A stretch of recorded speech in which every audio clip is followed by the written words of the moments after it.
Members of the Congress, I have the great pleasure, the high privilege, and the great honor of presenting to you the President of the United States.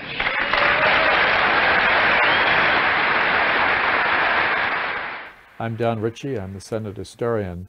The State of the Union message is mandated by the Constitution in the words that from time to time the President of the United States should give a message to Congress on the State of the Union and recommendations of programs that he thinks should be followed.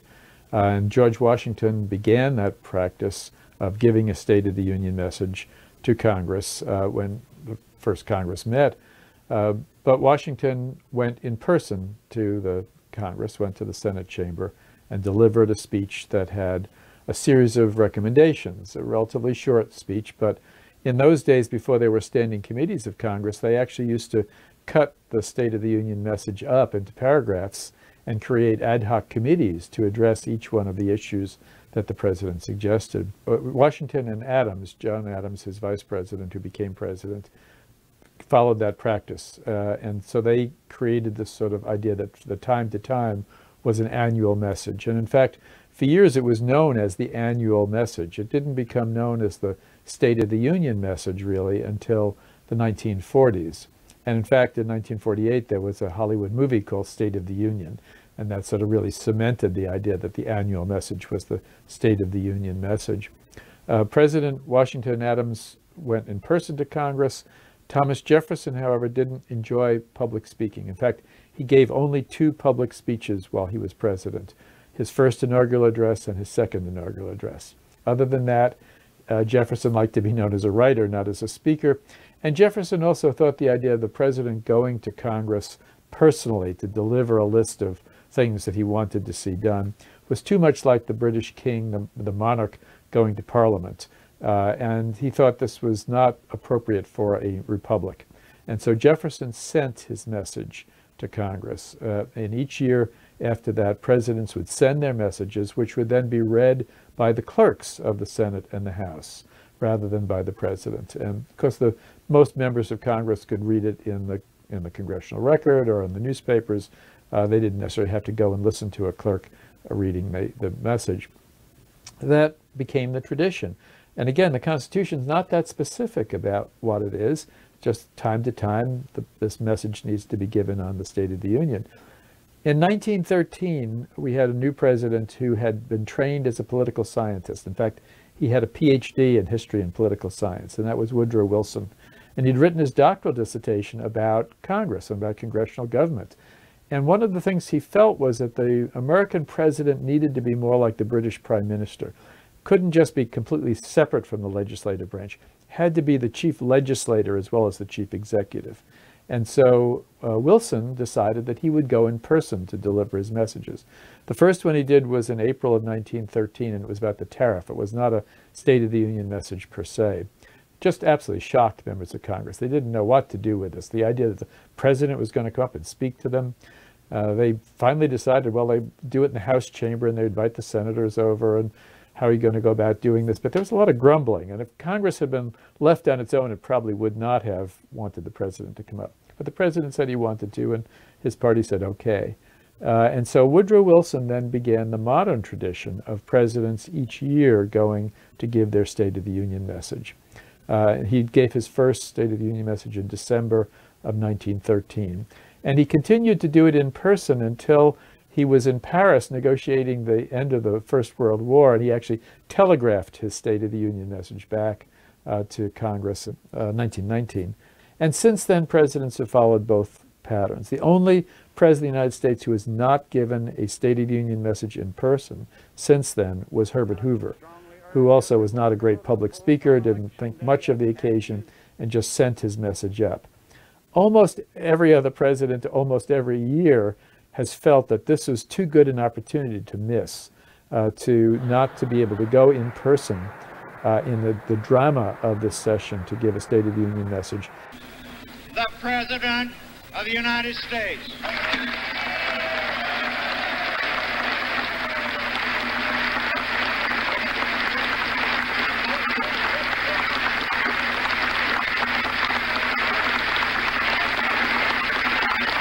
This is the point when everybody in Congress is sitting there listening to you. The Senate and the House in the same room. The cabinet is there. The Supreme Court is there. Diplomats are there. The galleries are packed with people. It is it's sort of a major moment of coming together. It's the only other occasion like that is the inauguration. And this administration today, here and now, declares unconditional war on poverty in America. I should propose to this Congress a $10 billion nationwide clean waters program to put modern municipal waste treatment plants in every place in America where they are needed to make our waters clean again, and do it now.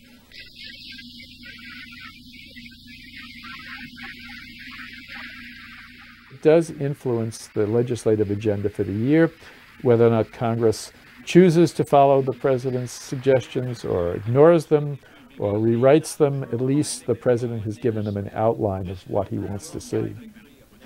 Sometimes presidents never got a chance to give their inaugural address. William Henry Harrison and James Garfield died before their first opportunity. They came into office in March. Congress wasn't going to begin until December. So in the 19th century, State of the Union messages were almost all given in December. When the Constitution was changed, it moved the beginning of Congress up to January, and now they're usually in January and February.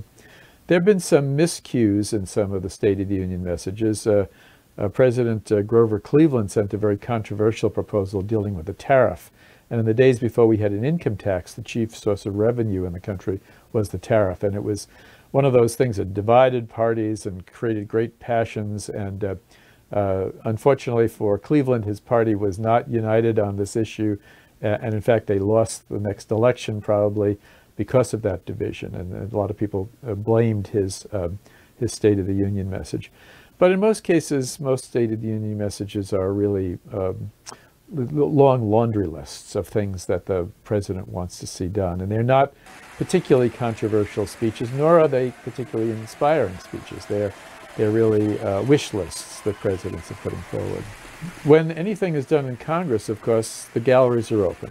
And as long as there are galleries, and there have been galleries in the Senate since 1795 and in the House since 1789, the public can come in. But of course, there aren't that many seats in the galleries, and there's great demand. Usually each member of Congress gets a single ticket for a spouse or for a member of their staff or a favored constituent or somebody to sit in that gallery. The press gallery is absolutely packed. The diplomatic gallery is packed. Usually the First Lady is there with guests of the president. So there's not a lot of space for the public on those occasions. But over time, the public has gotten it to see this or hear this or read this through the media, because newspapers covered it in general. And in the 19th century, you would have read the entire speech in most newspapers. In the 20th century, beginning in 1923, Calvin Coolidge's State of the Union message was broadcast on the radio. Then in 1936, Franklin Roosevelt suggested moving the State of the Union from the middle of the day, when it was traditionally given, to the evening, because it would get a much larger audience on radio. In the 1940s, it was back during the day, but television came along. In 1947, Harry Truman's State of the Union message was covered by television. In 1965, Lyndon Johnson said, well, let's move the TV show back into the evening so that more people can get to see the State of the Union message. And so now it's an evening performance, and it's a live TV. The major networks are all covering it. And so it gets a considerable audience that way. And since the late 90s, it's been streaming on the internet around the world. In recent years, the two parties have sort of become cheerleading squads for their presidents. But there are moments when clearly something that the president says inspires something more than just a partisan reaction. There's a bipartisan reaction. And you can tell what the mood of the Congress is to some degree, what the responses are. And all the world knows that no successful system builds a wall to keep its people in and freedom out.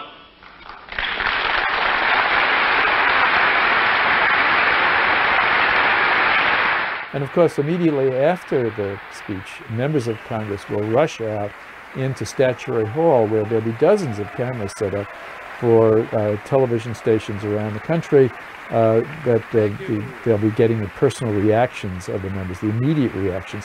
And nowadays in the House chamber, you can also Twitter and tweet, and some of those people will be responding instantly. Mr. Speaker, Mr. President, distinguished members of the House and Senate, when we first met here 7 years ago, many of us for the first time, it was with the hope of beginning something new for America. We meet here tonight in this historic chamber to continue that work. If anyone expects just a proud recitation of the accomplishments of my administration, I say let's leave that to history. We're not finished yet.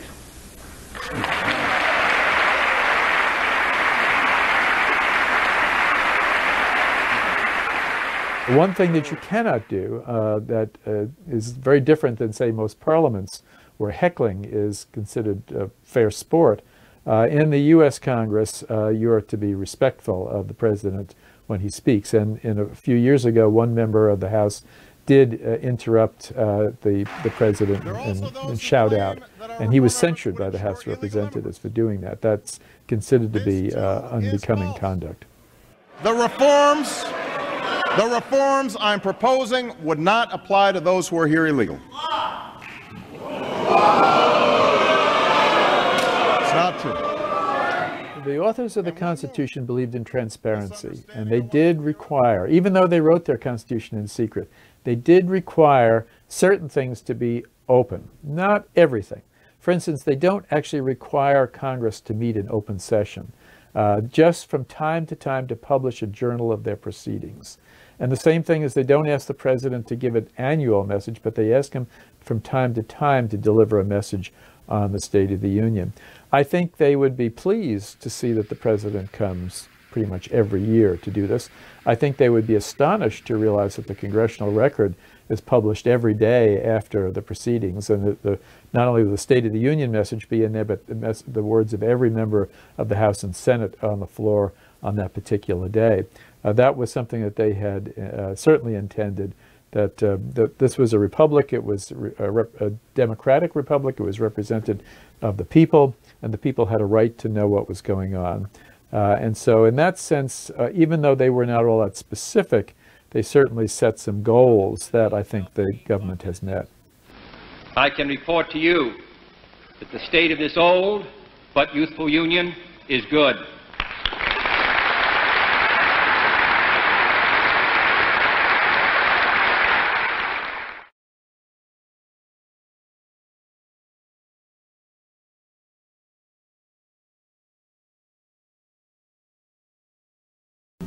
He shall, from time to time, give to the Congress information on the state of the Union, and recommend to their consideration such measures as he shall judge necessary and expedient.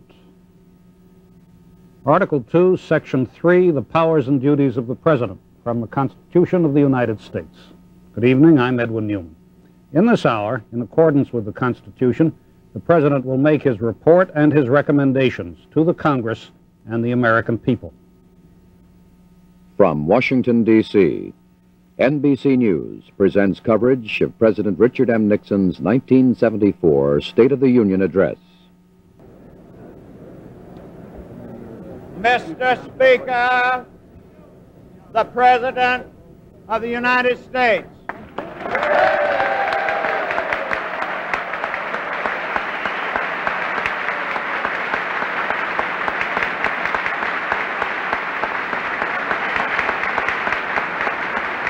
The President is being escorted to the platform by a committee of members of the House and members of the Senate.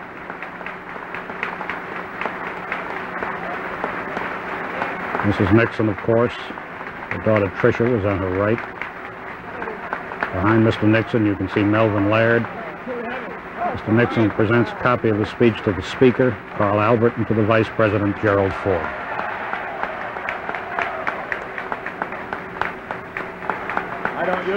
That is Rosemary Woods, the President's secretary.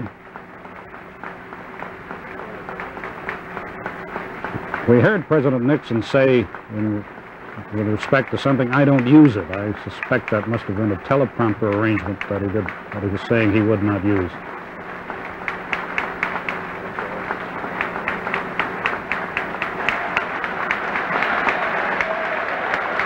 Mike Mansfield in the center, the Democratic leader in the Senate. To his right, James Eastland of Mississippi.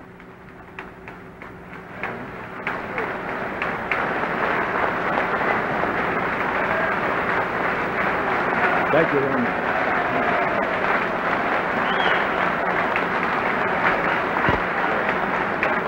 Members of the United States Supreme Court. The bearded gentleman, Senator Philip Hart of Michigan. You see Senator Edmund Muskie. And again, Melvin Laird, just about to resign as counselor to the President. Mr. Laird, it should be noted, returned to the administration after having served as Secretary of Defense in Mr. Nixon's first term. Senator Edward Kennedy of Massachusetts.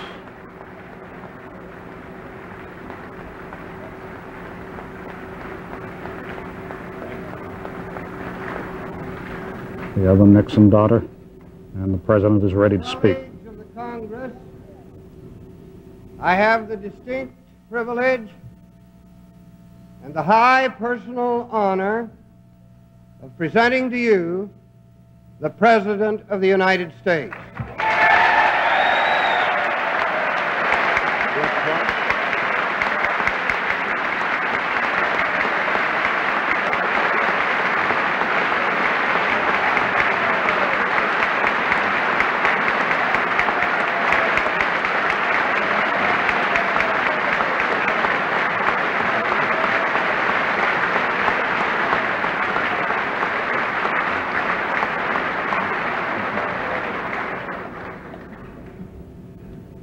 Mr. Speaker, Mr. President, my colleagues in the Congress, our distinguished guests, my fellow Americans. We meet here tonight at a time of great challenge and great opportunities for America. We meet at a time when we face great problems at home and abroad that will test the strength of our fiber as a nation. But we also meet at a time when that fiber has been tested and it has proved strong. America is a great and good land. And we are a great and good land because we are a strong, free, creative people. And because America is the single greatest force for peace anywhere in the world.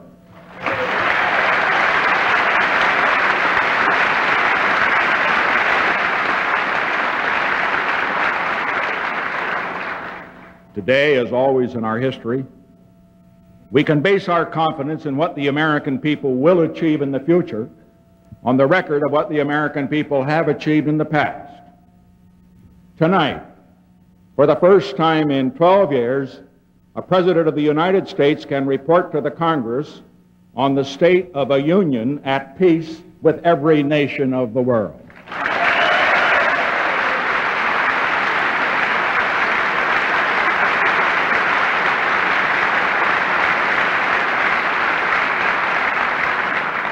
Because of this, in the 22,000-word message on the State of the Union that I have just handed to the Speaker of the House and the President of the Senate, I have been able to deal primarily with the problems of peace, with what we can do here at home in America for the American people, rather than with the problems of war.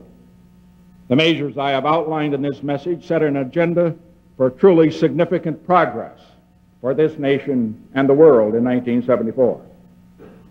Before we chart where we are going, let us see how far we have come. It was 5 years ago on the steps of this Capitol that I took the oath of office as your president. In those 5 years, because of the initiatives undertaken by this administration, the world has changed. America has changed. As a result of those changes, America is safer today, more prosperous today, with greater opportunity for more of its people than ever before in our history. 5 years ago, America was at war in Southeast Asia. We were locked in confrontation with the Soviet Union. We were in hostile isolation from a quarter of the world's people who lived in mainland China. 5 years ago, our cities were burning and besieged. 5 years ago, our college campuses were a battleground. 5 years ago, crime was increasing at a rate that struck fear across the nation. 5 years ago, the spiraling rise in drug addiction was threatening human and social tragedy of massive proportion, and there was no program to deal with it. 5 years ago, as young Americans had done for a generation before that, America's youth still lived under the shadow of the military draft. 5 years ago, there was no national program to preserve our environment. Day by day, our air was getting dirtier, our water was getting more foul. And 5 years ago, American agriculture was practically a depressed industry with 100,000 farm families abandoning the farm every year. As we look at America today, we find ourselves challenged by new problems. But we also find a record of progress to confound the professional criers of doom and prophets of despair. We met the challenges we faced 5 years ago, and we will be equally confident of meeting those that we face today.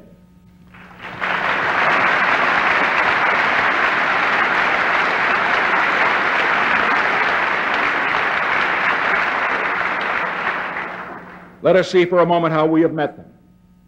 After more than 10 years of military involvement, all of our troops have returned from Southeast Asia, and they have returned with honor.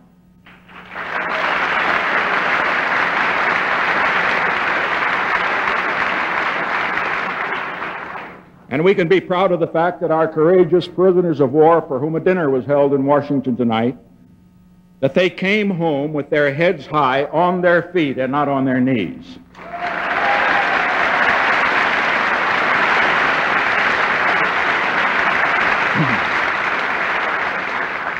In our relations with the Soviet Union, we have turned away from a policy of confrontation to one of negotiation. For the first time since World War II, the world's two strongest powers are working together toward peace in the world. With the People's Republic of China, after a generation of hostile isolation, we have begun a period of peaceful exchange and expanding trade. Peace has returned to our cities, to our campuses. The 17-year rise in crime has been stopped. We can confidently say today that we are finally beginning to win the war against crime. Right here in this nation's capital, which a few years ago was threatening to become the crime capital of the world, the rate in crime has been cut in half.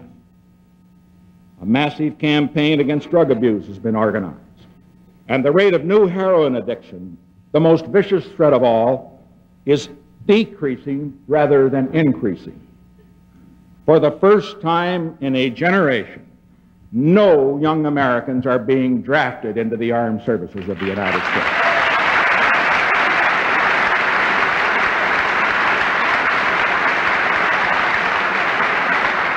And for the first time ever, we have organized a massive national effort to protect the environment. Our air is getting cleaner, our water is getting purer, and our agriculture, which was depressed, is prospering. Farm income is up 70%. Farm production is setting all-time records. And the billions of dollars the taxpayers were paying in subsidies has been cut to nearly zero. Overall, Americans are living more abundantly than ever before today. More than 2.5 million new jobs were created in the past year alone. That is the biggest percentage increase in nearly 20 years. People are earning more. What they earn buys more than ever before in history. In the past 5 years, the average American's real spendable income, that is what you really can buy with your income, even after allowing for taxes and inflation, has increased by 16%. Despite this record of achievement, as we turn to the year ahead, we hear once again the familiar voice of the perennial prophets of gloom, telling us now that because of the need to fight inflation, because of the energy shortage, America may be headed for a recession. Well, let me speak to that issue head on. There will be no recession in the United States of America.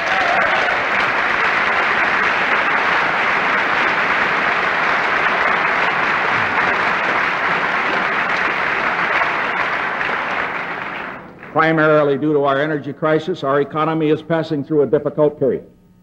But I pledge to you tonight that the full powers of this government will be used to keep America's economy producing and to protect the jobs of America's workers.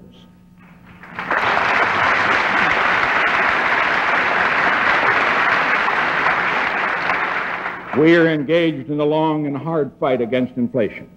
There have been, and there will be in the future, ups and downs in that fight. But if this Congress cooperates in our efforts to hold down the cost of government, we shall win our fight to hold down the cost of living for the American people.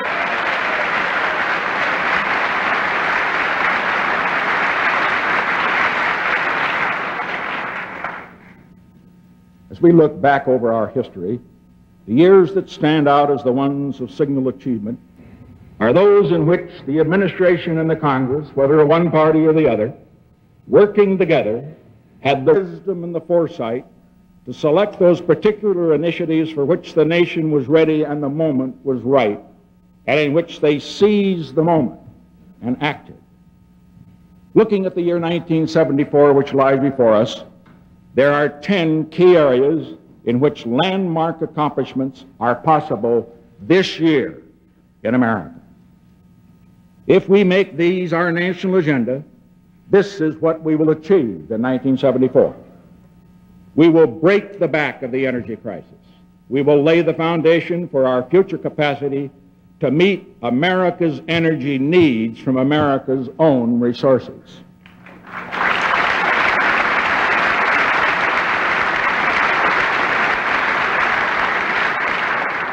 And we will take another giant stride toward lasting peace in the world, not only by continuing our policy of negotiation rather than confrontation where the great powers are concerned, but also by helping toward the achievement of a just and lasting settlement in the Middle East.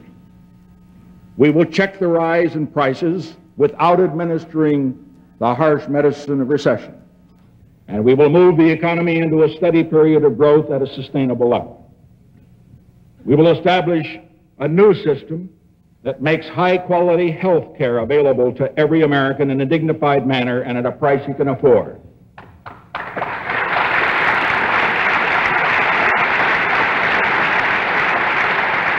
We will make our states and localities more responsive to the needs of their own citizens.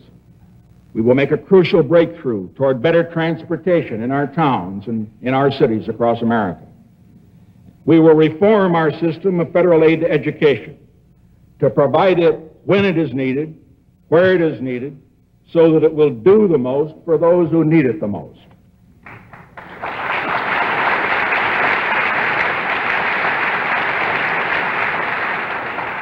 We will make an historic beginning on the task of defining and protecting the right of personal privacy for every American. And we will start on a new road toward reform of a welfare system that bleeds the taxpayer, corrodes the community, and demeans those it is intended to assist. And together with the other nations of the world, we will establish the economic framework within which Americans will share more fully in an expanding worldwide trade and prosperity in the years ahead, with more open access to both markets and supplies. In all of the 186 State of the Union messages delivered from this place in our history, this is the first in which the one priority, the first priority, is energy. Let me begin by reporting a new development which I know will be welcome news to every American. As you know, we have committed ourselves to an active role in helping to achieve a just and durable peace in the Middle East, on the basis of full implementation of Security Council Resolutions 242 and 338. The first step in the process is the disengagement of Egyptian and Israeli forces which is now taking place. Because of this hopeful development, I can announce tonight that I have been assured through my personal contacts with friendly leaders in the Middle Eastern area that an urgent meeting will be called in the immediate future to discuss the lifting of the oil embargo. Now this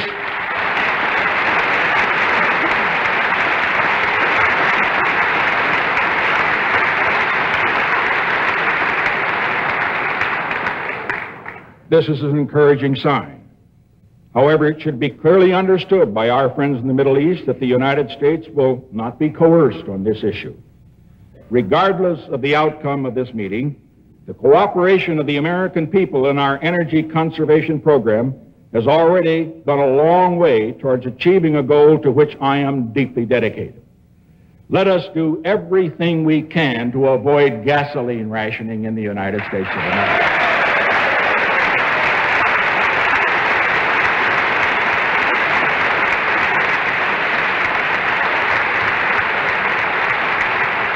Last week, I sent to the Congress a comprehensive special message setting forth our energy situation, recommending the legislative measures which are necessary to a program for meeting our needs.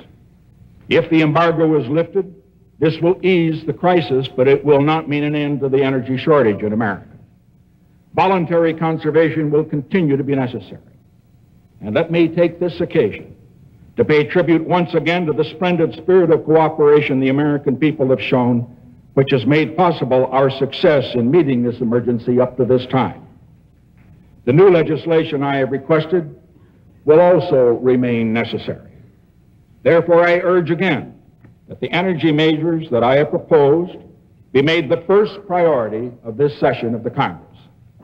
These measures will require the oil companies and other energy producers to provide the public with the necessary information on their supplies. They will prevent the injustice of windfall profits for a few as a result of the sacrifices of the millions of Americans.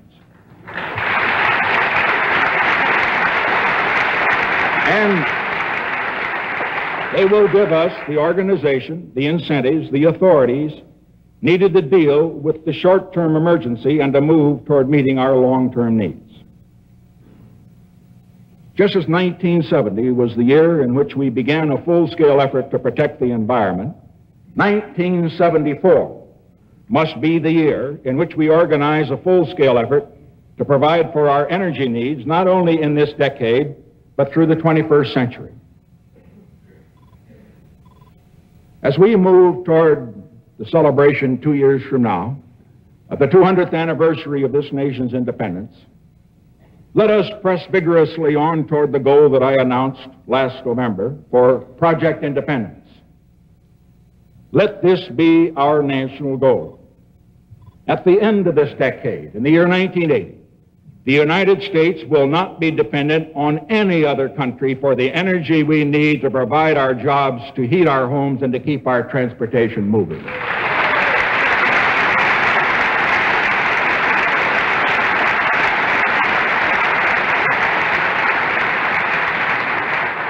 To indicate the size of the government commitment, to spur energy research and development, we plan to spend $10 billion in federal funds over the next 5 years. That is an enormous amount. But during the same 5 years, private enterprise will be investing as much as $200 billion, and in 10 years, $500 billion to develop the new resources, the new technology, the new capacity America will require for its energy needs in the 1980s. That's just a measure of the magnitude of the project we are undertaking. But America performs best when called to its biggest tasks. It can truly be said that only in America could a task so tremendous be achieved so quickly, and achieved not by regimentation, but through the effort and ingenuity of a free people working in a free system.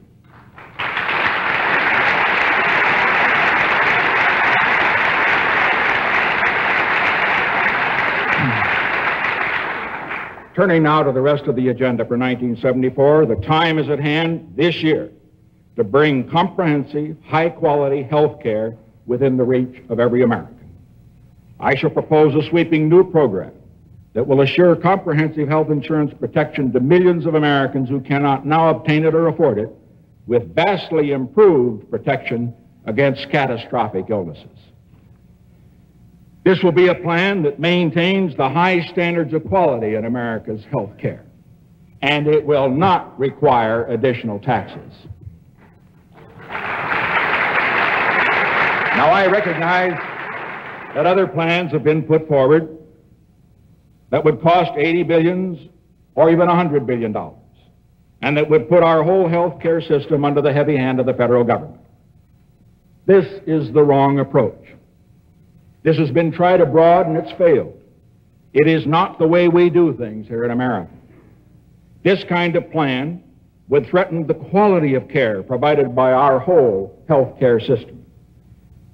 The right way is one that builds on the strengths of the present system and one that does not destroy those strengths. One based on partnership, not paternalism. Most important of all, let us keep this as the guiding principle of our health programs. Government has a great role to play, but we must always make sure that our doctors will be working for their patients and not for the federal government.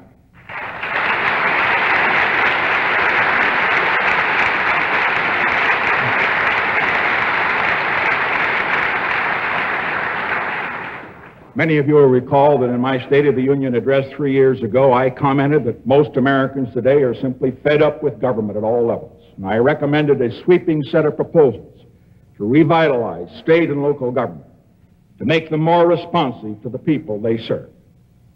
I can report to you today that as a result of revenue sharing passed by the Congress and other measures, we have made progress toward that goal. After 40 years of moving power from the states and the communities to Washington, D.C., we have begun moving power back from Washington to the states and communities, and most important, to the people of America.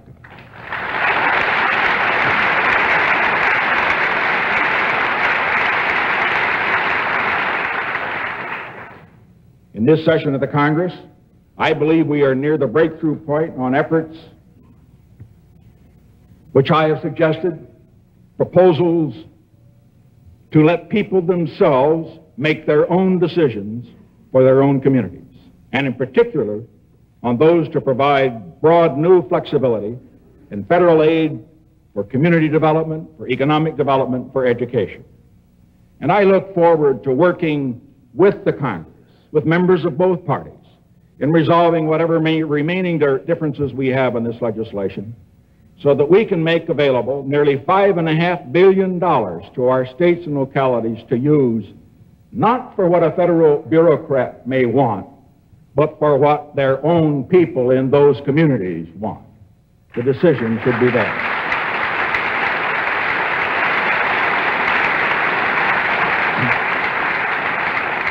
I think all of us recognize that the energy crisis has given new urgency to the need to improve public transportation, not only in our cities, but in rural areas as well.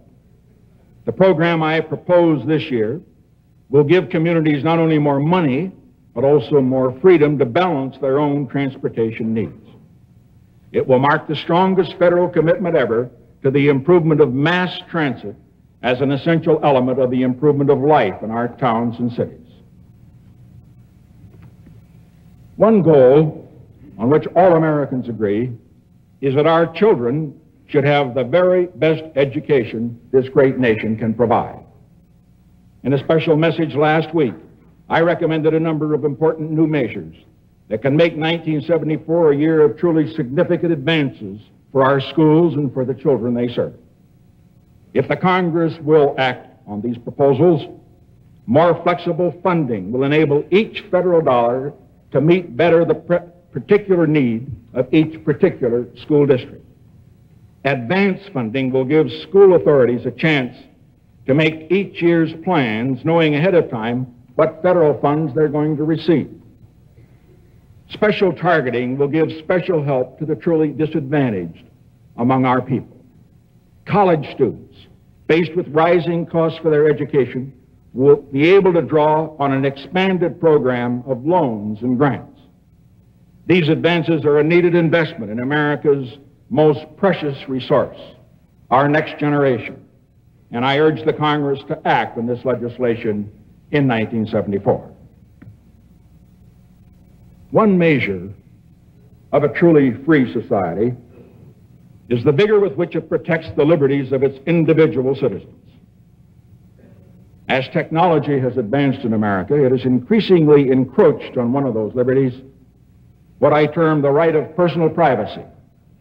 Modern information systems, data banks, credit records, mailing list abuses, electronic snooping, the collection of personal data for one purpose that may be used for another, all these have left millions of Americans deeply concerned by the privacy they cherish. And the time has come, therefore, for a major initiative to define the nature and extent of the basic rights of privacy and to erect new safeguards to ensure that those rights are respected. I shall launch such an effort this year at the highest levels of the administration. And I look forward again to working with this Congress and establishing a new set of standards that respect the legitimate needs of society, but that also recognize personal privacy as a cardinal principle of American liberty.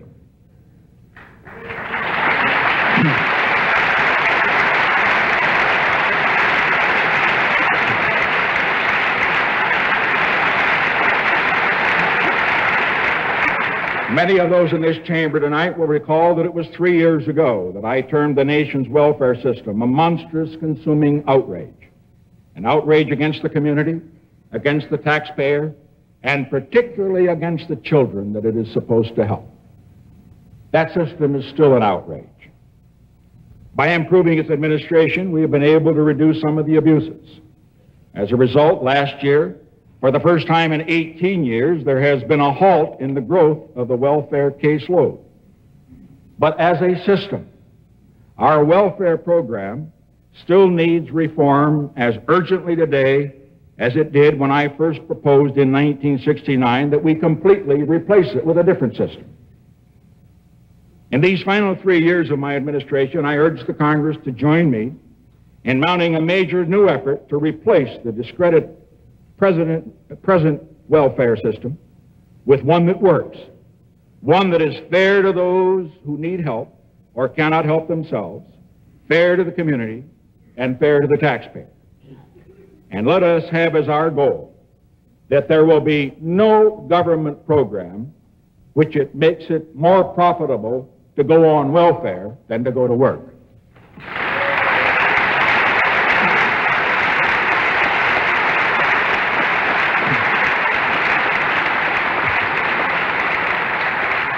I recognize that from the debates that have taken place within the Congress over the past 3 years on this program that we cannot expect enactment overnight of a new reform. But I do propose that the Congress and the administration together make this the year in which we discuss, debate, and shape such a reform so that it can be enacted as quickly as possible. America's own prosperity in the years ahead depends on our sharing fully and equitably in an expanding world prosperity. Historic negotiations will take place this year that will enable us to ensure fair treatment in international markets for American workers, American farmers, American investors, and American consumers. It is vital that the authorities contained in the trade bill I submitted to the Congress be enacted so that the United States can negotiate flexibly and vigorously on behalf of American interests. These negotiations can usher in a new era of international trade that not only increases the prosperity of all nations, but also strengthens the peace among all nations. In the past 5 years, we have made more progress toward a lasting structure of peace in the world than in any comparable time in the nation's history. We could not have made that progress if we had not maintained the military strength of America. Thomas Jefferson once observed that the price of liberty is eternal vigilance. By the same token and for the same reason, in today's world, the price of peace is a strong defense as far as the United States is concerned.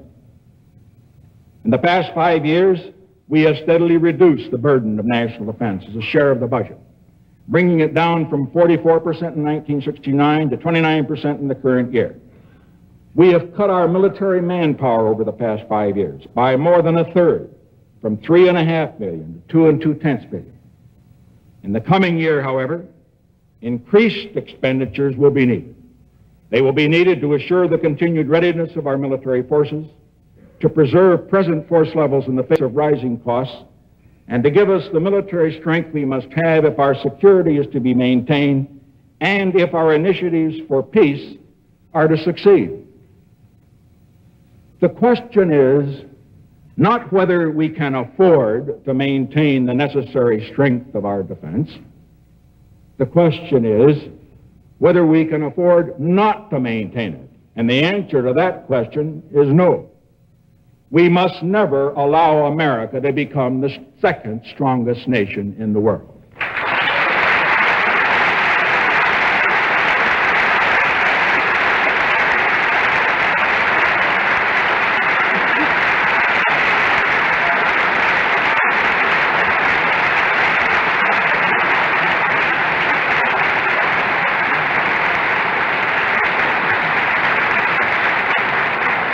I do not say this with any sense of belligerence, because I recognize a fact that is recognized around the world. America's military strength has always been maintained to keep the peace, never to break it. It has always been used to defend freedom, never to destroy it. The world's peace, as well as our own, depends on our remaining as strong as we need to be, as long as we need to be.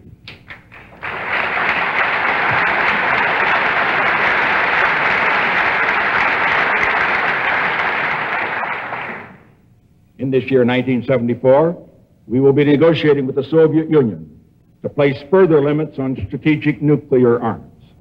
Together with our allies, we will be negotiating with the nations of the Warsaw Pact on mutual and balanced reduction of forces in Europe. And we will continue our efforts to promote peaceful economic development in Latin America, in Africa, in Asia. We will press for full compliance with the peace accords that brought an end to American fighting in Indochina, including particularly the provision that promised the fullest possible accounting for those Americans who are missing in action.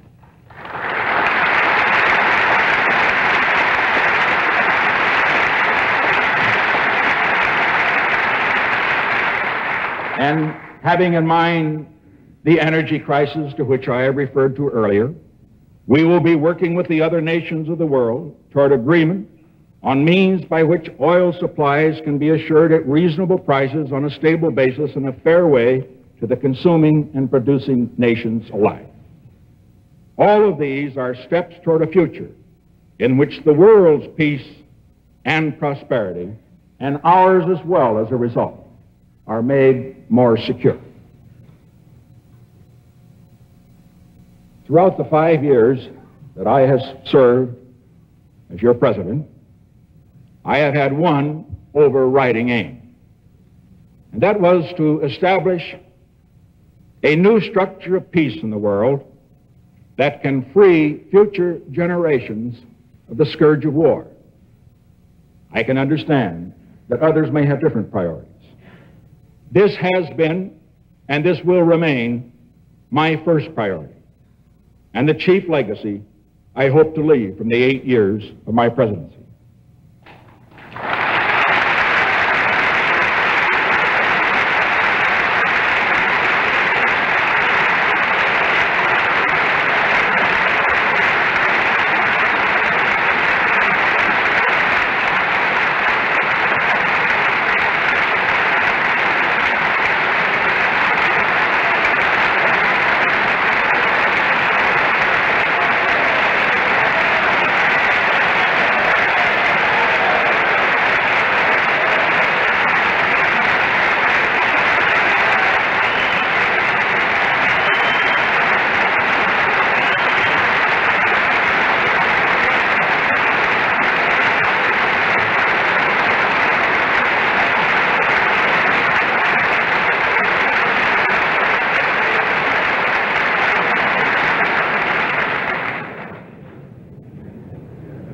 This does not mean that we shall not have other priorities, because as we strengthen the peace, we must also continue each year a steady strengthening of our society here at home.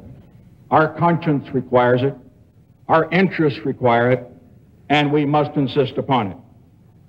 As we create more jobs, as we build a better health care system, as we improve our education, as we develop new sources of energy, as we provide more abundantly for the elderly and the poor, as we strengthen the system of private enterprise that produces our prosperity, as we do all of this and even more, we solidify those essential bonds that hold us together as a nation.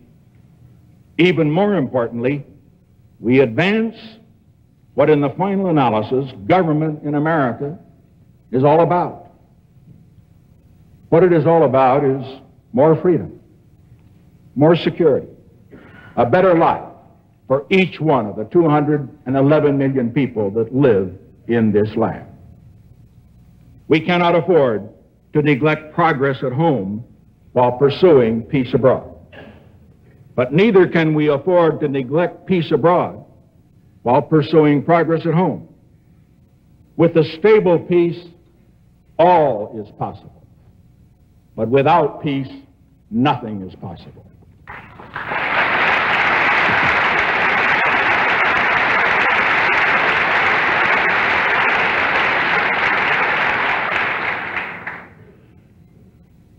In the written message that I have just delivered to the Speaker and to the President of the Senate, I commented that one of the continuing challenges facing us in the legislative process is that of the timing and pacing of our initiatives, selecting each year among many worthy projects those that are ripe for action at that time. What is true in terms of our domestic initiatives is true also in the world. This period we now are in the world, and I say this as one who has seen so much of the world, not only in these past 5 years, but going back over many years. We are in a period which presents a juncture of historic forces unique in this century. They provide an opportunity we may never have again to create a structure of peace solid enough to last a lifetime and more. Not just peace in our time, but peace in our children's time as well. It is on the way we respond to this opportunity, more than anything else, that history will judge whether we in America have met our responsibility, and I am confident we will meet that great historic responsibility which is ours today.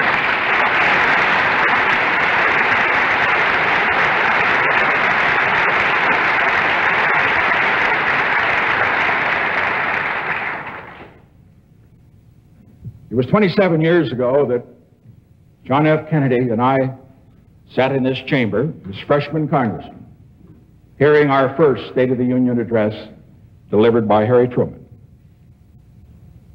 I know from my talks with him as members of the Labor Committee on which we both served that neither of us then even dreamed that either one or both might eventually be standing in this place that I now stand in now, and that he once stood in before me. It may well be that one of the freshman members of the 93rd Congress, one of you out there, will deliver his own State of the Union message 27 years from now, in the year 2001.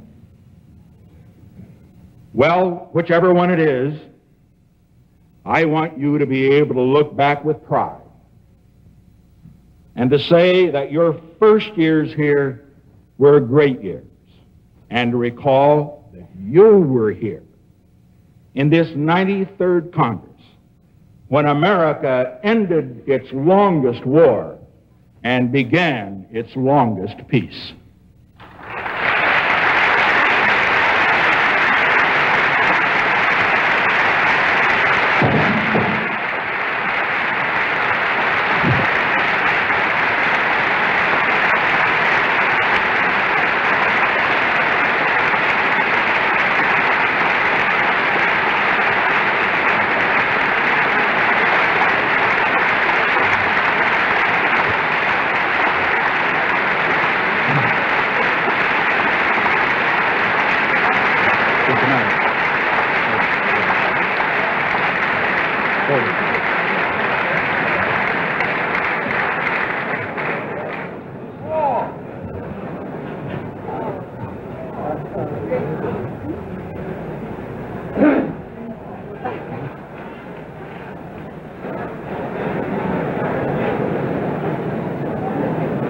Mr. Speaker, and Mr. President, my distinguished colleagues and our guests, I would like to add a personal word with regard to an issue that has been of great concern to all Americans over the past year. I refer, of course, to the investigations of the so-called Watergate affair. As you know, I have provided to the special prosecutor voluntarily a great deal of material. I believe that I have provided all the material that he needs to conclude his investigations and to proceed to prosecute the guilty and to clear the innocent. I believe the time has come to bring that investigation and the other investigations of this matter to an end. 1 year of Watergate is enough.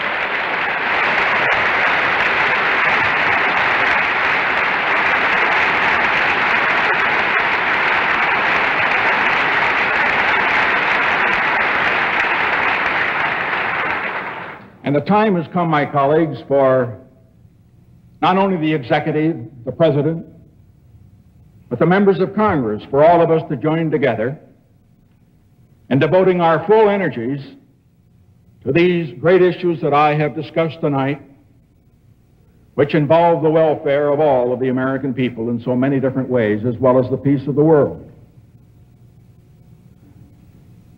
I recognize that the House Judiciary Committee has a special responsibility in this area, and I want to indicate on this occasion that I will cooperate with the Judiciary Committee in its investigation.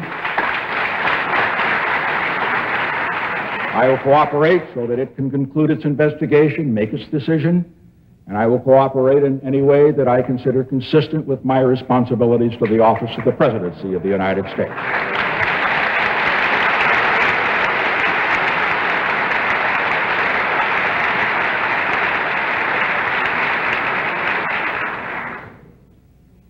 There is only one limitation. I will follow the precedent that has been followed to and followed by and defended by every president from George Washington to Lyndon B. Johnson, of never doing anything that weakens the office of the President of the United States or impairs the ability of the presidents of the future to make the great decisions that are so essential to this nation and the world.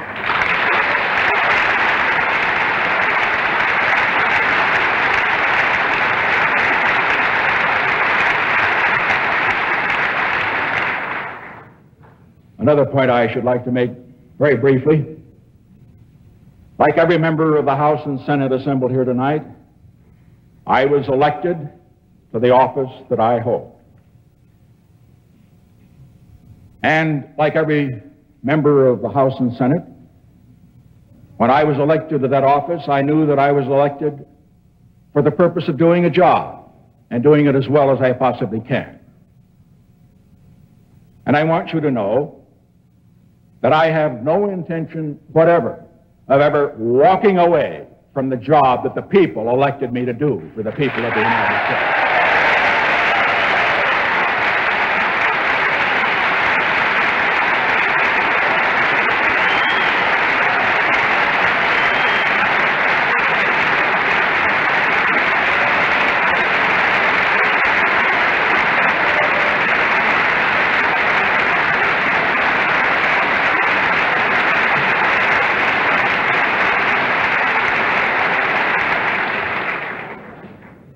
Now, needless to say, it would be understatement if I were not to admit that the year 1973 was not a very easy year for me, or personally, or for my family. And as I've already indicated, the year 1974 presents very great and serious problems, as very great and serious opportunities are also presented. But my colleagues, this I believe. With the help of God, who has blessed this land so richly, with the cooperation of the Congress, and with the support of the American people, we can and we will make the year 1974 a year of unprecedented progress toward our goal of building a structure of lasting peace in the world and a new prosperity without war in the United States of America.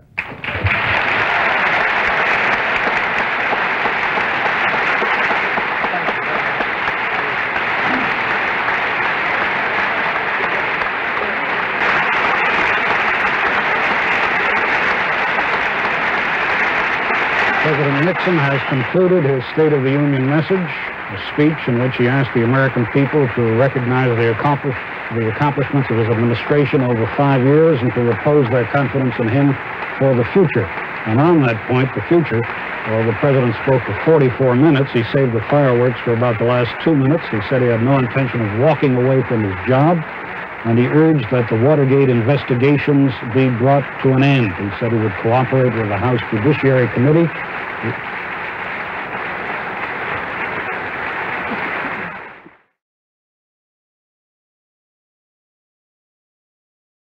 Urged his countrymen to move in a new direction.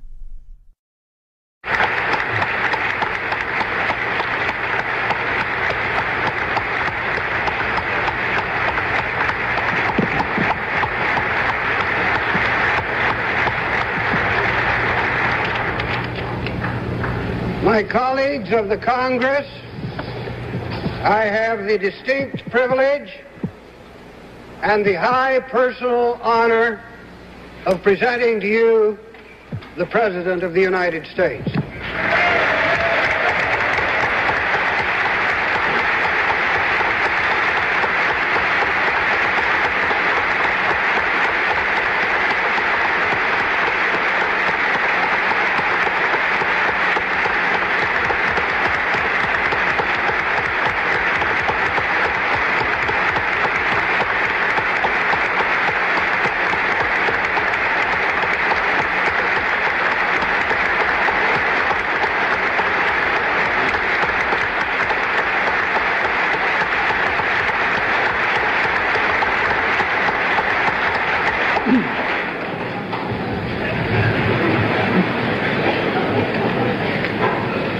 Mr. Speaker, Mr. Vice President, members of the 94th Congress, and distinguished guests.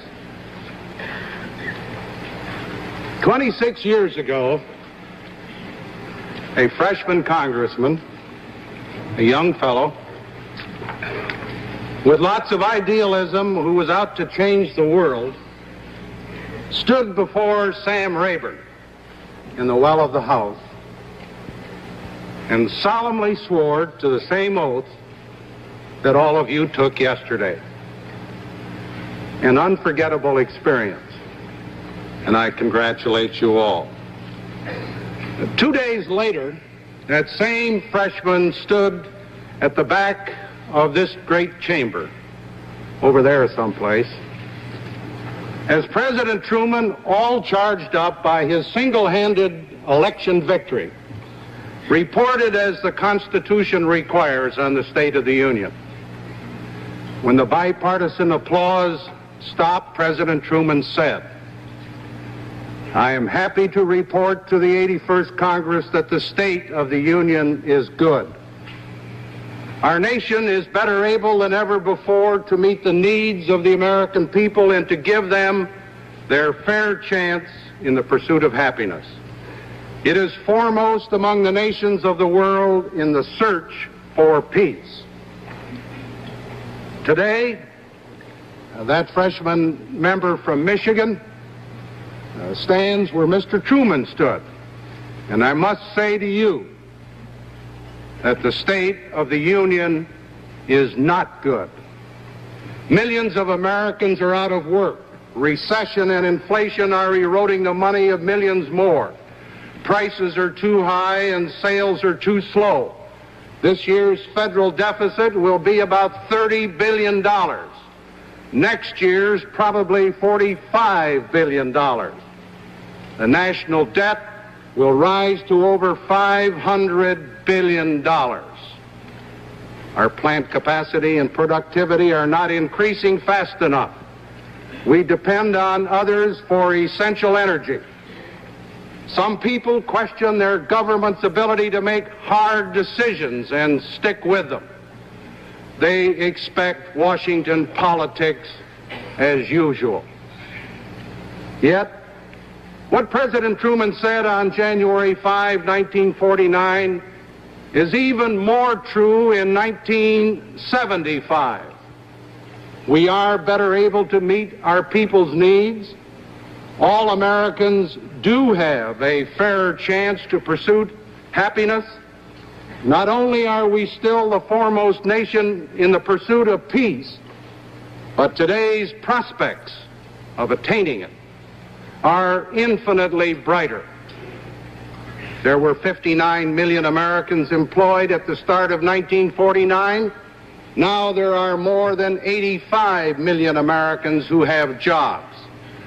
In comparable dollars, the average income of the American family has doubled during the past 26 years. Now, I want to speak very bluntly. I've got bad news. And I don't expect much, if any, applause. The American people want action, and it will take both the Congress and the President to give them what they want.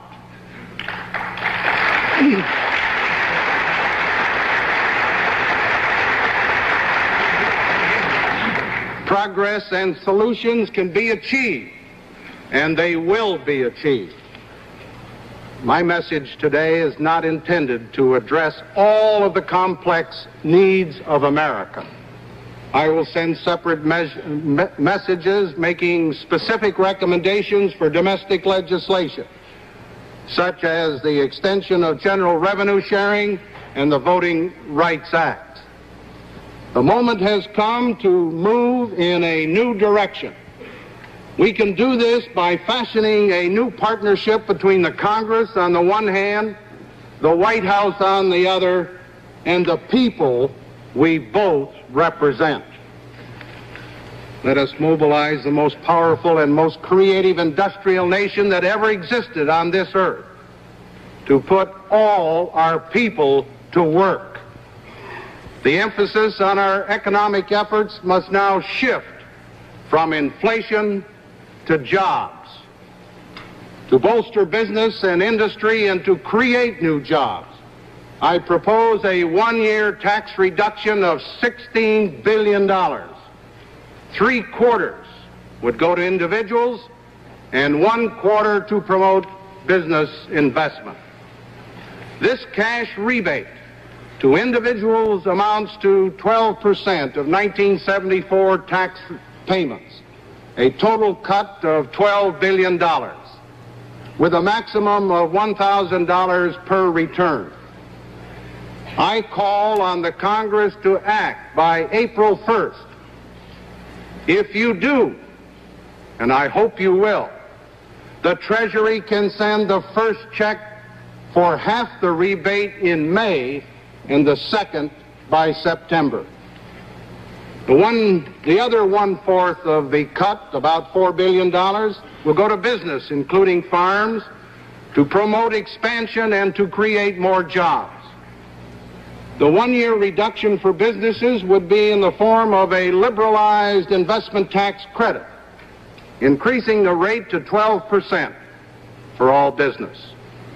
This tax cut does not include the more fundamental reforms needed in our tax system, but it points us in the right direction, allowing taxpayers rather than the government to spend their pay. Cutting taxes now is essential if we are to turn the economy around. A tax cut offers the best hope of creating more jobs. Unfortunately, it will increase the size of the budget deficit. Therefore, it is more important than ever that we take steps to control the growth of federal expenditures.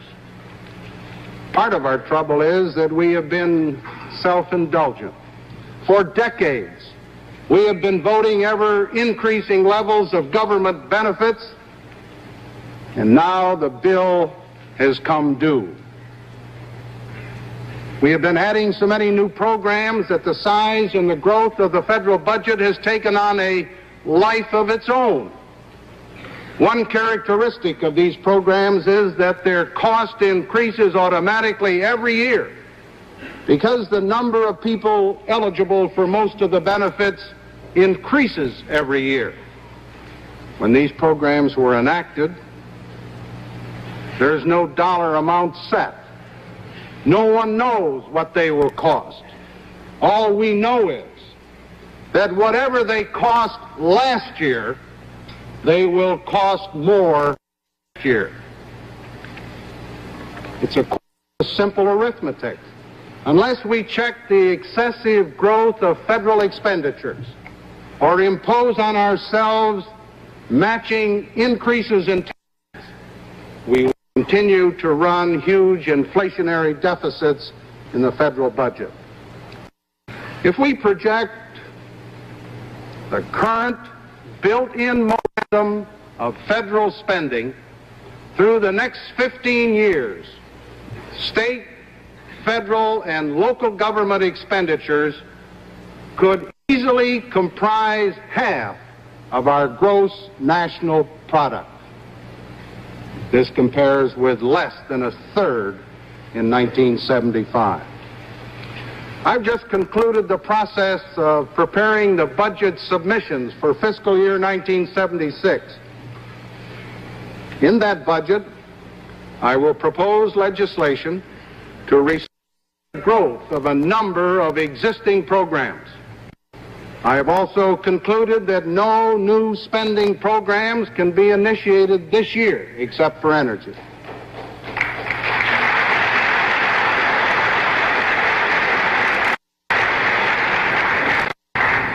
Further, I will not hesitate to veto any new spending programs adopted by the Congress.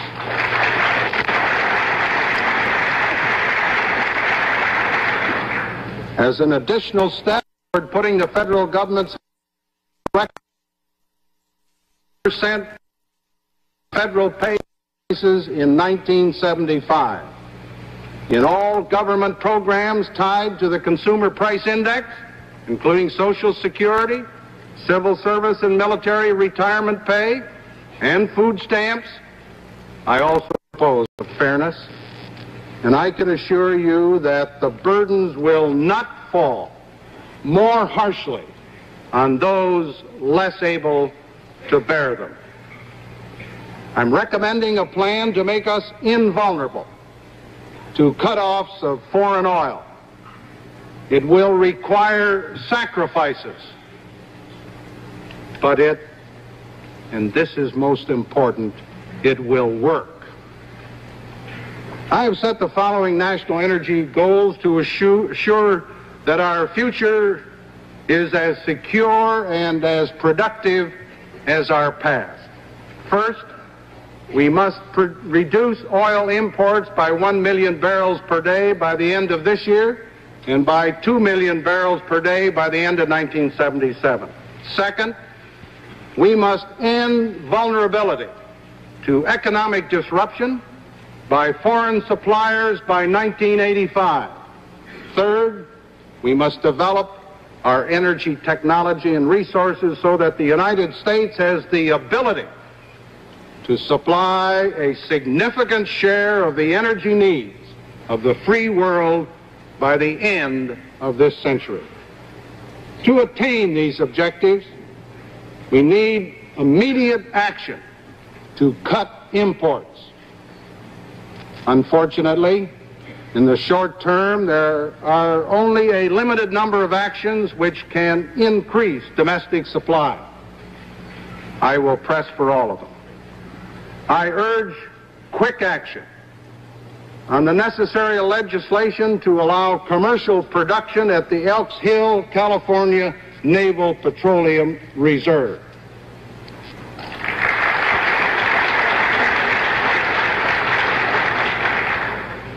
In order that we make greater use of domestic coal resources, I am submitting amendments to the Energy Supply and Environmental Coordination Act which will greatly increase the number of power plants that can be promptly converted to coal.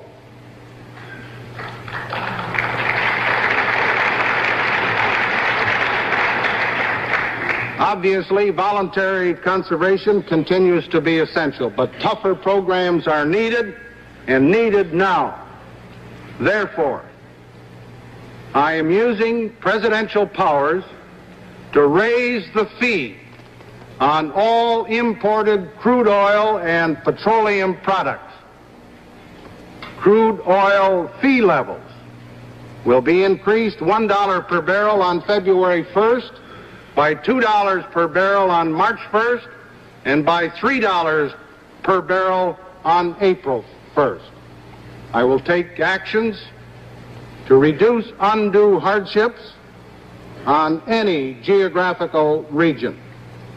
The foregoing are interim administrative actions. They will be rescinded when the broader but necessary legislation is enacted. To that end, I am requesting the Congress to act within 90 days on a more comprehensive energy tax program.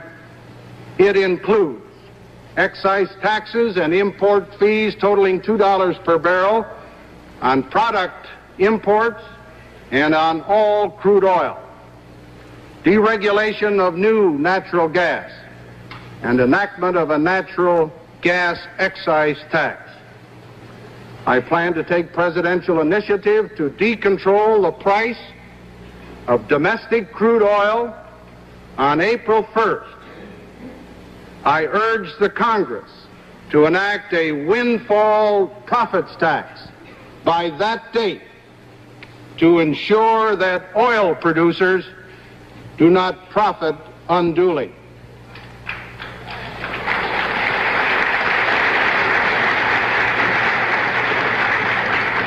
The sooner Congress acts, the more effective the oil conservation program will be, and the quicker the federal revenues can be returned to our people. I am prepared to use presidential authority to limit imports as necessary to guarantee success. I want you to know that before deciding on my energy conservation program, I considered rationing and higher gasoline taxes as alternatives. In my judgment, neither would achieve the desired results, and both would produce unacceptable inequities. A massive program must be initiated to increase energy supply, to cut demand, and provide new standby emergency programs to achieve the independence we want by 1985.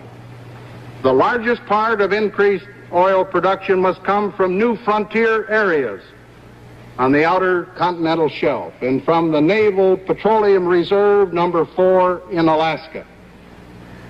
It is the intent of this administration to move ahead with exploration, leasing, and production on those frontier areas of the outer continental shelf where the environmental risks are acceptable. Use of our most abundant domestic resource, coal, is severely limited. We must strike a reasonable compromise on environmental concerns with coal.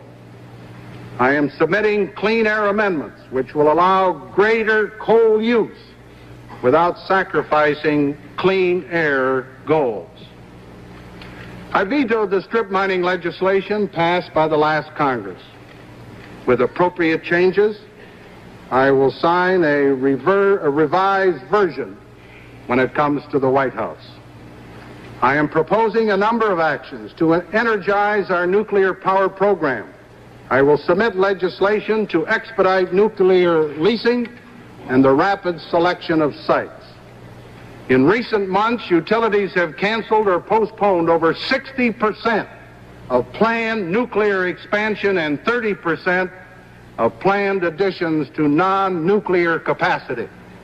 Financing problems for that industry are worsening.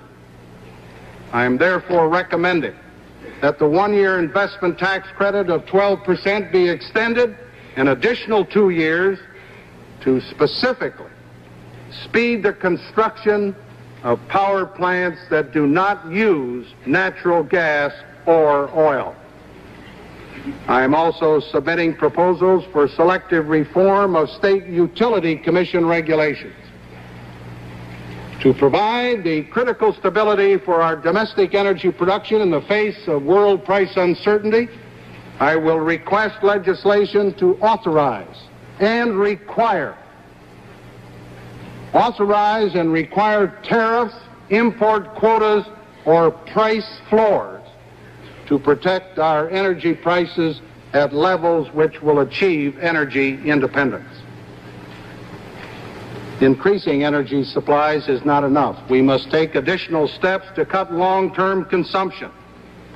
I therefore propose to the Congress legislation to make thermal efficiency standards mandatory for all new buildings in the United States. A new tax credit of up to $150 for those homeowners who install insulation equipment. The establishment of an energy conservation program to help low-income families purchase insulation supplies. Legislation to modify and defer automotive pollution standards for 5 years, which will enable us to improve automobile gas mileage by 40% by 1980.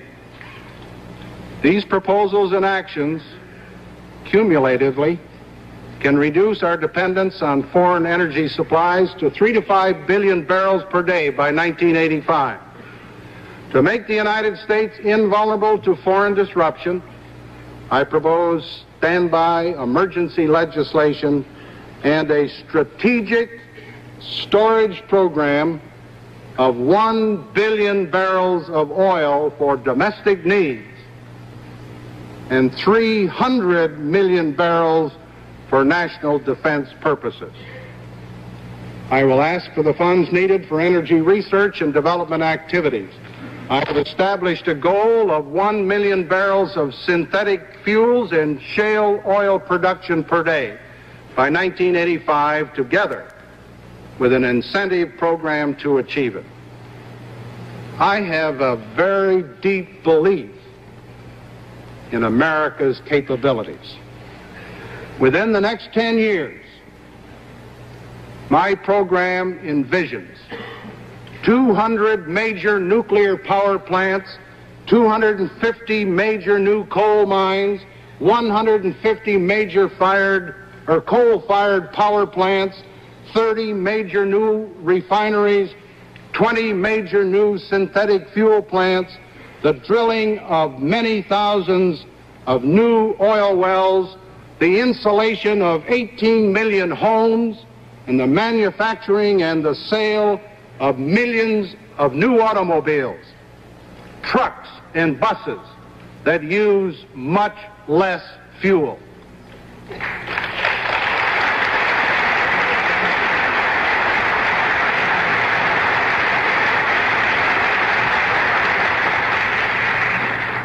I happen to believe that we can do it. In another crisis, the one in 1942, President Franklin D. Roosevelt said this country would build 60,000 military aircraft. By 1943, production in that program had reached 125,000 aircraft annually. They did it then. We can do it now.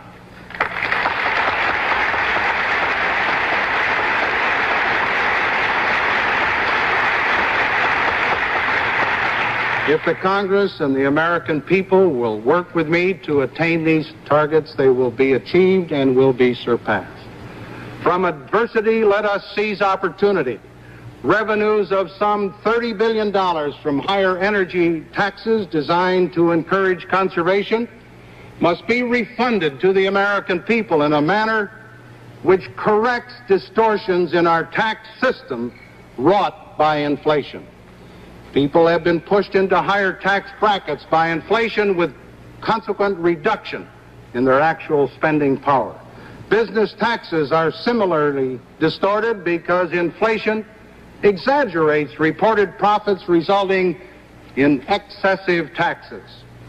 Accordingly, I propose that future individual income taxes be reduced by $16.5 billion.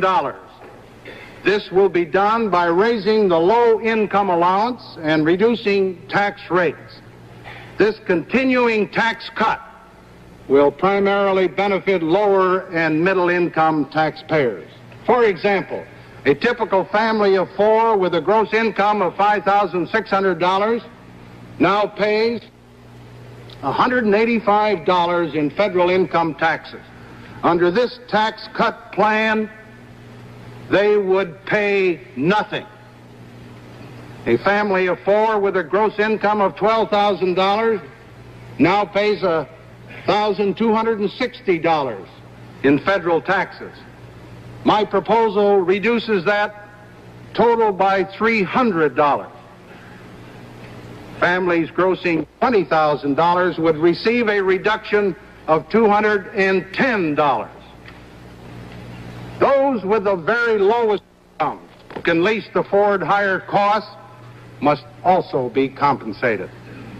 I propose a payment of $80 to every person 18 years of age and older in that very limited category. State and local governments will receive $2 billion in additional revenue sharing to offset their increased energy costs. To offset inflationary distortions and to generate more economic activity, the corporate tax rate will be reduced from 48% to 42%. Now let me turn, if I might, to the international dimensions of the present crisis. At no time in our peacetime history has the state of the nation depended more heavily on the state of the world. And seldom, if ever, has the state of the world depended more heavily on the state of our nation. The economic distress is global. We will not solve it at home unless we help to remedy the profound economic dislocation abroad. World trade and monetary structure provides markets, energy, food, and vital raw materials for all nations. This international system is now in jeopardy. This nation can be proud of significant achievements in recent years in solving problems and crises. The Berlin Agreement, the SALT agreements, our new relationship with China, the unprecedented efforts in the Middle East are immensely encouraging. But the world is not free from crisis. In a world of 150 nations where nuclear technology is proliferating and regional conflicts continue, international security cannot be taken for granted. So let there be no mistake about it. International cooperation is a vital factor of our lives today. This is not a moment for the American people to turn inward. More than ever before, our own well-being depends on America's determination and America's leadership in the whole wide world. We are a great nation, spiritually, politically, militarily, diplomatically, and economically. America's commitment to international security has sustained the safety of allies and friends in many areas, in the Middle East, in Europe, in Asia. Our turning away would unleash new instabilities, new dangers around the globe, which in turn would threaten our own security. At the end of World War II, we turned a similar challenge into an historic opportunity. And I might add, an historic achievement. An old order was in disarray. Political and economic institutions were shattered. In that period, this nation and its partners built new institutions, new mechanisms of mutual support and cooperation. Today, as then, we face an historic opportunity. If we act imaginatively and boldly as we acted then, this period will in retrospect be seen as one of the great creative moments of our nation's history. The whole world is watching to see how we respond. A resurgent American economy would do more to restore the confidence of the world in its own future than anything else we can do. The program that this Congress passes can demonstrate to the world that we have started to put our own house in order. If we can show that this nation is able and willing to help other nations meet the common challenge, it can demonstrate that the United States will fulfill its responsibilities as a leader among nations.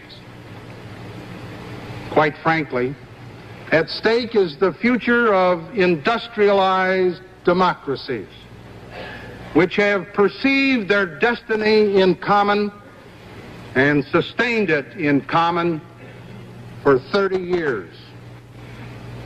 The developing nations are also at a turning point. The poorest nations see their hopes of feeding their hungry and developing their societies shattered by the economic crisis. The long-term economic future for the producers of raw materials also depends on cooperative solutions. Our relations with the communist countries are a basic factor of the world environment. We must seek to build a long-term basis for coexistence. We will stand by our principles. We will stand by our interests. We will act firmly when challenged. The kind of a world we want depends on a broad policy of creating mutual incentives for restraint and for cooperation. As we move forward to meet our global challenges and opportunities, we must have the tools to do the job. Our military forces are strong and ready.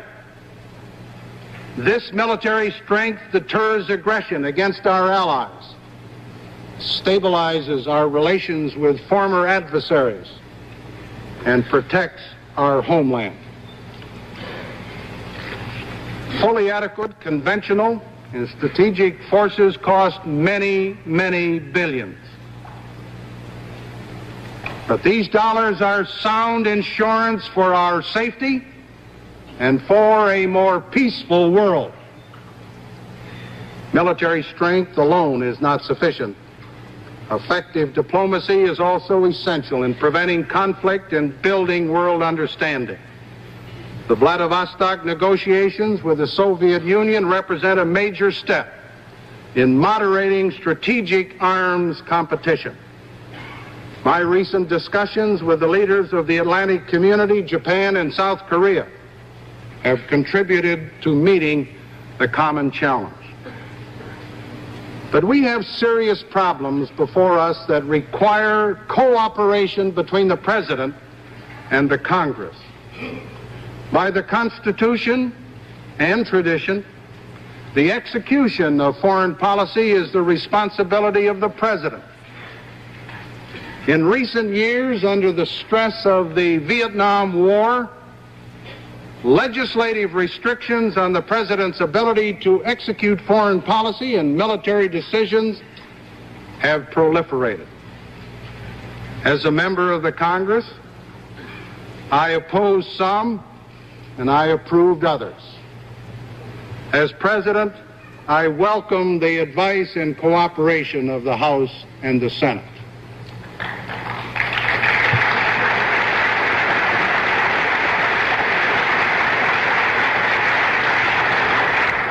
But if our foreign policy is to be successful, we cannot rigidly restrict in legislation the ability of the President to act. The conduct of negotiations is ill-suited to such limitations. Legislative restrictions intended for the best motives and purposes can have the opposite result, as we have seen most recently in our trade relations with the Soviet Union. For my part, I pledge this administration will act in the closest consultation with the Congress as we face delicate situations and troubled times throughout the globe. When I became president only 5 months ago, I promised the last Congress a policy of communication, conciliation, compromise, and cooperation. I renew that pledge to the new members of this Congress. Let me sum it up. America needs a new direction, which I have sought to chart here today. A change of course which will put the unemployed back to work, increase real income and production, restrain the growth of federal government spending, achieve energy independence, and advance the cause of world understanding. We have the ability. We have the know-how. In partnership with the American people, we will achieve these objectives. As our 200th anniversary approaches, we owe it to ourselves and to posterity to rebuild our political and economic strength. Let us make America once again, and for centuries more to come, what it has so long been: a stronghold and a beacon light of liberty for the whole world. Thank you.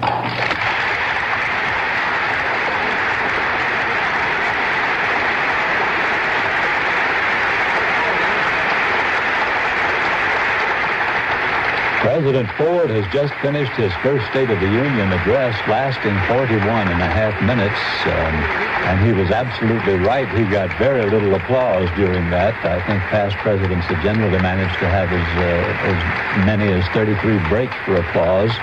He's going out now. He's going past Senator Eastland, just behind President Pro Tem of the Senate.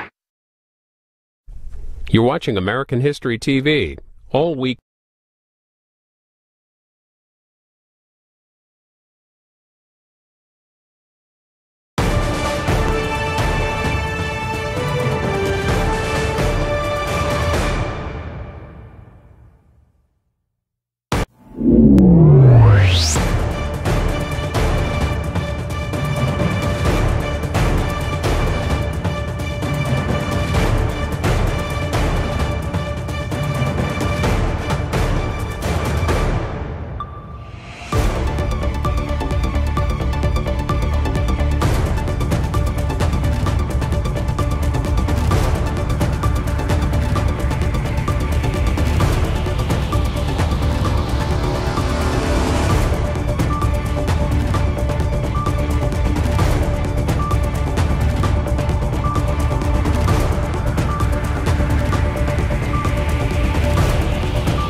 Thank you all very much. Mr. Speaker, Mr. President, distinguished members of Congress, honored guests, and fellow citizens. Only a month ago, I was your guest in this historic building, And I pledge to you my cooperation in doing what is right for this nation that we all love so much. I'm here tonight to reaffirm that pledge and to ask that we share in restoring the promise that is offered to every citizen by this, the last best hope of man on earth. All of us are aware of the punishing inflation which has, for the first time in 60 years, held to double-digit figures for 2 years in a row. Interest rates have reached absurd levels of more than 20% and over 15% for those who would borrow to buy a home. All across this land, one can see newly built homes standing vacant, unsold, because of mortgage interest rates. Almost 8 million Americans are out of work. These are people who want to be productive. But as the months go by, despair dominates their lives. The threats of layoff and unemployment hang over other millions, and all who work are frustrated by their inability to keep up with inflation. One worker in a Midwest city put it to me this way. He said, "I'm bringing home more dollars than I ever believed I could possibly earn, but I seem to be getting worse off." And he is. Not only have hourly earnings of the American worker, after adjusting for inflation, declined 5% over the past 5 years, but in these 5 years, federal personal taxes for the average family have increased 67%. We can no longer procrastinate and hope that things will get better. They will not. Unless we act forcefully, and now, the economy will get worse. Can we who man the ship of state deny it is somewhat out of control? Our national debt is approaching $1 trillion. A few weeks ago, I called such a figure, $1 trillion, incomprehensible. And I've been trying ever since to think of a way to illustrate how big $1 trillion really is. And the best I could come up with is that if you had a stack of $1,000 bills in your hand, only 4 inches high, you'd be a millionaire. $1 trillion would be a stack of $1,000 bills 67 miles high. The interest on the public debt this year, we know, will be over $90 billion. And unless we change the proposed spending for the fiscal year beginning October 1st, we'll add another almost $80 billion to the debt. Adding to our troubles is a mass of regulations imposed on the shopkeeper, the farmer, the craftsman, professionals, and major industry that is estimated to add $100 billion to the price of the things we buy, and it reduces our ability to produce. The rate of increase in American productivity, once one of the highest in the world, is among the lowest of all major industrial nations. Indeed, it has actually declined in the last 3 years. Now, I've painted a pretty grim picture, but I think I've painted it accurately. It is within our power to change this picture, and we can act with hope. There's nothing wrong with our internal strengths. There has been no breakdown in the human, technological, and natural resources upon which the economy is built. Based on this confidence in a system which has never failed us, but which we have failed through a lack of confidence and sometimes through a belief that we could fine-tune the economy and get a tune to our liking, I am proposing a comprehensive 4-point program. Now let me outline in detail some of the principal parts of this program. You'll each be provided with a completely detailed copy of the entire program. This plan is aimed at reducing the growth in government spending and taxing, reforming and eliminating regulations which are unnecessary and unproductive or counterproductive, and encouraging a consistent monetary policy aimed at maintaining the value of the currency. If enacted in full, this program can help America create 13 million new jobs, nearly 3 million more than we would have without these measures. It will also help us to gain control of inflation. It's important to note that we're only reducing the rate of increase in taxing and spending. We are not attempting to cut either spending or taxing levels below that which we presently have. This plan will get our economy moving again, productivity growth, and thus create the jobs that our people must have. And I'm asking that you join me in reducing direct federal spending by $41.4 billion in fiscal year 1982, along with another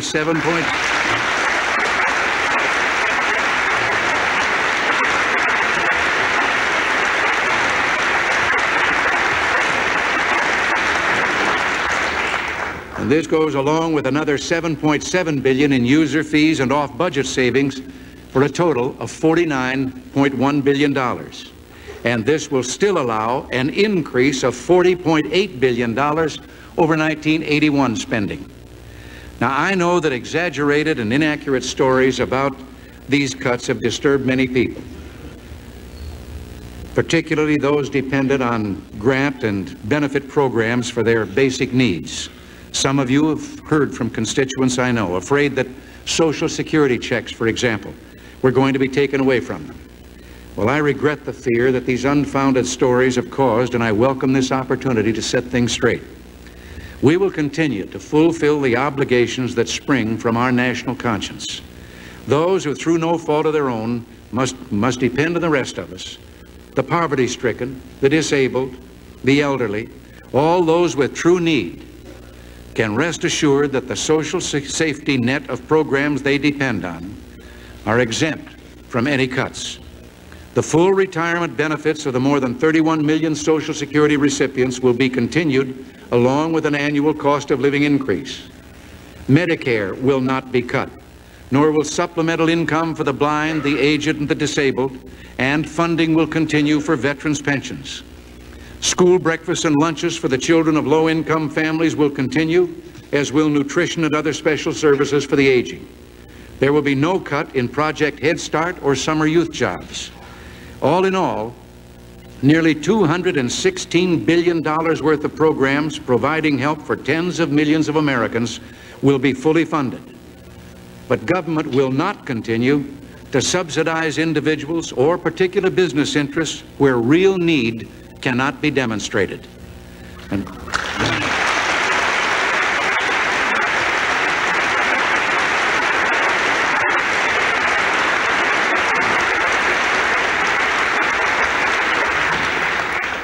while we will reduce some subsidies to regional and local governments, we will at the same time convert a number of categorical grant programs into block grants to reduce wasteful administrative overhead and to give local governments and states more flexibility and control.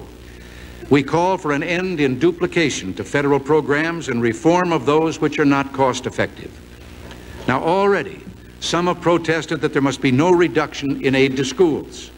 Well, let me point out that federal aid to education amounts to only 8% of the total educational funding. And for this 8%, the federal government has insisted on tremendously disproportionate share of control over our schools. Whatever reductions we've proposed in that 8% will amount to very little in the total cost of education. They will, however, restore more authority to states and local school districts.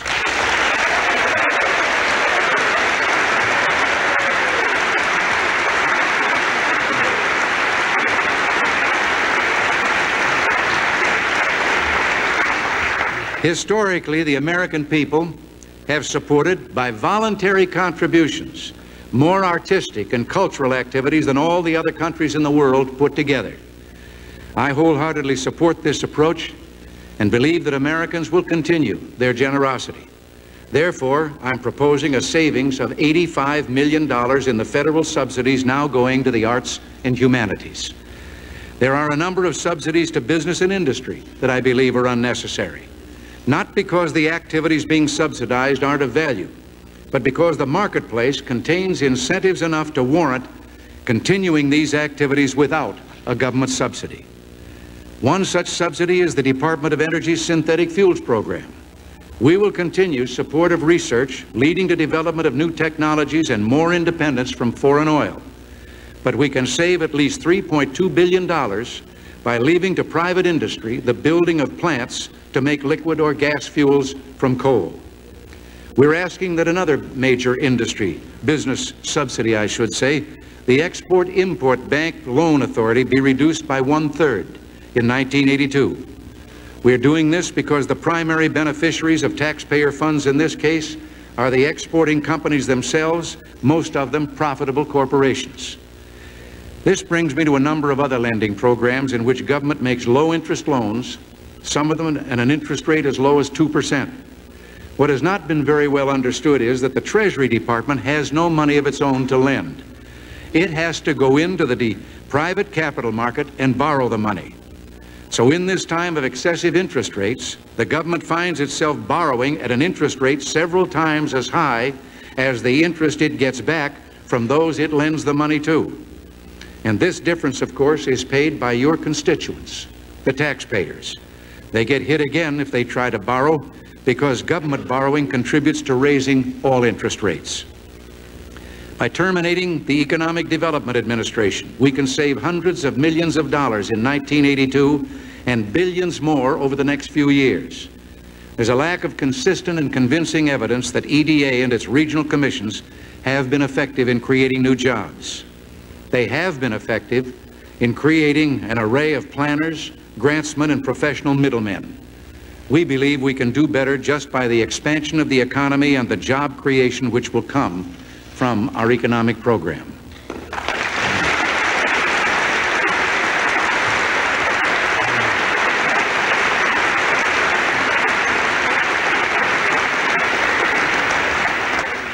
The food stamp program will be restored to its original purpose, to assist those without resources to purchase sufficient nutritional food. We will, however, save $1.8 billion in fiscal year 1982 by removing from eligibility those who are not in real need or who are abusing the program.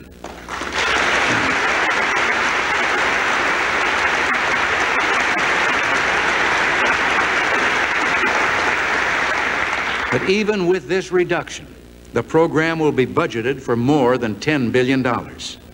We will tighten welfare and give more attention to outside sources of income when determining the amount of welfare an individual is allowed. This, plus strong and effective work requirements, will save $520 million in the next year. I stated a moment ago our intention to keep the school breakfast and lunch programs for those in true need. But by cutting back on meals for children of families who can afford to pay, the savings will be $1.6 billion in fiscal year 1982. Now let me just touch on a few other areas which are typical of the kind of reductions we've included in this economic package.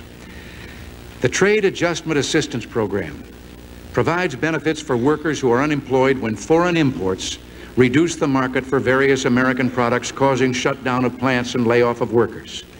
The purpose is to help these workers find jobs in growing sectors of our economy. There's nothing wrong with that. But because these benefits are paid out on top of normal unemployment benefits, we wind up paying greater benefits to those who lose their jobs because of foreign competition than we do to their friends and neighbors who are laid off due to domestic competition. Anyone must agree that this is unfair. Putting these two programs on the same footing will save $1.15 billion in just 1 year. Earlier, I made mention of changing categorical grants to states and local governments into block grants. Now, we know, of course, that the categorical grant programs burden local and state governments with a mass of federal regulations and federal paperwork. Ineffective targeting, wasteful administrative overhead, all can be eliminated by shifting the resources and decision-making authority to local and state government. This will also consolidate programs which are scattered throughout the federal bureaucracy, bringing government closer to the people and saving $23.9 billion over the next 5 years. Our program for economic renewal deals with a number of programs which at present are not cost-effective. An example is Medicaid. Right now, Washington provides the states with unlimited matching payments for their expenditures. At the same time, we here in Washington pretty much dictate how the states are going to manage those programs. We want to put a cap on how much the federal government will contribute, but at the same time allow the states much more flexibility in managing and structuring the programs. I know from our experience in California that such flexibility could have led to far more cost-effective reforms. Now, this will bring a savings of $1 billion next year. The space program has been and is important to America, and we plan to continue it. We believe, however, that a reordering of priorities to focus on the most important and cost-effective NASA programs can result in a savings of $250,000. Now, coming down from space to the mailbox, the Postal Service has been consistently unable to live within its operating budget. It is still dependent on large federal subsidies. We propose reducing those subsidies by $632 million in 1982 to press the Postal Service into becoming more effective. And in subsequent years, the savings will continue to add up. The Economic Regulatory Administration in the Department of Energy has programs to force companies to convert to specific fuels. It has the authority to administer a gas rationing plan, and prior to decontrol, it ran the oil price control program. With these and other regulations gone, we can save several hundreds of millions of dollars over the next few years. I'm sure there's one department you've been waiting for me to mention, the Department of Defense. It's the only department in our entire program that will actually be increased over the present budgeted figure.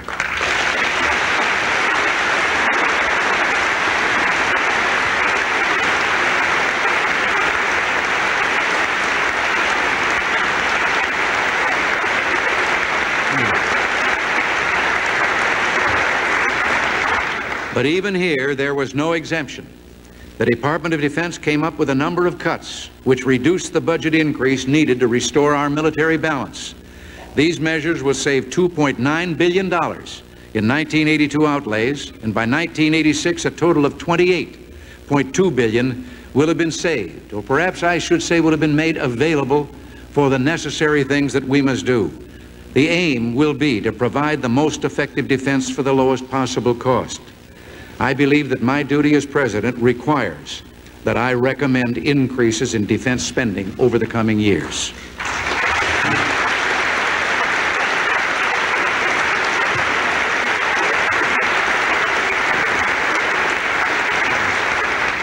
I know that you're all aware, but I think it bears saying again that since 1970, the Soviet Union has invested $300 billion more in its military forces than we have. As a result of its massive military buildup, the Soviets have made a significant numerical advantage in strategic nuclear delivery systems, tactical aircraft, submarines, artillery, and anti-aircraft defense. To allow this imbalance to continue is a threat to our national security. Notwithstanding our economic straits, making the financial changes beginning now is far less costly than waiting and having to attempt a crash program several years from now. We remain committed to the goal of arms limitation through negotiation. I hope we can persuade our adversaries to come to realistic, balanced, and verifiable agreements.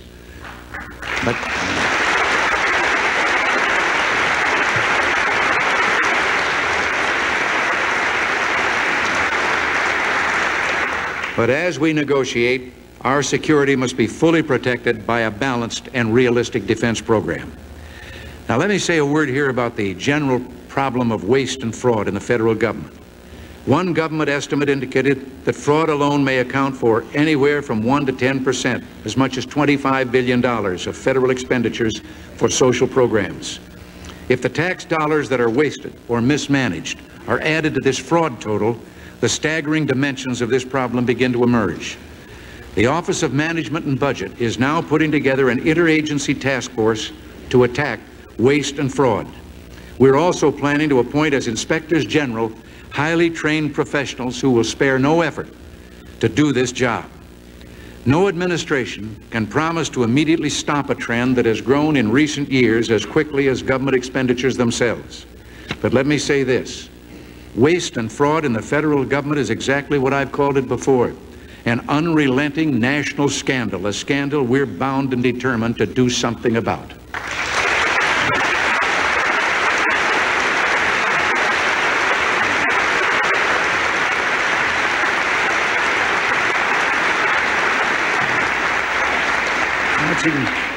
Marching in lockstep with the whole program of reductions in spending is the equally important program of reduced tax rates. Both are essential if we're to have economic recovery. It's time to create new jobs, to build and rebuild industry, and to give the American people room to do what they do best. And that can only be done with a tax program which provides incentive to increase productivity for both workers and industry. Our proposal is for a 10% across-the-board cut every year for 3 years in the tax rates for all individual income taxpayers, make a total cut in tax rates of 30%. This 3-year reduction will also apply to the tax on unearned income, leading toward an eventual elimination of the present differential between the tax on earned and unearned income. Now, I would have hoped that we could be retroactive with this, but as it stands, the effective starting date for these 10% personal income tax rate reductions will call for as of July 1st of this year. Again, let me remind you that while this 30% reduction will leave the taxpayers with $500 billion more in their pockets over the next 5 years, it's actually only a reduction in the tax increase already built into the system. Unlike some past quote-unquote tax reforms, this is not merely a shift of wealth between different sets of taxpayers. This proposal for an equal reduction in everyone's tax rates will expand our national prosperity, enlarge national incomes, and increase opportunities for all Americans. Some will argue, I know, that reducing tax rates now will be inflationary. A solid body of economic experts does not agree. And tax cuts adopted over the past 3/4 of a century indicate these economic experts are right. They will not be inflationary. I've had advice that in 1985, our real production in goods and services will grow by 20% and be $300 billion higher than it is today. The average worker's wage will rise in real purchasing power 8%. And this is in after-tax dollars. And this, of course, is predicated on a complete program of tax cuts and spending reductions being implemented. The other part of the tax package is aimed directly at providing business and industry with the capital needed to modernize and engage in more research and development. This will involve an increase in depreciation allowances. And this part of our tax proposal will be retroactive to January 1st. The present depreciation system is obsolete, needlessly complex, and economically counterproductive. Very simply, it bases the depreciation of plant, machinery, and vehicles and tools on their original cost with no recognition of how inflation has increased their replacement cost. We're proposing a much shorter write-off time than is presently allowed. A 5-year write-off for machinery, 3 years for vehicles and trucks, and a 10-year write-off for plant. In fiscal year 1992, under this plan, business would acquire nearly $10 billion for investment. By 1985, the figure would be nearly $45 billion. These changes are essential to provide the new investment which is needed to create millions of new jobs between now and 1985, and to make America competitive once again in the world market. Now,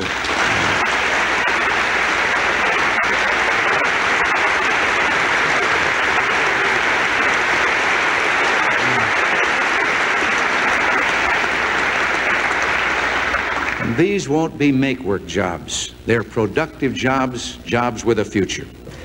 I'm well aware that there are many other desirable and needed tax changes, such as indexing the income tax brackets to protect taxpayers against inflation, the unjust discrimination against married couples if both are working and earning, tuition tax credits, the unfairness of the inheritance tax, especially to the family-owned farm and the family-owned business, and a number of others. But our program for economic recovery is so urgently needed to begin to bring down inflation that I'm asking you to act on this plan first and with great urgency. And then I pledge I will join with you in seeking these additional tax changes at the earliest date possible.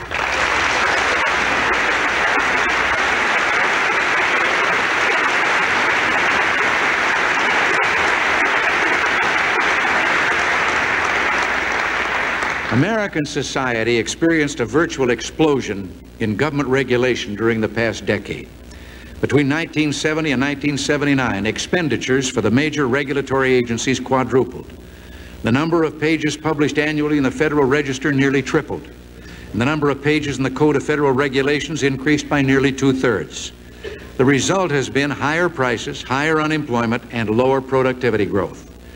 Overregulation causes small and independent businessmen and women, as well as large businesses, to defer or terminate plans for expansion, and since they're responsible for most of the new jobs, those new jobs just aren't created.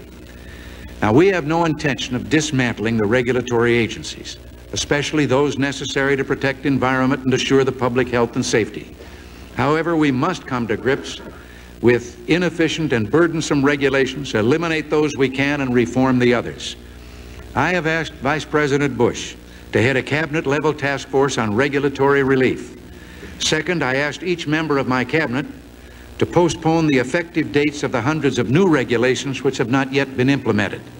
Third, in coordination with the task force, many of the agency heads have already taken prompt action to review and rescind existing burdensome regulations.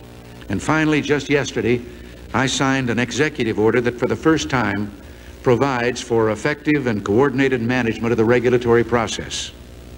Much has been accomplished, but it's only a beginning. We will eliminate those regulations that are unproductive and unnecessary by executive order where possible, and cooperate fully with you on those that require legislation. The final aspect of our plan requires a national monetary policy which does not allow money growth to increase consistently faster than the growth of goods and services. In order to curb inflation, we need to slow the growth in our money supply. Now, we fully recognize the independence of the Federal Reserve System.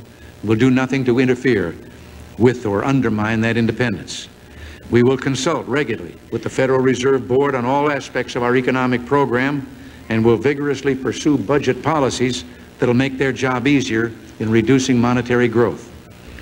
A successful program to achieve stable and moderate growth patterns in the money supply will keep both inflation and interest rates down and restore vigor to our financial institutions and markets. This, then, is our proposal, America's New Beginning, a program for economic recovery. I don't want it to be simply the plan of my administration. I'm here tonight to ask you to join me in making it our plan. Together, we can embark on this road.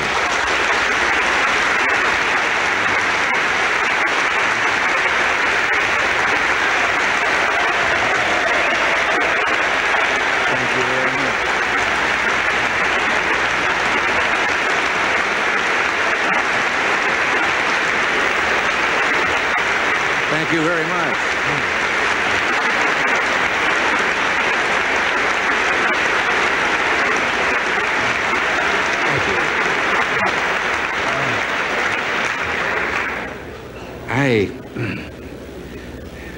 I should have arranged to quit right there.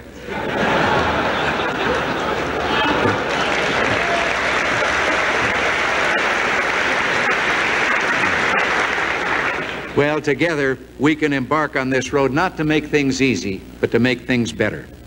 Our social, political, and cultural, as well as our economic institutions, can no longer absorb the repeated shocks that have been dealt them over the past decades. Can we do the job? The answer is yes, but we must begin now. We're in control here. There's nothing wrong with America that together we can't fix. I'm sure there'll be some who'll raise the familiar old cry, "Don't touch my program, cut somewhere else." I hope I've made it plain that our approach has been even-handed, that the only programs for the programs for the truly deserving needy remain untouched. The question is, are we simply going to go down the same path we've gone down before, carving out one special program here, another special program there? I don't think that's what the American people expect of us. More important, I don't think that's what they want. They're ready to return to the source of our strength. The substance and prosperity of our nation is built by wages brought home from the factories and the mills, the farms and the shops. They are the services provided in 10,000 corners of America, the interest on the thrift of our people, and in the returns for their risk-taking. The production of America is the possession of those who build, serve, create, and produce. For too long now, we've removed from our people the decisions on how to dispose of what they created. We've strayed from first principles. We must alter our course. The taxing power of government must be used to provide revenues for legitimate government purposes. It must not be used to regulate the economy or bring about social change.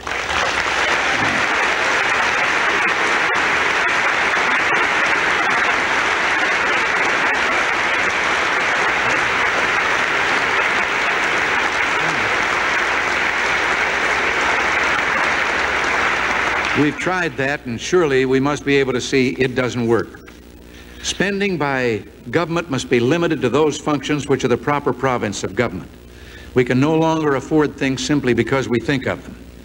Next year, we can reduce the budget by $41.4 billion without harm to government's legitimate purposes or to our responsibility to all who need our benevolence.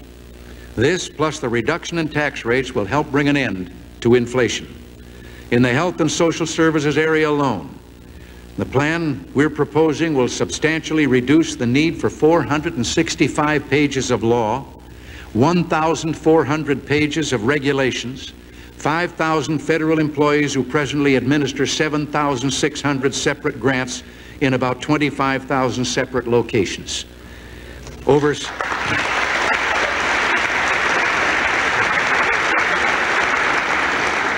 Over 7 million man and woman hours of work by state and local officials are required to fill out government forms. I would direct a question to those who have indicated already an unwillingness to accept such a plan. Have they an alternative which offers a greater chance of balancing the budget, reducing and eliminating inflation, stimulating the creation of jobs, and reducing the tax burden? And if they haven't, are they suggesting we can continue on the present course without coming to a day of reckoning? If we don't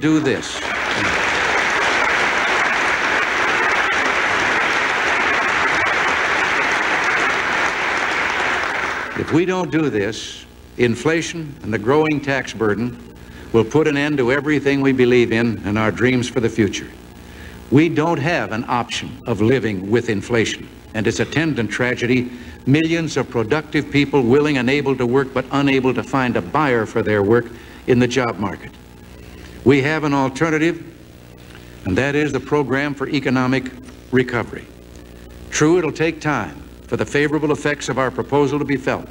So we must begin now. The people are watching and waiting. They don't demand miracles. They do expect us to act. Let us act together. Thank you.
Members will be seated.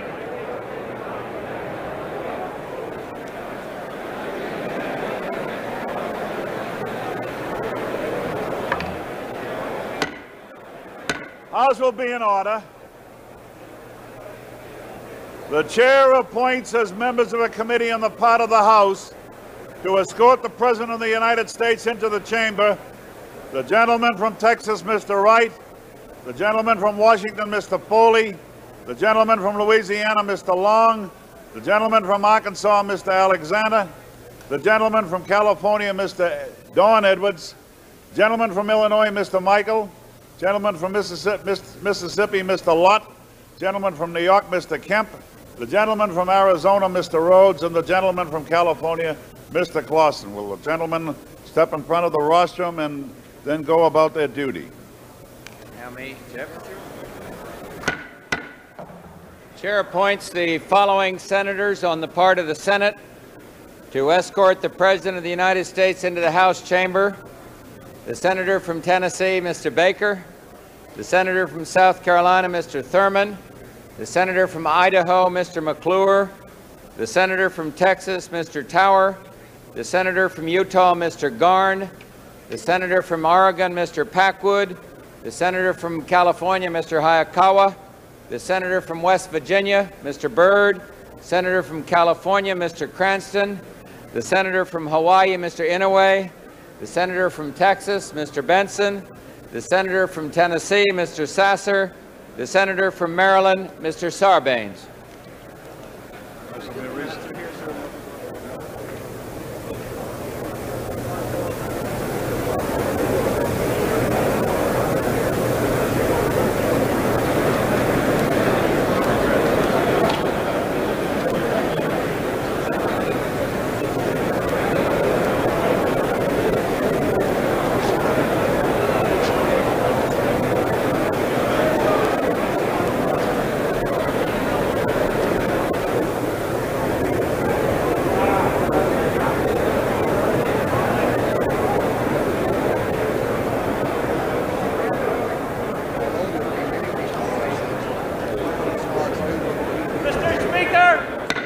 Secretary,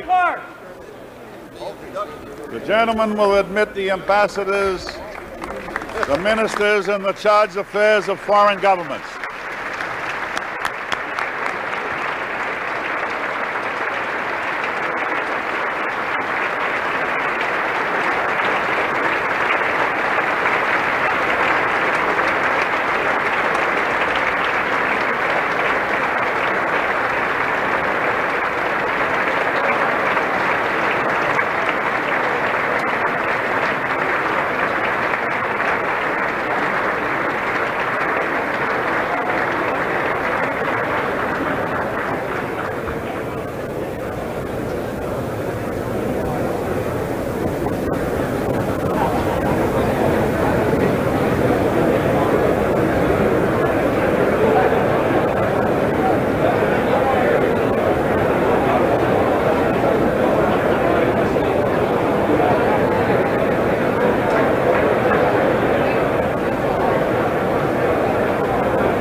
Thank you very much.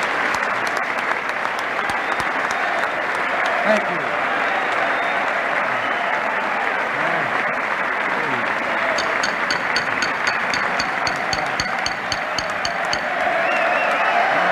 Thank you.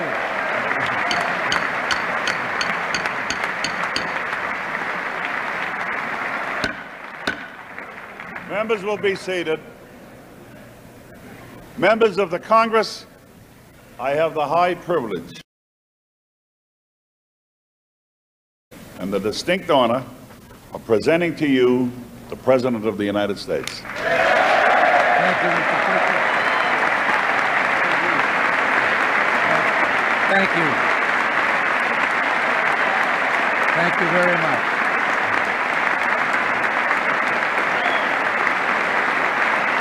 Thank you.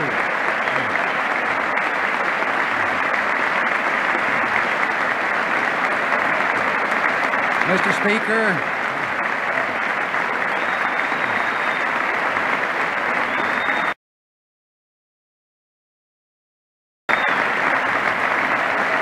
thank you.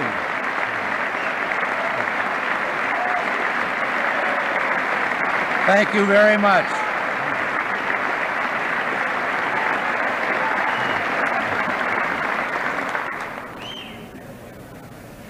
Mr. Speaker, Mr. President, distinguished members of the Congress, honored guests, and fellow citizens.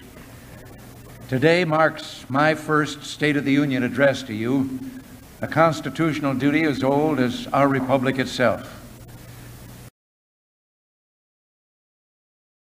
President Washington began this tradition in 1790 after reminding the nation that the destiny of self-government and the preservation of the sacred fire of liberty is finally staked on the experiment entrusted to the hands of the American people. For our friends in the press who place a high premium on accuracy, let me say, I did not actually hear George Washington say that.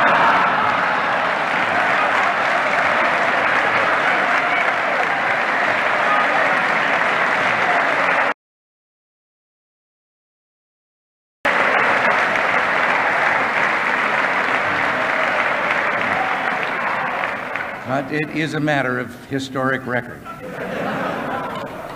But from this podium, Winston Churchill asked the free world to stand together against the onslaught of aggression. Franklin Delano Roosevelt spoke of a day of infamy and summoned a nation to arms. Douglas MacArthur made an unforgettable farewell to a country he'd loved and served so well. Dwight Eisenhower reminded us that peace was purchased only at the price of strength, and John F. Kennedy spoke of the burden and glory that is freedom. When I visited this chamber last year as a newcomer to Washington, critical of past policies which I believe had failed, I proposed a new spirit of partnership between this Congress and this administration, and between Washington and our state and local governments. In forging this new partnership for America, we could achieve the oldest hopes of our republic: prosperity for our nation, peace for the world, and the blessings of individual liberty for our children, and someday for all of humanity. It's my duty to report to you tonight on the progress that we have made in our relations with other nations, on the foundation we've carefully laid for our economic recovery, and finally on a bold and spirited initiative that I believe can change the face of American government and make it again the servant of the people. Seldom have the stakes been higher for America. What we do and say here will make all the difference to auto workers in Detroit, lumberjacks in the Northwest, steel workers in Steubenville who are in the unemployment lines, to black teenagers in Newark and Chicago, to hard-pressed farmers and small businessmen, and to millions of everyday Americans who harbor the simple wish of a safe and financially secure future for their children. To understand the State of the Union, we must look not only at where we are and where we're going, but where we've been. The situation at this time last year was truly ominous. The last decade has seen a series of recessions. There was a recession in 1970, in 1974, and again in the spring of 1980. Each time, unemployment increased and inflation soon turned up again. We coined the word stagflation to describe this. Government's response to these recessions was to pump up the money supply and increase spending. In the last 6 months of 1980, as an example, the money supply increased at the fastest rate in post-war history, 13%. Inflation remained in double digits, and government spending increased at an annual rate of 17%. Interest rates reached a staggering 21.5%. There were 8 million unemployed. Late in 1981, we sank into the present recession, largely because continued high interest rates hurt the auto industry and construction, and there was a drop in productivity and the already high unemployment increased. This time, however, things are different. We have an economic program in place completely different from the artificial quick fixes of the past. It calls for a reduction of the rate of increase in government spending, and already that rate has been cut nearly in half. But reduced spending alone isn't enough. We've just implemented the first and smallest phase of a 3-year tax rate reduction designed to stimulate the economy and create jobs. Already, interest rates are down to 15.75%, but they must still go lower. Inflation is down from 12.4% to 8.9%, and for the month of December, it was running at an annualized rate of 5.2%. If we had not acted as we did, things would be far worse for all Americans than they are today.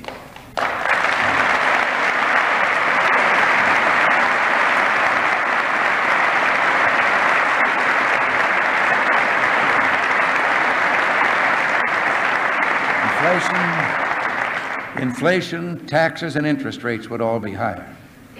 A year ago, Americans' faith in their governmental process was steadily declining. 6 out of 10 Americans were saying they were pessimistic about their future. A new kind of defeatism was heard. Some said our domestic problems were uncontrollable, that we had to learn to live with this seemingly endless cycle of high inflation and high unemployment. There were also pessimistic predictions about the relationship between our administration and this Congress. It was said we could never work together. Well, those predictions were wrong. The record is clear, and I believe that history will remember this as an era of American renewal, remember this administration as an administration of change, and remember this Congress as a Congress of destiny. Together, we not only cut the increase in government spending nearly in half, we brought about the largest tax reductions and the most sweeping changes in our tax structure since the beginning of this century. And because we indexed future taxes to the rate of inflation, we took away government's built-in profit on inflation and its hidden incentive to grow larger at the expense of American workers. Together, after 50 years of taking power away from the hands of the people in their states and local communities, we have started returning power and resources to them. Together, we have cut the growth of new federal regulations nearly in half. In 1981, there were 23,000 fewer pages in the Federal Register which lists new regulations than there were in 1980.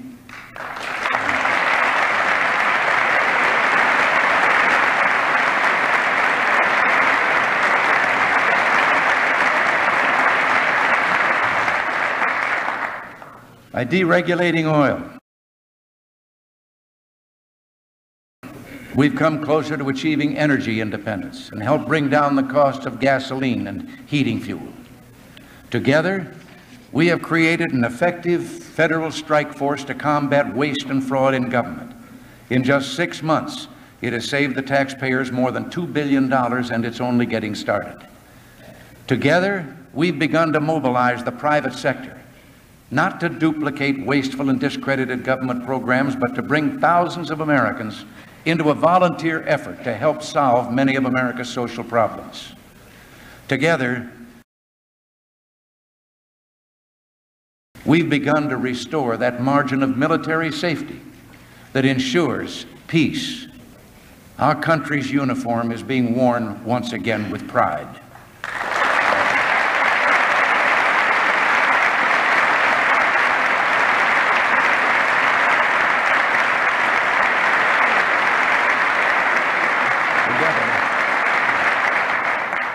Together, we have made a new beginning, but we have only begun. No one pretends that the way ahead will be easy. In my inaugural address last year, I warned that the ills we suffer have come upon us over several decades. They will not go away in days, weeks, or months, but they will go away, because we as Americans have the capacity now, as we've had it in the past, to do whatever needs to be done to preserve this last and greatest bastion of freedom.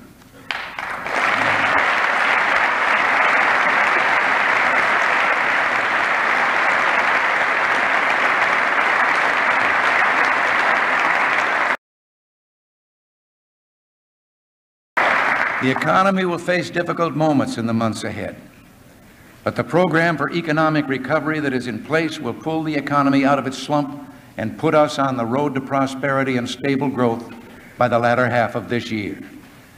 And that is why I can report to you tonight that in the near future, the State of the Union and the economy will be better, much better, if we summon the strength to continue on the course that we've charted. And so the question, if the fundamentals are in place, what now? Well, two things. First, we must understand what's happening at the moment to the economy. Our current problems are not the product of the recovery program that's only just now getting underway, as some would have you believe. They are the inheritance of decades of tax and spend and spend. Second, because our economic problems are deeply rooted and will not respond to quick political fixes, we must stick to our carefully integrated plan for recovery.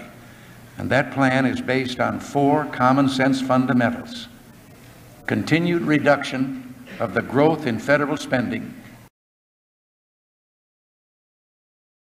preserving the individual and business tax reductions that will stimulate saving and investment, removing unnecessary federal regulations to spark productivity, and maintaining a healthy dollar and a stable monetary policy, the latter a responsibility of the Federal Reserve System.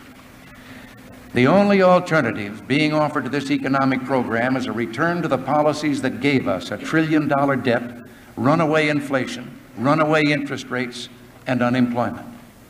The doubters would have us turn back the clock with tax increases that would offset the personal tax rate reductions already passed by this Congress. Raise present taxes to cut future deficits, they tell us. Well, I don't believe we should buy that argument. There are too many imponderables for anyone to predict deficits or surpluses several years ahead with any degree of accuracy. The budget in place when I took office had been projected as balanced. It turned out to have one of the biggest deficits in history. Another example of the imponderables that can make deficit projections highly questionable: a change of only 1 percentage point in unemployment can alter a deficit up or down by some $25 billion. As it now stands, our forecasts, which we're required by law to make, will show major deficits starting at less than $100 billion and declining, but still too high. More important, we're making progress with the 3 keys to reducing deficits: economic growth, lower interest rates, and spending control. The policies we have in place will reduce the deficit steadily, surely, and in time, completely. Higher taxes would not mean lower deficits. If they did, how would we explain that tax revenues more than doubled just since 1976? Yet in that same 6-year period, we ran the largest series of deficits in our history. In 1980, tax revenues increased by $54 billion, and in 1980, we had one of our all-time biggest deficits. Raising taxes won't balance the budget. It will encourage more government spending and less private investment. Raising taxes will slow economic growth, reduce production, and destroy future jobs, making it more difficult for those without jobs to find them, and more likely that those who now have jobs could lose them. So, I will not ask you to try to balance the budget on the backs of the American taxpayers.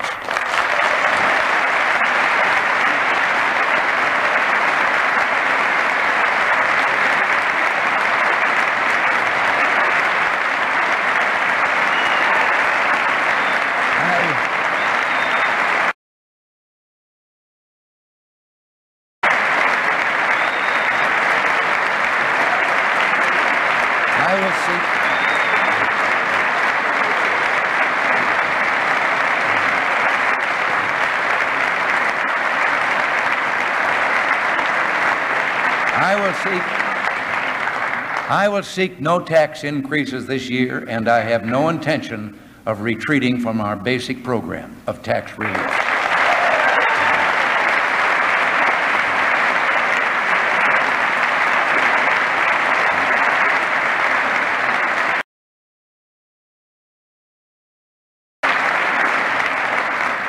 I promise to bring the American people, to bring their tax rates down and to keep them down, to provide them incentives to rebuild our economy, to save, to invest in America's future.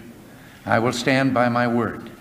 Tonight, I'm urging the American people, seize these new opportunities to produce, to save, to invest, and together we'll make this economy a mighty engine of freedom, hope, and prosperity again.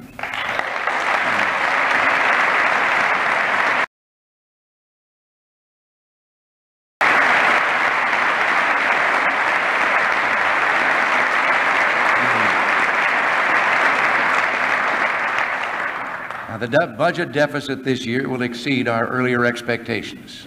The recession did that. It lowered revenues and increased costs. To some extent, we're also victims of our own success. We brought inflation down faster than we thought we could, and have thus deprived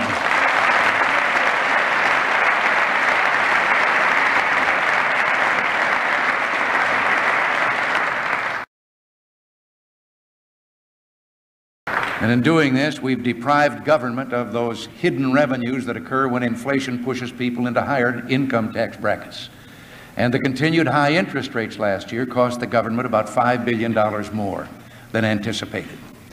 We must cut out more non-essential government spending and root out more waste, and we will continue our efforts to reduce the number of employees in the federal workforce by 75,000.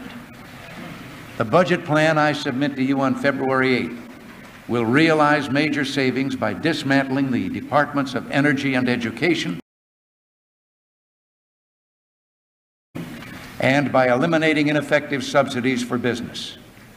We will continue to redirect our resources to our two highest budget priorities: a strong national defense to keep America free and at peace, and a reliable safety net of social programs for those who have contributed and those who are in need. Contrary to some of the wild charges you may have heard, this administration has not and will not turn its back on America's elderly or America's poor.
We must cut out more non-essential government spending and root out more waste, and we will continue our efforts to reduce the number of employees in the federal workforce by 75,000.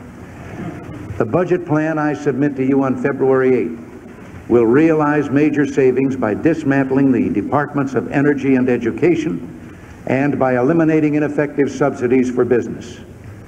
We will continue to redirect our resources to our two highest budget priorities: a strong national defense to keep America free and at peace, and a reliable safety net of social programs for those who have contributed and those who are in need. Contrary to some of the wild charges you may have heard, this administration has not and will not turn its back on America's elderly or America's poor.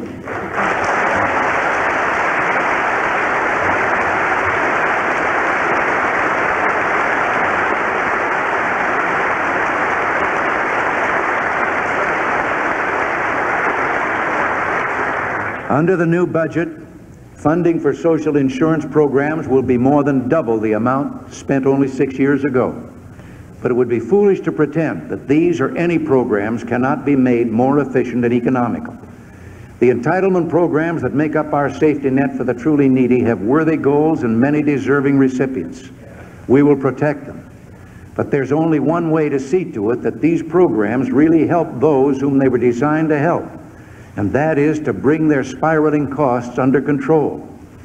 Today, we face the absurd situation of a federal budget with 3/4 of its expenditures routinely referred to as uncontrollable, and a large part of this goes to entitlement programs.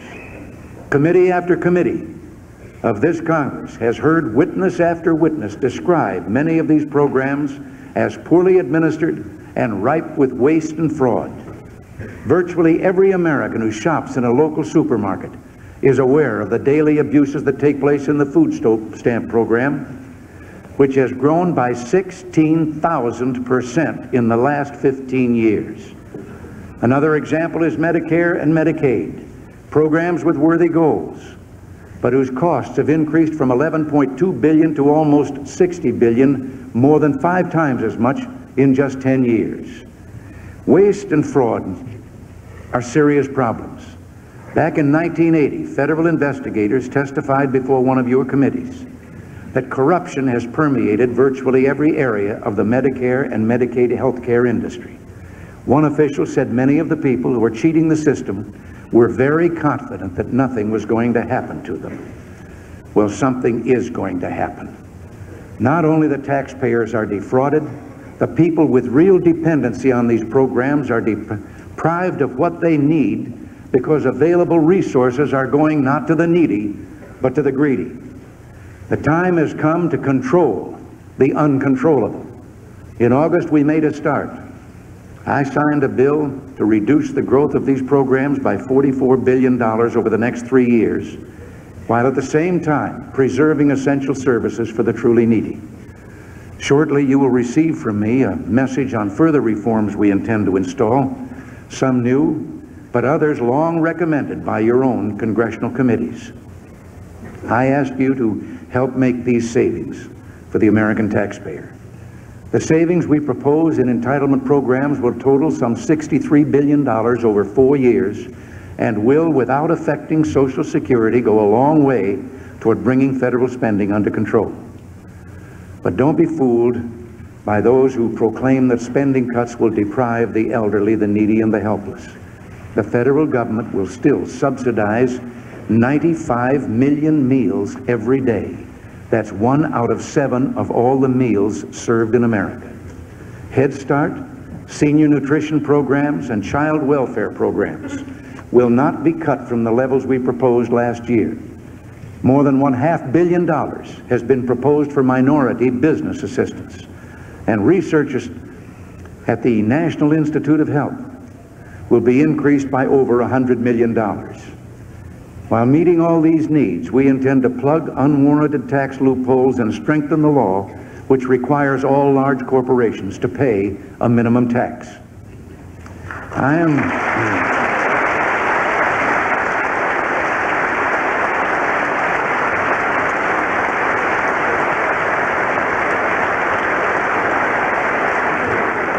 I am confident the economic program we've put into operation will protect the needy while it triggers a recovery that will benefit all Americans.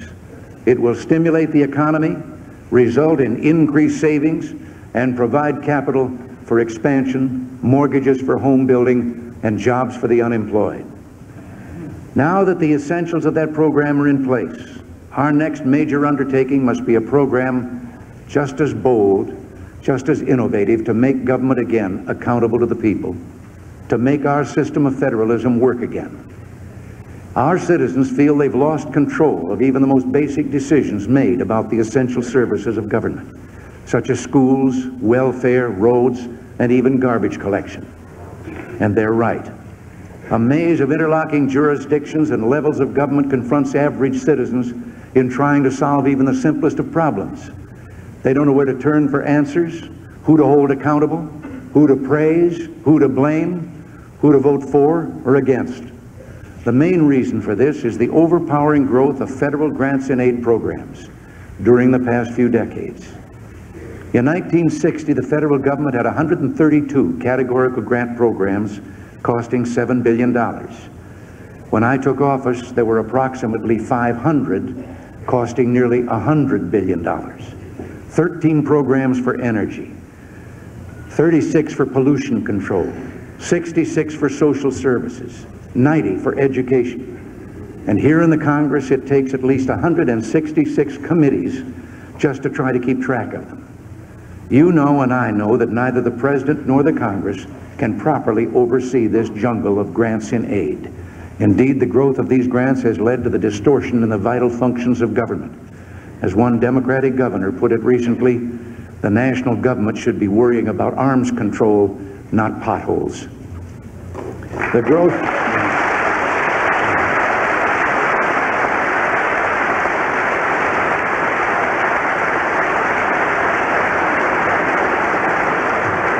growth in these federal programs has, in the words of one Intergovernmental Commission, made the federal government more pervasive, more intrusive, more unmanageable, more ineffective and costly, and above all, more accountable.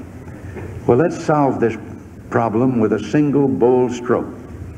The return of some $47 billion in federal programs to state and local government, together with the means to finance them, and a transition period of nearly 10 years to avoid unnecessary disruption.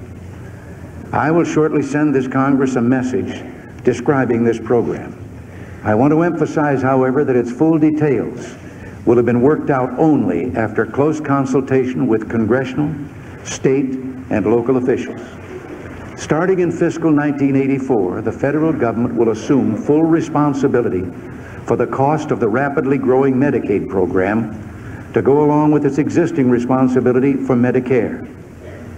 As part of a financially equal swap, the states will simultaneously take full responsibility for aid to families with dependent children and food stamps.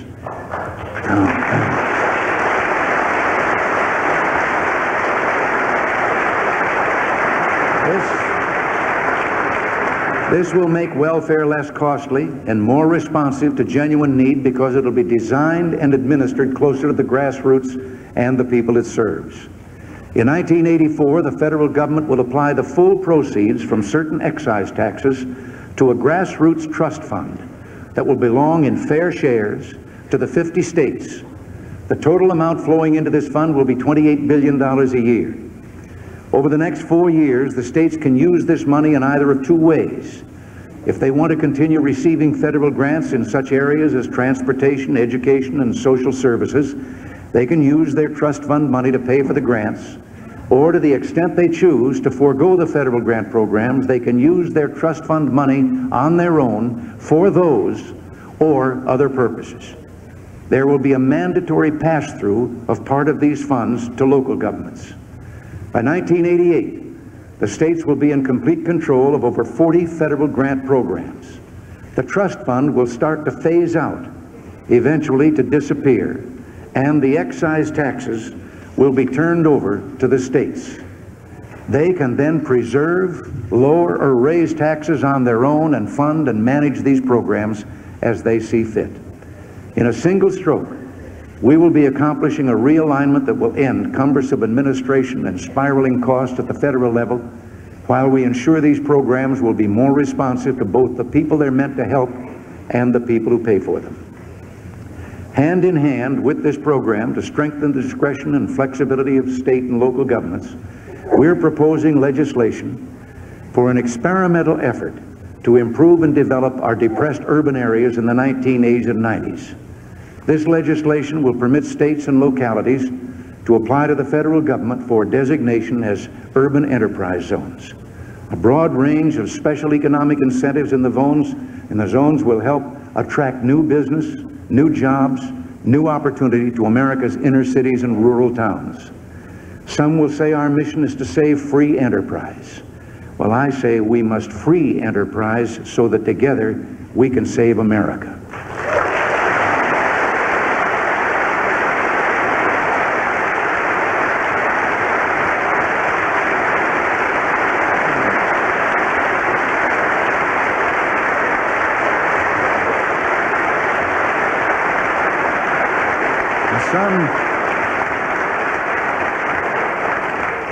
Some will also say our states and local communities are not up to the challenge of a new and creative partnership.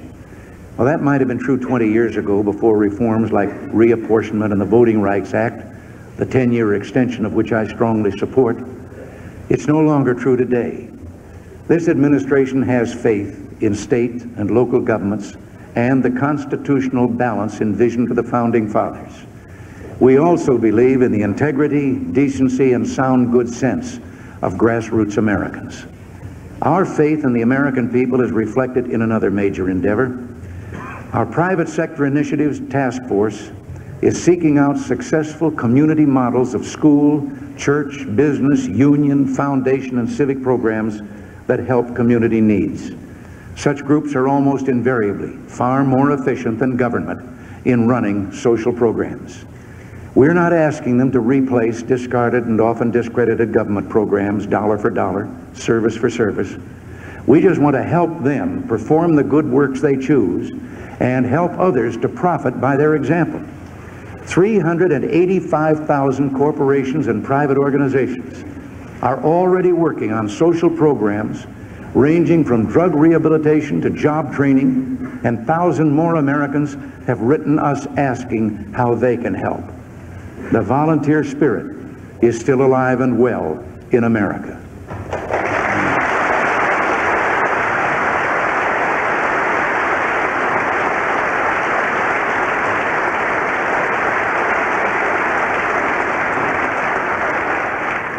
Our nation's long journey towards civil rights for all our citizens, once a source of discord, now a source of pride, must continue with no backsliding or slowing down.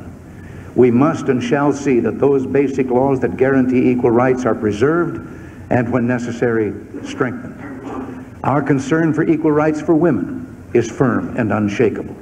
We launched a new task force on legal equity for women and a 50 states project that will examine state laws for discriminatory language. And for the first time in our history, a woman sits on the highest court in the land.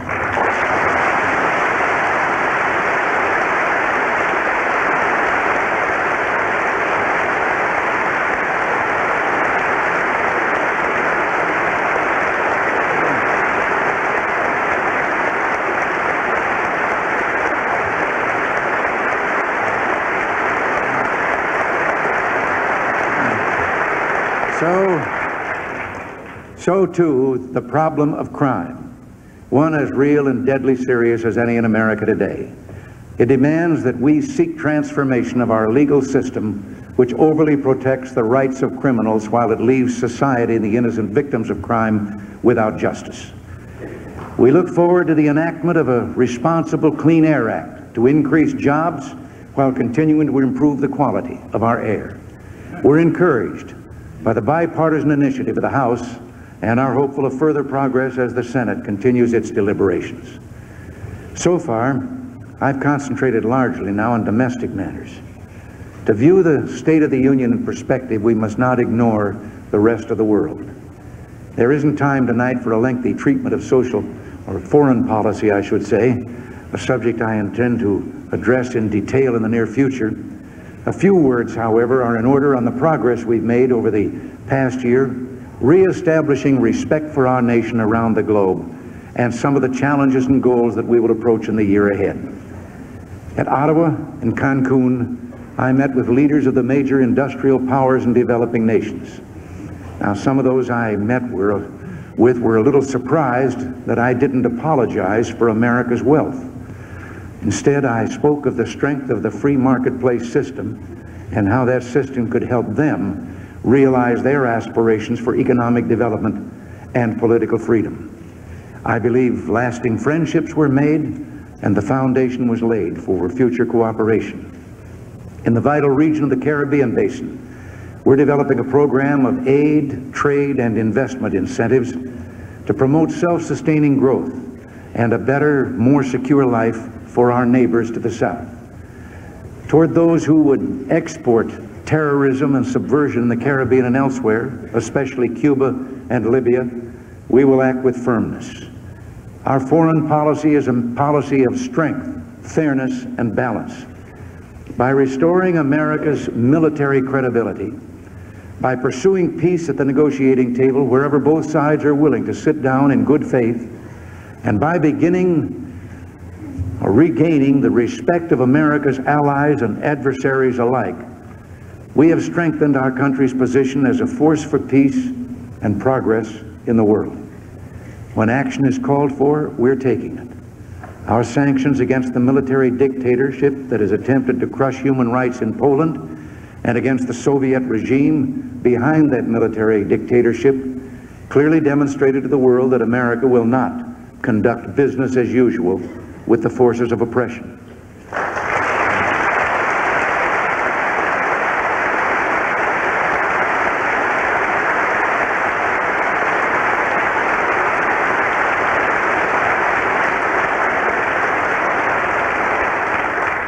If the events in Poland continue to deteriorate, further measures will follow. Now, let me also note that private American groups have taken the lead in making January 30th a day of solidarity with the people of Poland. So too, the European Parliament has called for March 21st to be an International Day of Support for Afghanistan. Well, I urge all peace-loving peoples to join together on those days, to raise their voices, to speak and pray for freedom. Meanwhile, we're working for reduction of arms and military activities, as I announced in my address to the nation last November 18th.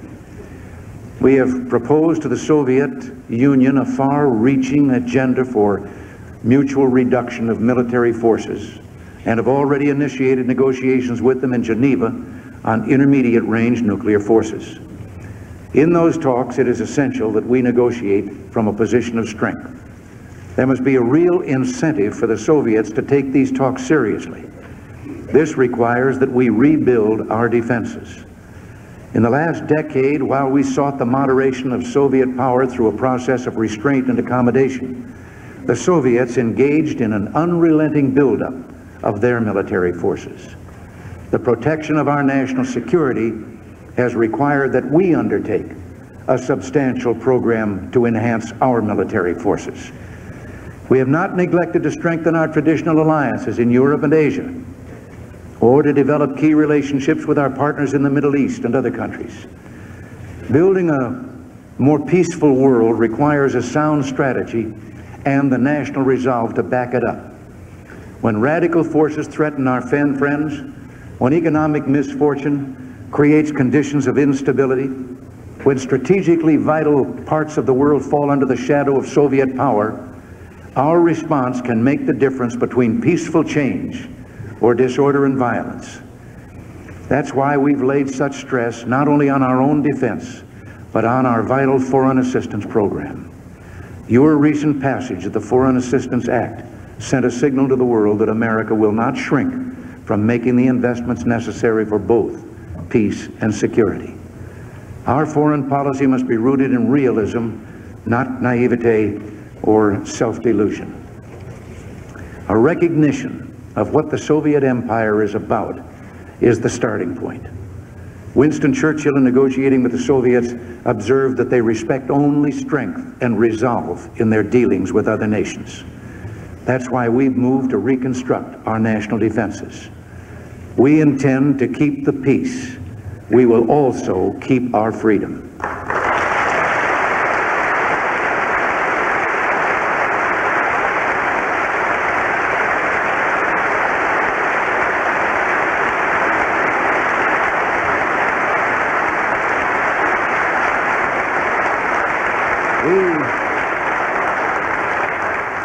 We have made pledges of a new frankness in our public statements and worldwide broadcasts.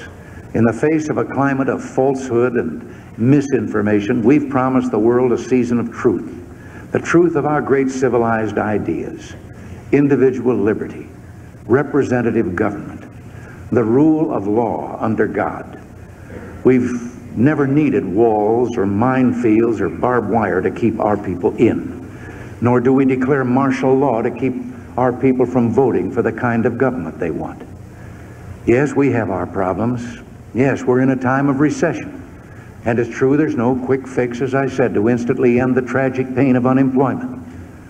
But we will end it. The process has already begun, and we'll see its effect as the year goes on.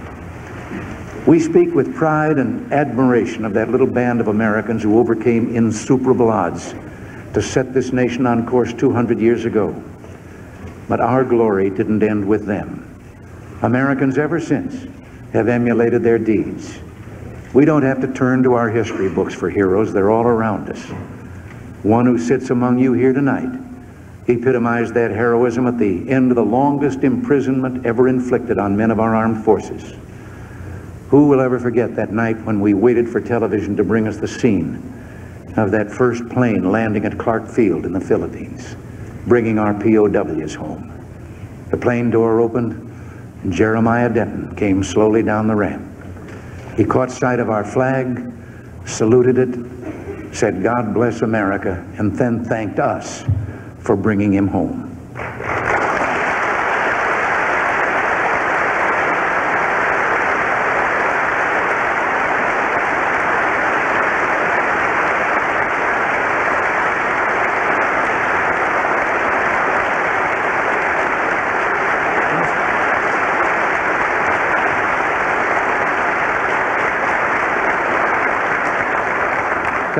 Just 2 weeks ago, in the midst of a terrible tragedy on the Potomac, we saw again the spirit of American heroism at its finest.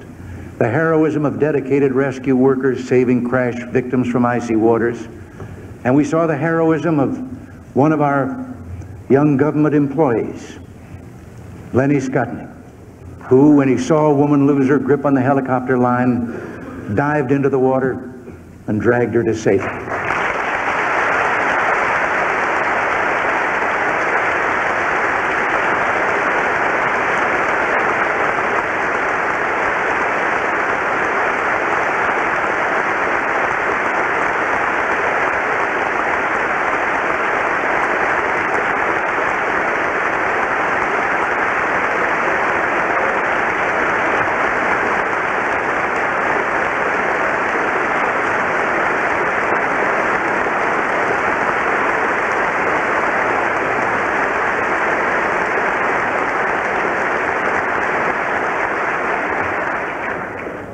Then there are countless quiet, everyday heroes of American life.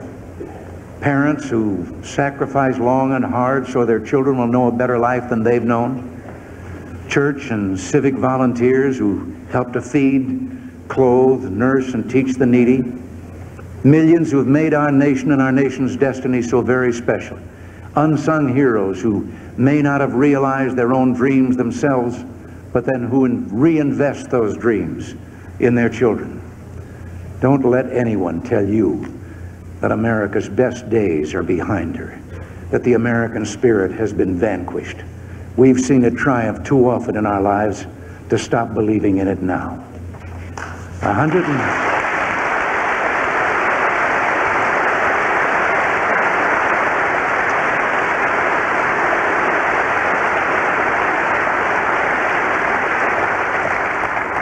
120 years ago, the greatest of all our presidents delivered his second State of the Union message in this chamber. We cannot escape history, Abraham Lincoln warned. We of this Congress and this administration will be remembered in spite of ourselves. The trial through which we pass will light us down in honor or dishonor to the latest generation. Well, that president and that Congress did not fail the American people. Together they weathered the storm and preserved the Union. Let it be said of us that we too did not fail. That we too worked together to bring America through difficult times. Let us so conduct ourselves that 2 centuries from now, another Congress and another president meeting in this chamber as we're meeting will speak of us with pride, saying that we met the test and preserved for them in their day the sacred flame of liberty, this last best hope of man on earth. God bless you and thank you.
United States as he joins Franklin Delano Roosevelt and Harry.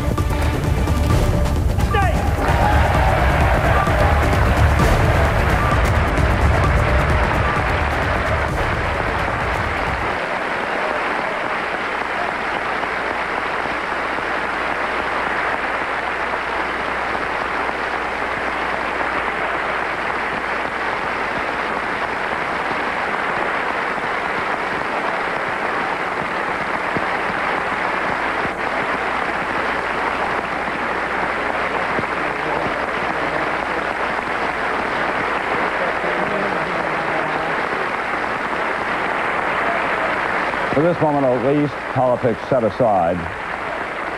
Wasn't shaking hands with Dick Darman, his budget director. Secretary of State Baker, his old friend of some 30 years. One of the president's escorts tonight breaks precedent. Martha Pope, the former chief of staff to George Mitchell, is the new sergeant-at-arms, the first woman to hold that job. The president now will be introduced by House Speaker Tom Foley, who was an eloquent but ultimately unsuccessful voice against the use of force in the Persian Gulf. Mrs. Colin Powell, Mrs. Cheney, with Barbara Bush in the House gallery. Bob Michel, Republican leader, Strom Thurmond, shaking hands with Jim Baker, Secretary of State.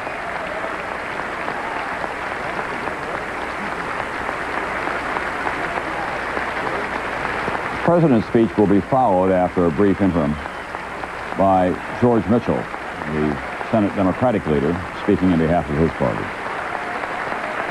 A now familiar face in America and around the world, General Colin Powell, Chairman of the Joint Chiefs of Staff.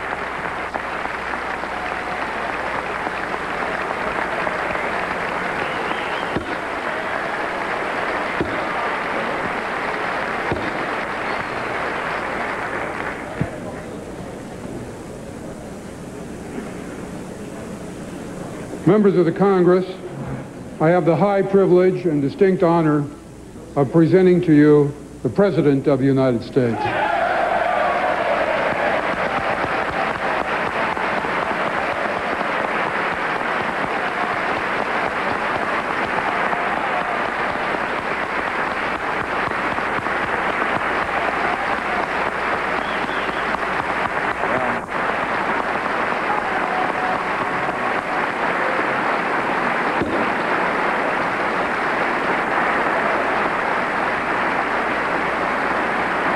Thank you very much.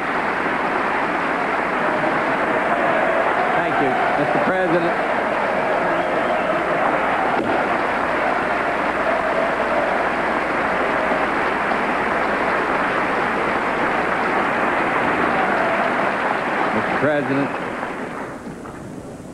Mr. President and Mr. Speaker and members of the United States Congress, I come to this House of the People to speak to you and all Americans, certain that we stand at a defining hour. Halfway around the world, we are engaged in a great struggle in the skies and on the seas and sands. We know why we're there. We are Americans, part of something larger than ourselves. For 2 centuries, we've done the hard work of freedom, and tonight we lead the world in facing down a threat to decency and humanity. What is at stake is more than one small country. It is a big idea, a new world order, where diverse nations are drawn together in common cause to achieve the universal aspirations of mankind: peace and security, freedom, and the rule of law. Such is a world worthy of our struggle and worthy of our children's future.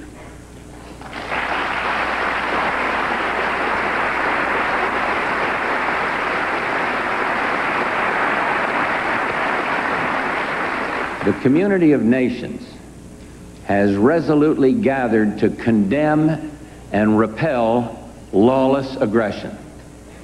Saddam Hussein's unprovoked invasion, his ruthless, systematic rape of a peaceful neighbor, violated everything the community of nations holds dear. The world has said this aggression would not stand, and it will not stand.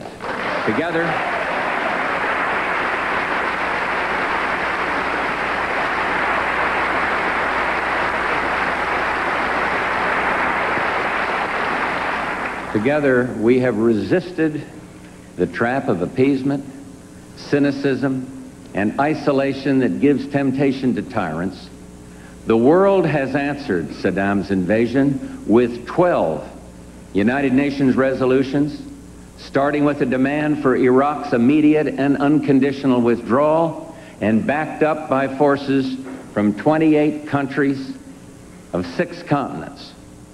With few exceptions, the world now stands as one. The end of the Cold War has been a victory for all humanity. A year and a half ago, in Germany, I said that our goal was a Europe whole and free. Tonight, Germany is united, Europe has become whole and free, and America's leadership was instrumental in making it possible. Our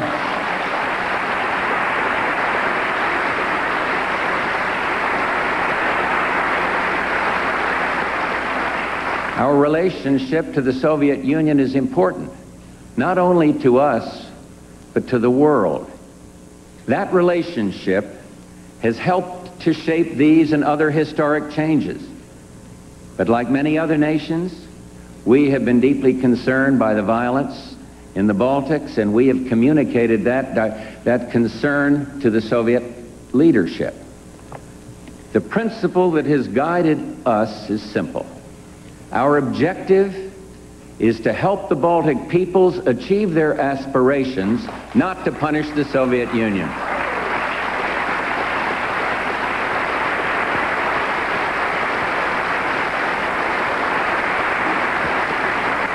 In our recent discussions with the Soviet leadership, we have been given representations which, if fulfilled, would result in the withdrawal of some Soviet forces, a reopening of dialogue with the republics, and a move away from violence. We will watch carefully as the situation develops, and we will maintain our contact with the Soviet leadership to encourage continued commitment to democratization and reform.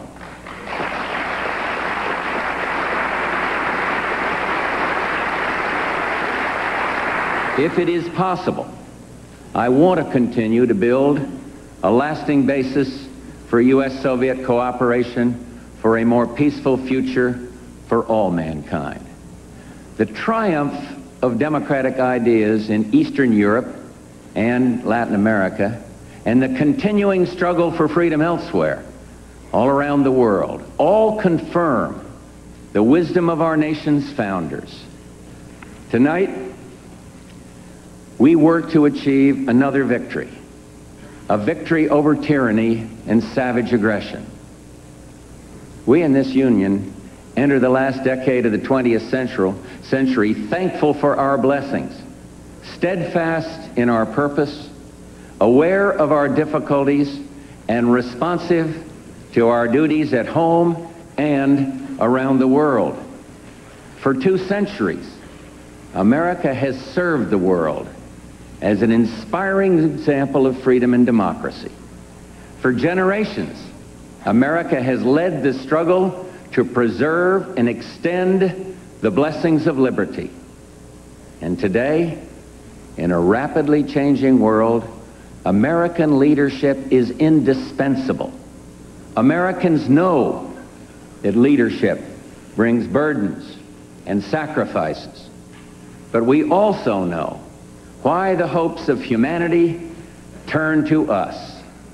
We are Americans. We have a unique responsibility to do the hard work of freedom. And when we do, freedom works.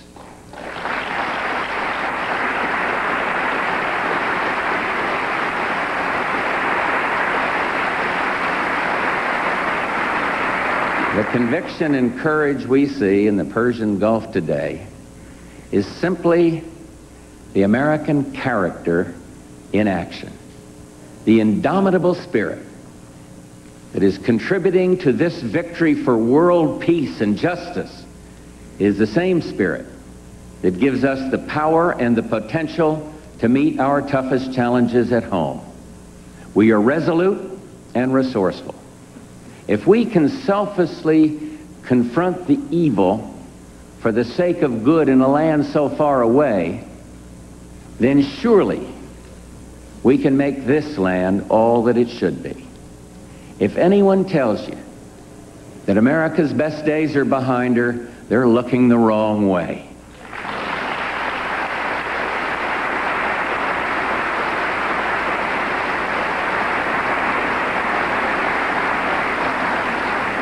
Tonight, I come before this House and the American people with an appeal for renewal. This is not merely a call for new government initiatives. It is a call for new initiative in government, in our communities, and from every American to prepare for the next American century. America has always led by example. So who among us will set the example? Which of our citizens will lead us in this next American century? Everyone who steps forward today to get one addict off drugs, to convince one troubled teenager not to give up on life, to comfort one AIDS patient, to help one hungry child. We have within our reach the promise of a renewed America. We can find meaning and reward by serving some higher purpose than ourselves. A shining purpose, the illumination of 1,000 points of light.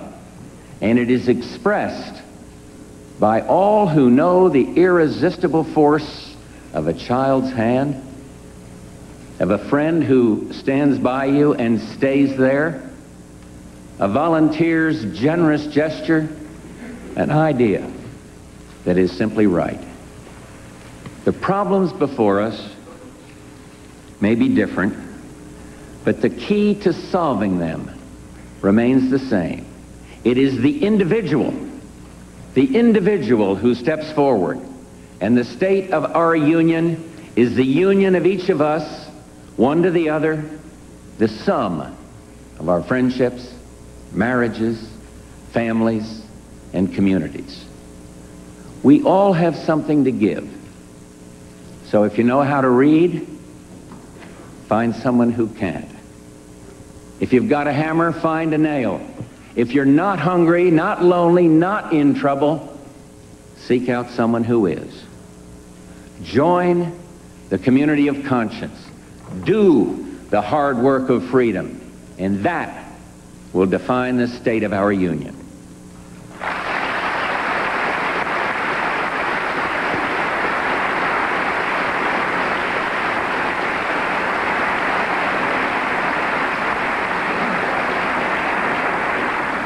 Since the birth of our nation, we the people has been the source of our strength. What government can do alone is limited, but the potential of the American people knows no limits. We are a nation of rock-solid realism and clear-eyed idealism. We are Americans. We are the nation that believes in the future. We are the nation that can shape the future, and we've begun to do just that by strengthening the power and choice of individuals and families.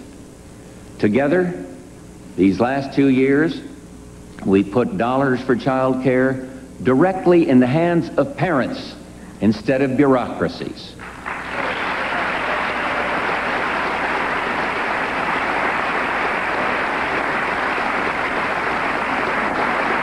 Unshackled the potential of Americans with disabilities.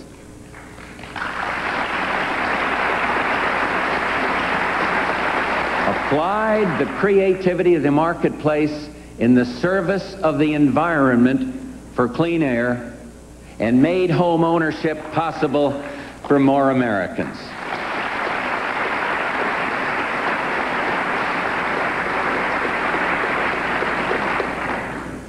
The strength of a democracy is not in bureaucracy.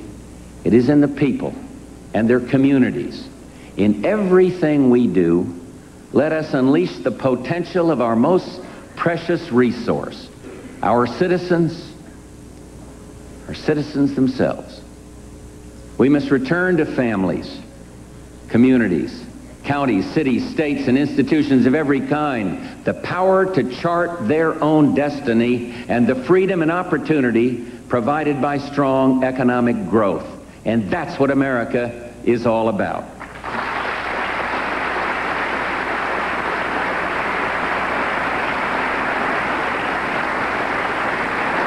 I know that tonight, in some regions of our country, people are in genuine economic distress, and I hear them. Earlier this month, Kathy Blackwell of Massachusetts wrote me about what can happen when the economy slows down, saying, my heart is aching. And I think that you should know your people out here are hurting badly.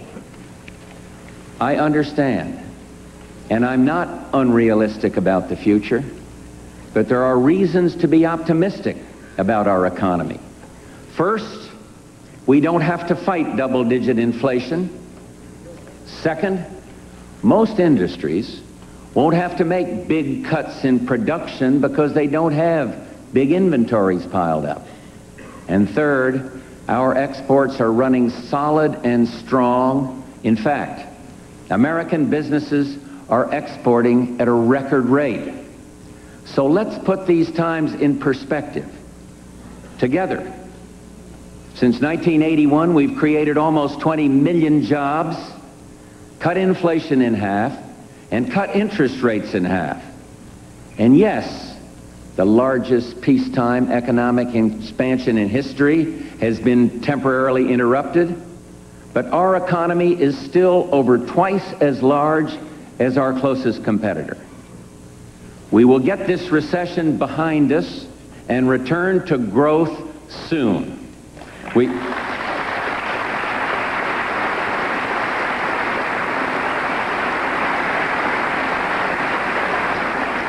We will get on our way to a new record of expansion and achieve the competitive strength that will carry us into the next American century. We should focus our efforts today on encouraging economic growth, investing in the future, and giving power and opportunity to the individual. We must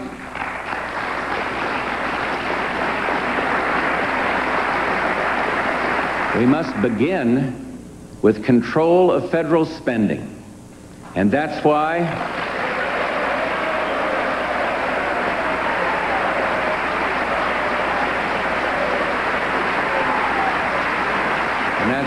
I'm submitting a budget that holds the growth in spending to less than the rate of inflation. And that's why, amid all the sound and fury of last year's budget debate, we put into law new enforceable spending caps so that future spending debates will mean a battle of ideas, not a bidding war.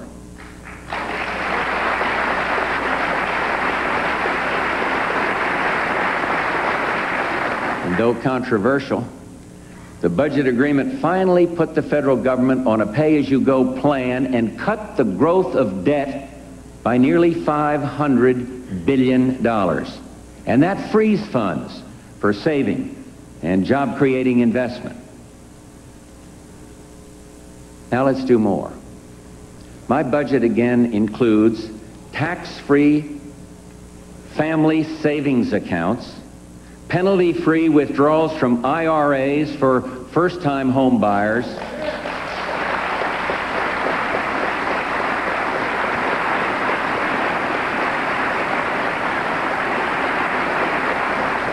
and to increase jobs and growth, a reduced tax for long-term capital gains.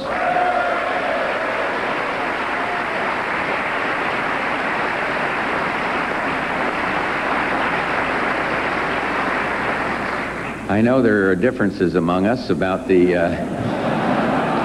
impact and the effects of a capital gains incentive. So tonight, I'm asking the congressional leaders and the Federal Reserve to cooperate with us in a study led by Chairman Alan Greenspan to sort out our technical differences so that we can avoid a return to unproductive partisan bickering.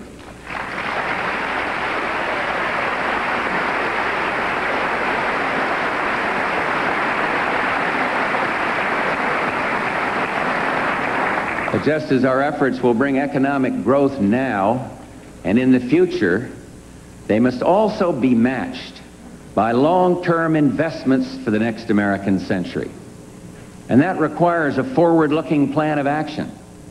And that's exactly what we will be sending to the Congress. We've prepared a detailed series of proposals that include a budget that promotes investment in America's future, in children, education, infrastructure, space, and high technology. Legislation to achieve excellence in education, building on the partnership forged with the 50 governors at the Education Summit, enabling parents to choose their children's schools and helping to make America #1 in math and science.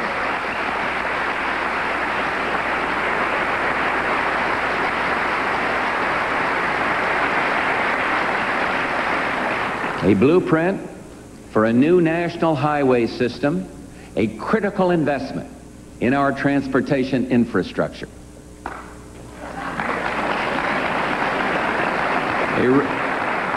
A research and development agenda that includes record levels of federal investment and a permanent tax credit to strengthen private R&D and to create jobs.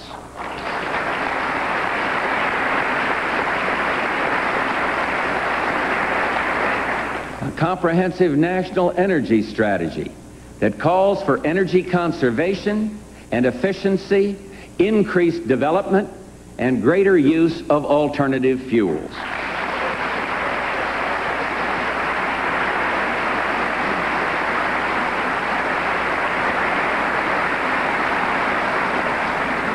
A banking reform plan to bring America's financial system into the 21st century so that our banks remain safe and secure and can continue to make job-creating loans for our factories, our businesses, and home buyers. You know, I do think that there's been too much pessimism. Sound banks should be making sound loans now, and interest rates should be lower now.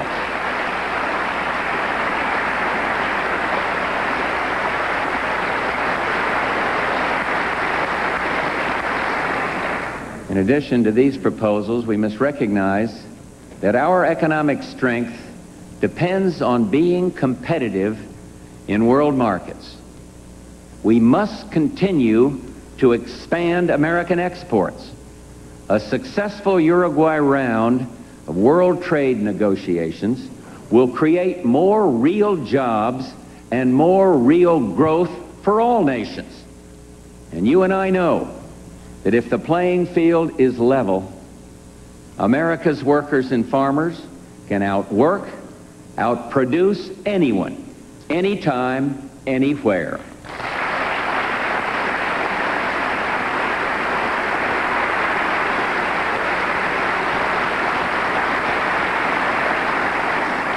And with a Mexican free trade agreement and our Enterprise for the Americas initiative, we can help our partners strengthen their economies and move toward a free trade zone throughout this entire hemisphere.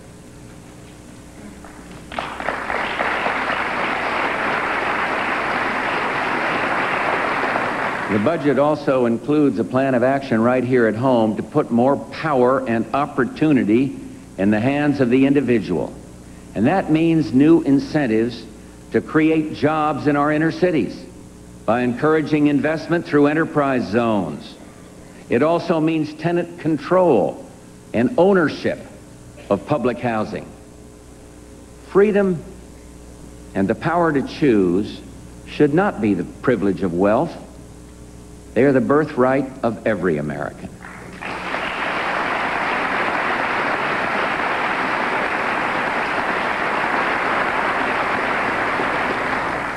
Civil rights are also crucial to protecting equal opportunity.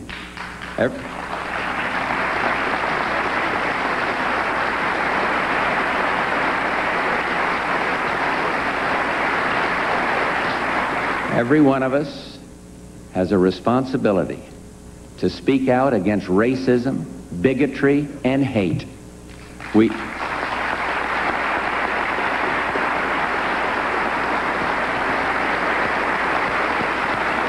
We will continue our vigorous enforcement of existing statutes, and I will once again press the Congress to strengthen the laws against employment discrimination without resorting to the use of unfair preferences.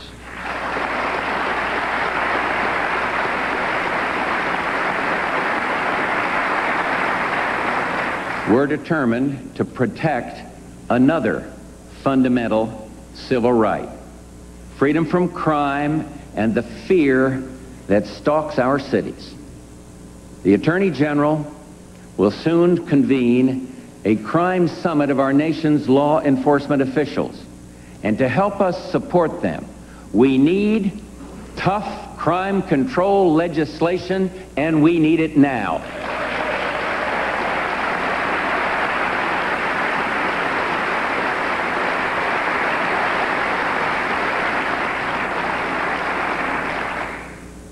And as we fight crime, we will fully implement our national strategy for combating drug abuse. Recent data show that we are making progress, but much remains to be done. We will not rest until the day of the dealer is over forever.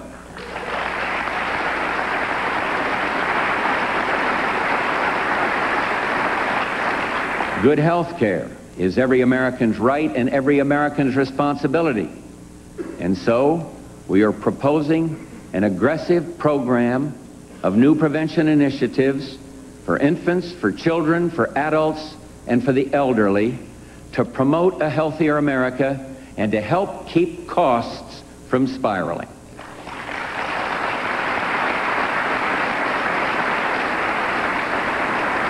It's time to give people more choice in government by reviving the ideal of the citizen politician who comes not to stay but to serve.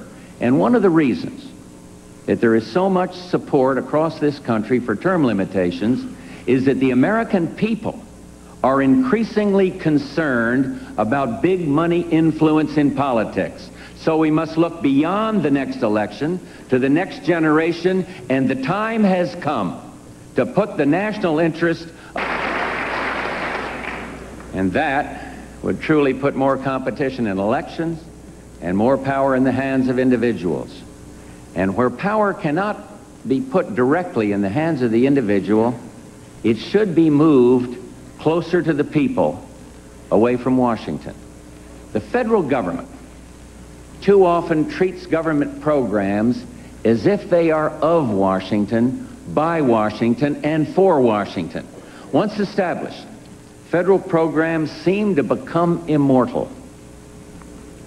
It's time for a more dynamic program life cycle.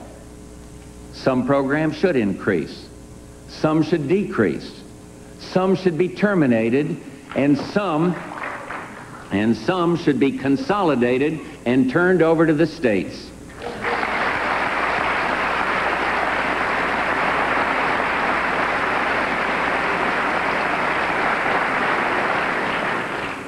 My budget includes a list of programs for potential turnover totaling more than $20 billion. Working with Congress and the governors, I propose we select at least $15 billion in such programs and turn them over to the states in a single consolidated grant, fully funded for flexible management by the states.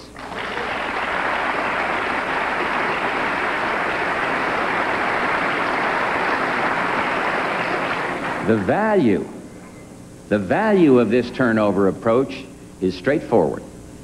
It allows the federal government to reduce overhead.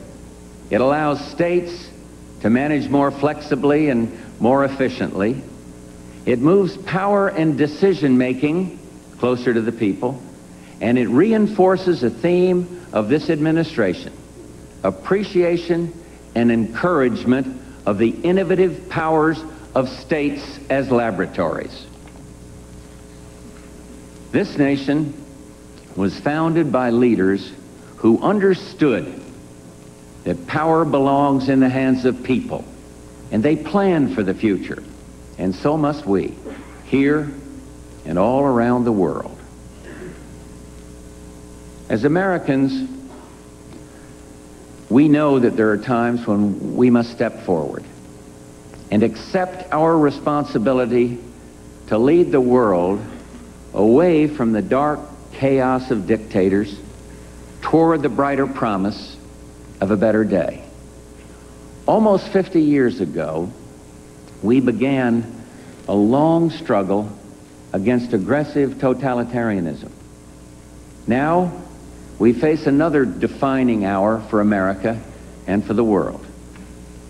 There is no one more devoted, more committed to the hard work of freedom than every soldier and sailor, every Marine, airman, and Coast Guardsman, every man and woman now serving in the Persian Gulf.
What a fitting tribute to them.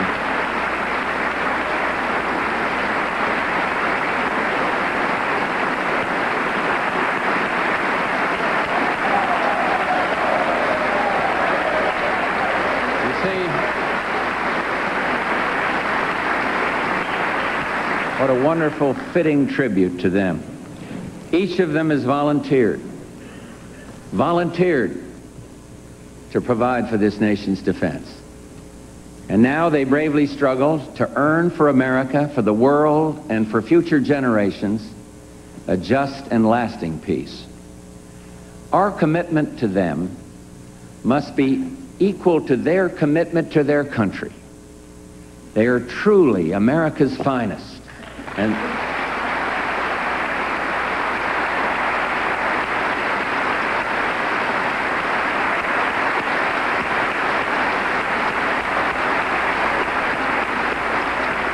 the war in the Gulf is not a war we wanted.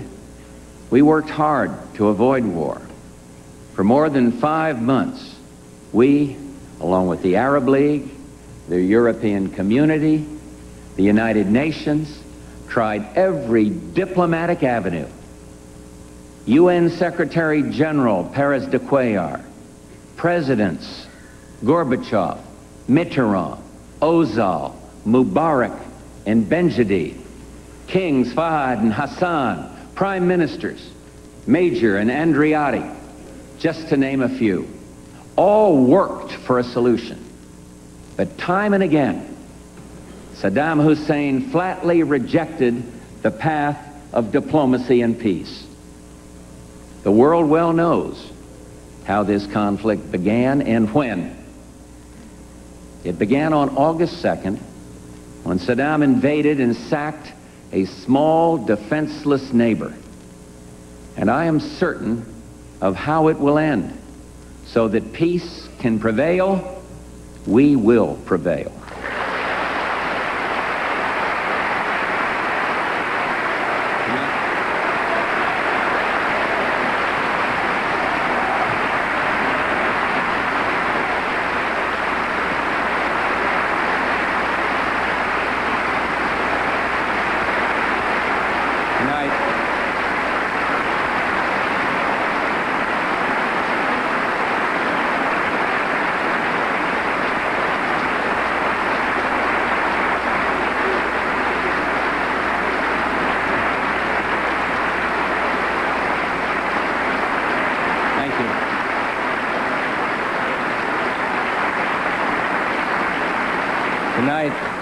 Tonight I am pleased to report that we are on course. Iraq's capacity to sustain war is being destroyed. Our investment, our training, our planning, all are paying off. Time will not be Saddam's salvation. Our purpose in the Persian Gulf remains constant: to drive Iraq out of Kuwait, to restore Kuwait's legitimate government, and to ensure the stability and security of this critical region. Let me make clear what I mean by the region's stability and security. We do not seek the destruction of Iraq, its culture, or its people. Rather, we seek an Iraq that uses its great resources not to destroy, not to serve the ambitions of a tyrant, but to build a better life for itself and its neighbors. We seek a Persian Gulf where conflict is no longer the rule, where the strong are neither tempted nor able to intimidate the weak. Most Americans know instinctively why we are in the Gulf. They know we had to stop Saddam now, not later. They know that this brutal dictator will do anything, will use any weapon, will commit any outrage, no matter how many innocents suffer. They know we must make sure that control of the world's oil resources does not fall into his hands, only to finance further aggression. They know that we need to build a new, enduring peace based not on arms races and confrontation, but on shared principles and the rule of law. And we all realize that our responsibility to be the catalyst for peace in the region does not end with the successful conclusion of this war. Democracy brings the undeniable value of thoughtful dissent. And we've heard some dissenting voices here at home, some handful reckless, most responsible. But the fact that all voices have the right to speak out is one of the reasons we've been united in purpose and principle for 200 years.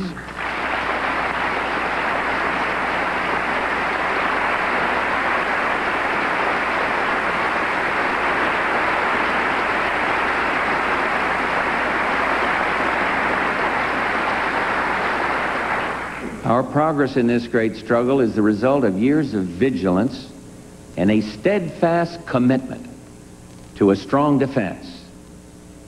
And now, with remarkable technological advances like the Patriot missile, we can defend against ballistic missile attacks aimed at innocent civilians. Looking forward, I have directed that the SDI program be refocused on providing protection from limited ballistic missile strikes, whatever their source.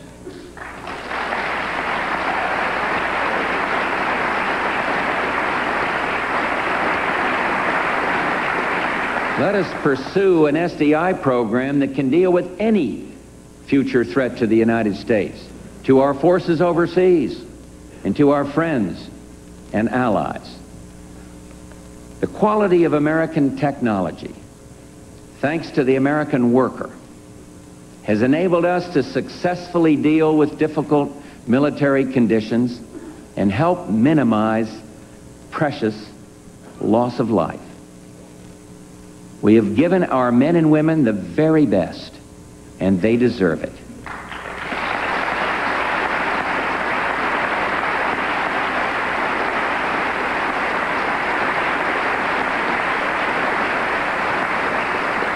We all have a special place in our hearts for the families of our men and women serving in the Gulf. They are represented here tonight by Mrs. Norman Schwarzkopf.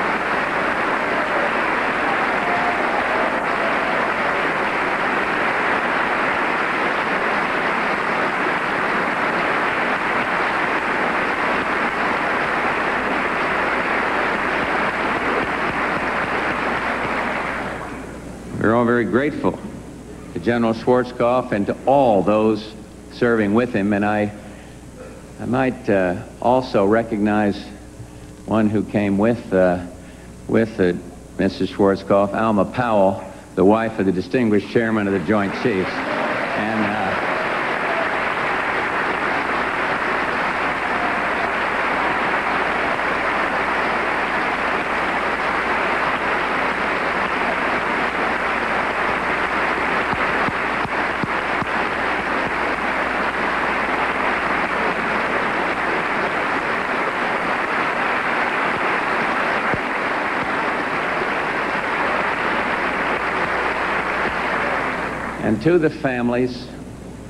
And to the families, let me say, our forces in the Gulf will not stay there one day longer than is necessary to complete their mission. The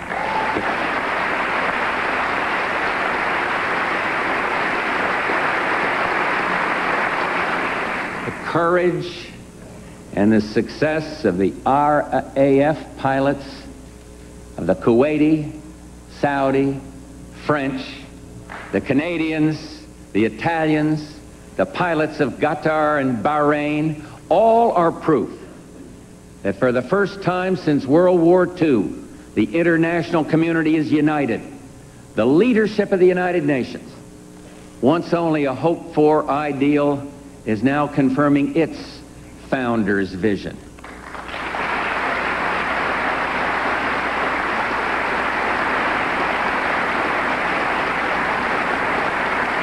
And I am heartened that we are not being asked to bear alone the financial burdens of this struggle.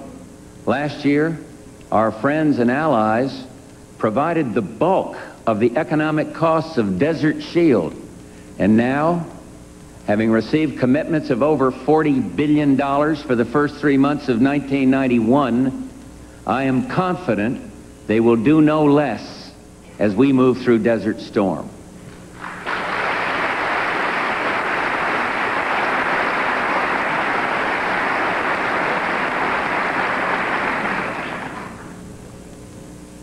But the world has to wonder what the dictator of Iraq is thinking. If he thinks that by targeting innocent civilians in Israel and Saudi Arabia that he will gain advantage, he is dead wrong.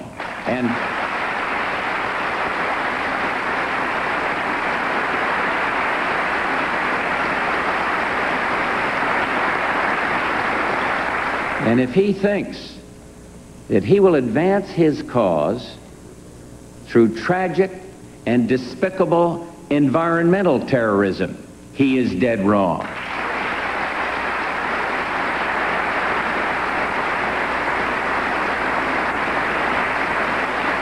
And if he thinks that by abusing the coalition prisoners of war he will benefit, he is dead wrong.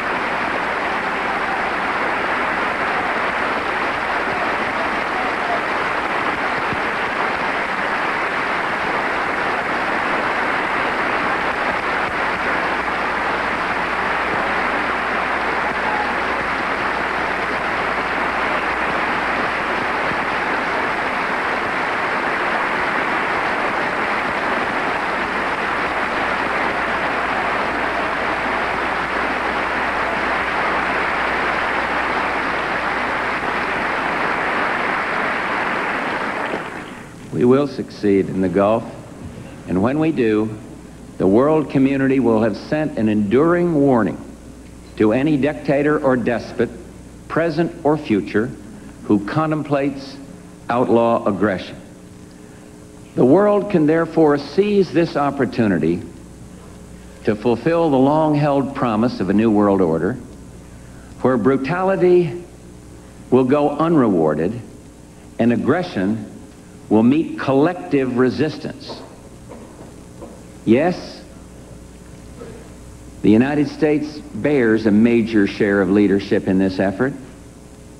Among the nations of the world, only the United States of America has both the moral standing and the means to back it up. We're the only nation on this earth that could assemble the forces of peace.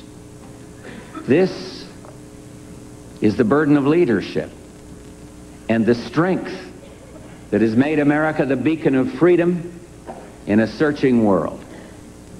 This nation has never found glory in war. Our people have never wanted to abandon the blessings of home and work for distant lands and deadly conflict. If we fight in anger, it is only because we have to fight it all. And all of us yearn for a world where we will never have to fight again. Each of us will measure within ourselves the value of this great struggle. Any cost in lives, any cost, is beyond our power to measure. But the cost of closing our eyes to aggression is beyond mankind's power to imagine. This we do know. Our cause is just, our cause is moral, our cause is right.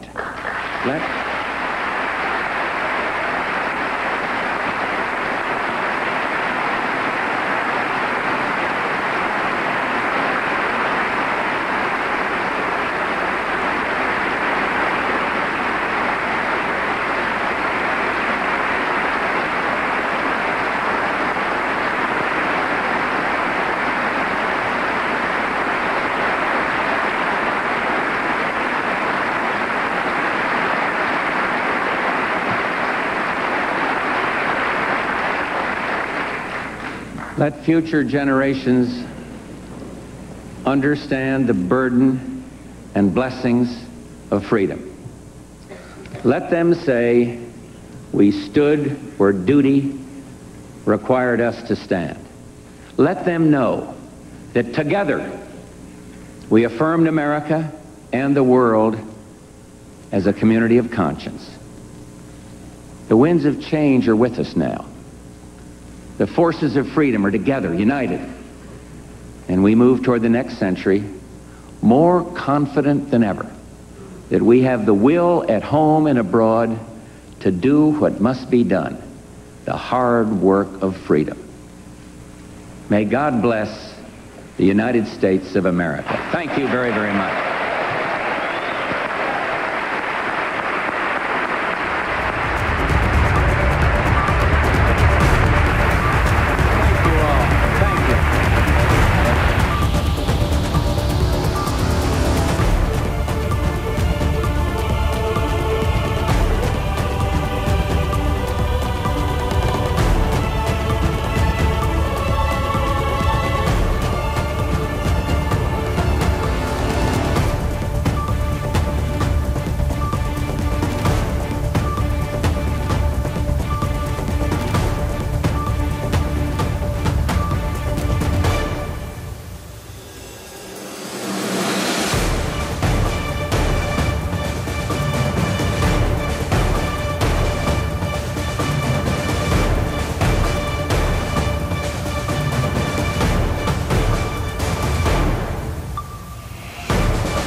President Cheney, members of Congress, thank you all, distinguished guests, fellow citizens.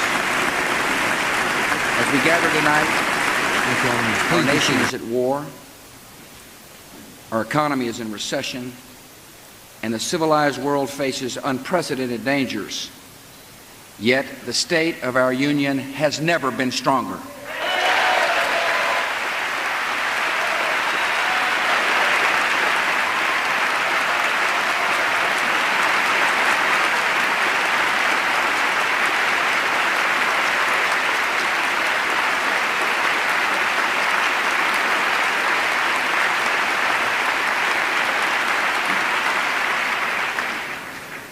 We last met in an hour of shock and suffering.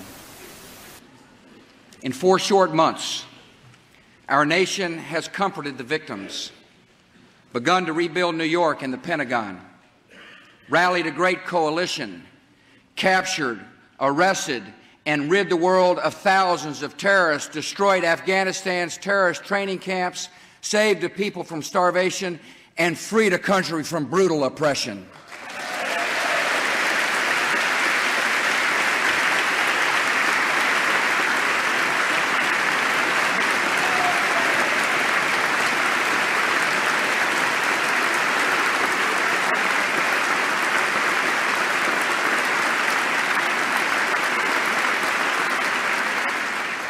The American flag flies again over our embassy in Kabul. Terrorists who once occupied Afghanistan now occupy cells at Guantanamo Bay.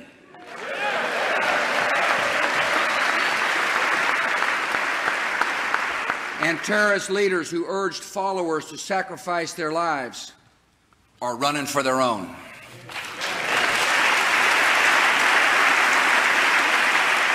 America and Afghanistan are now allies against terror. We'll be partners in rebuilding that country. And this evening, we welcomed the distinguished interim leader of a liberated Afghanistan, Chairman Hamid Karzai.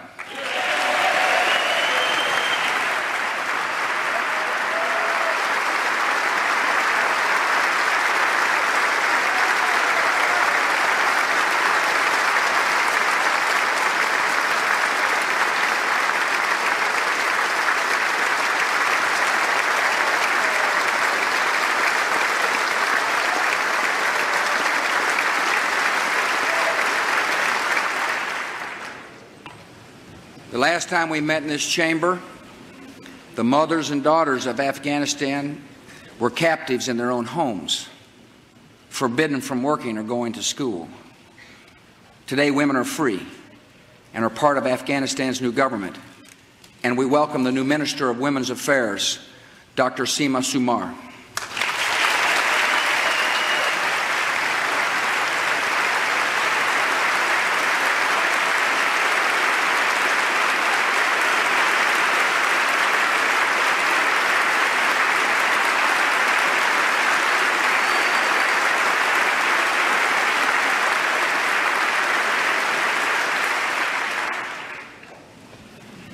Our progress is a tribute to the spirit of the Afghan people, to the resolve of our coalition, and to the might of the United States military.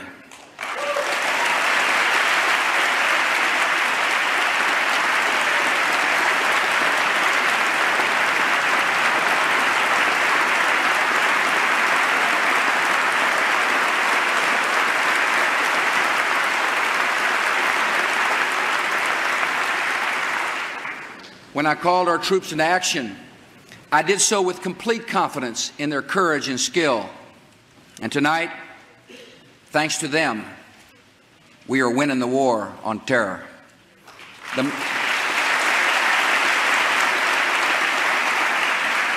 men and women of our armed forces have delivered a message now clear to every enemy of the United States, even 7,000 miles away, across oceans and continents, on mountaintops and in caves.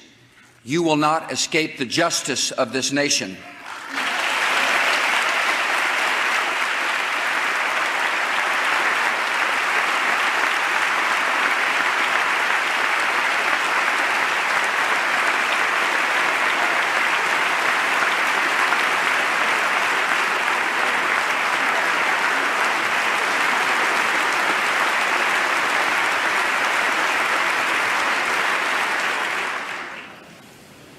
For many Americans, these 4 months have brought sorrow and pain that will never completely go away. Every day, a retired firefighter returns to ground zero to feel closer to his 2 sons who died there. At a memorial in New York, a little boy left his football with a note for his lost father. "Dear Daddy, please take this to heaven. I don't want to play football until I can play with you again someday." Last month at the grave of her husband, Michael, a CIA officer and Marine who died in Mazar-e-Sharif, Shannon Spann said these words of farewell: "Semper Fi, my love." Shannon is with us tonight.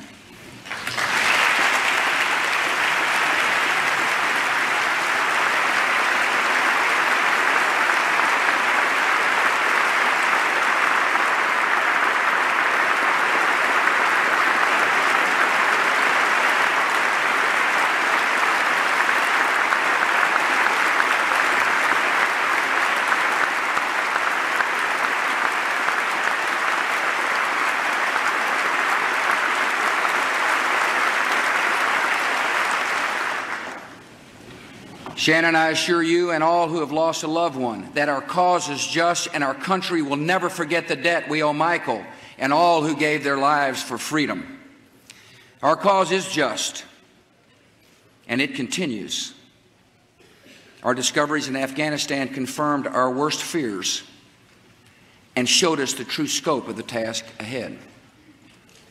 We have seen the depth of our enemies' hatred in videos where they laugh about the loss of innocent life. And the depth of their hatred is equaled by the madness of the destruction they design. We have found diagrams of American nuclear power plants and public water facilities, detailed instructions for making chemical weapons, surveillance maps of American cities, and thorough descriptions of landmarks in America and throughout the world. What we have found in Afghanistan confirms that far from ending there, our war against terror is only beginning. Most of the 19 men who hijacked planes on September the 11th were trained in Afghanistan's camps, and so were tens of thousands of others. Thousands of dangerous killers, schooled in the methods of murder, often supported by outlaw regimes, are now spread throughout the world like ticking time bombs set to go off without warning. Thanks to the work of our law enforcement officials and coalition partners, hundreds of terrorists have been arrested, yet tens of thousands of trained terrorists are still at large. These enemies view the entire world as a battlefield, and we must pursue them wherever they are.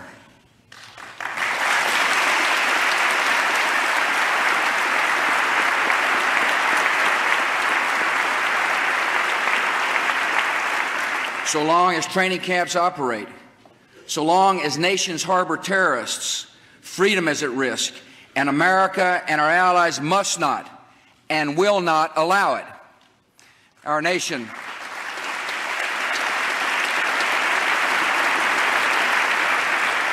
nation will continue to be steadfast and patient and persistent in the pursuit of 2 great objectives. First, we will shut down terrorist camps, disrupt terrorist plans, and bring terrorists to justice. And second, we must prevent the terrorists and regimes who seek chemical, biological, or nuclear weapons from threatening the United States and the world.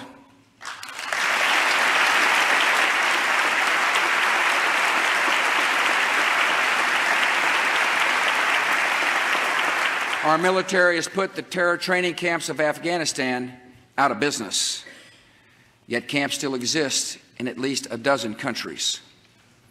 A terrorist underworld, including groups like Hamas, Hezbollah, Islamic Jihad, Jaish-e-Mohammed, operates in remote jungles and deserts and hides in the centers of large cities. While the most visible military action is in Afghanistan, America is acting elsewhere. We now have troops in the Philippines, helping to train that country's armed forces to go after terrorist cells that have executed an American and still hold hostages. Our soldiers, working with the Bosnian government, seized terrorists who were plotting to bomb our embassy. Our Navy is patrolling the coast of Africa to block the shipment of weapons and the establishment of terrorist camps in Somalia. My hope is that all nations will heed our call and eliminate the terrorist parasites who threaten their countries and our own. Many nations are acting forcefully. Pakistan is now cracking down on terror, and I admire the strong leadership of President Musharraf.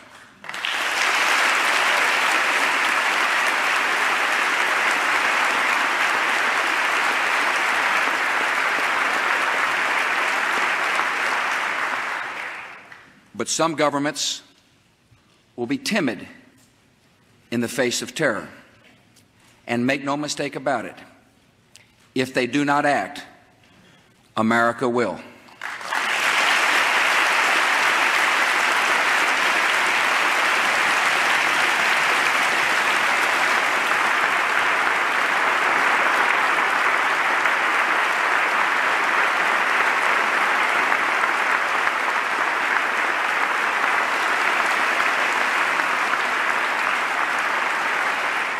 Our second goal is to prevent regimes that sponsor terror from threatening America or our friends and allies with weapons of mass destruction. Some of these regimes have been pretty quiet since September the 11th, but we know their true nature. North Korea is a regime arming with missiles and weapons of mass destruction while starving its citizens. Iran aggressively pursues these weapons and exports terror, while an unelected few repress the Iranian people's hope for freedom. Iraq continues to flaunt its hostility toward America and to support terror. The Iraqi regime has plotted to develop anthrax and nerve gas and nuclear weapons for over a decade. This is a regime that has already used poison gas to murder thousands of its own citizens, leaving the bodies of mothers huddled over their dead children. This is a regime that agreed to international inspections, then kicked out the inspectors.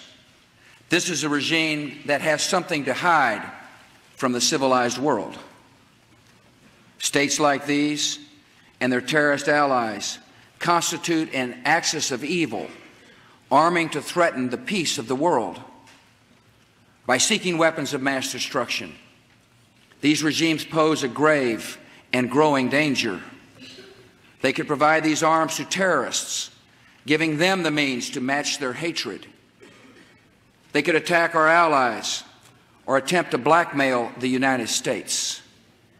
In any of these cases, the price of indifference would be catastrophic. We will work closely with our coalition to deny terrorists and their state sponsors the materials, technology, and expertise to make and deliver weapons of mass destruction. We will develop and deploy effective missile defenses to protect America and our allies from sudden attack.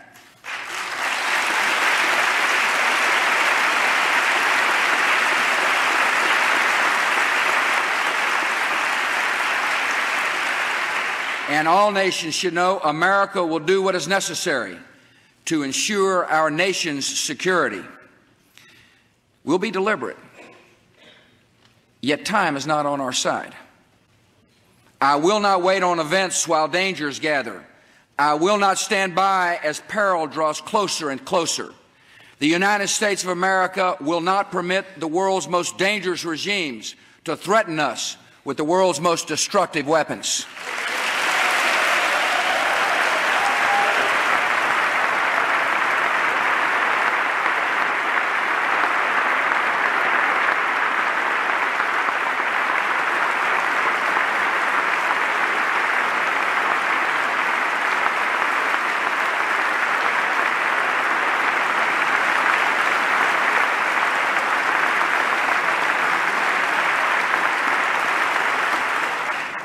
Our war on terror has well begun, but it has only begun.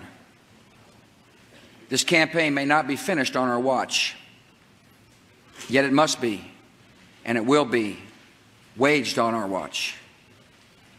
We can't stop short. If we stop now, leaving terror camps intact and terror states unchecked, our sense of security would be false and temporary. History has called America and our allies to action, and it is both our responsibility and our privilege to fight freedom's fight.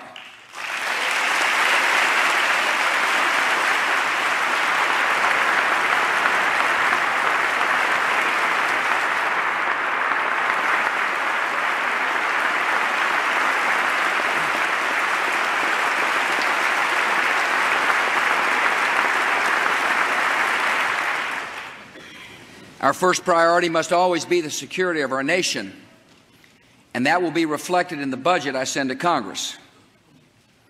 My budget supports three great goals for America. We will win this war, we'll protect our homeland, and we will revive our economy.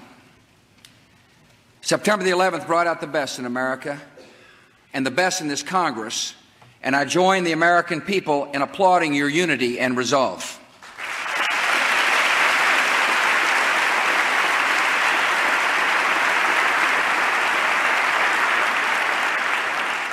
Now Americans deserve to have this same spirit directed toward addressing problems here at home. I'm a proud member of my party. Yet as we act to win the war, protect our people, and create jobs in America, we must act first and foremost not as Republicans, not as Democrats, but as Americans.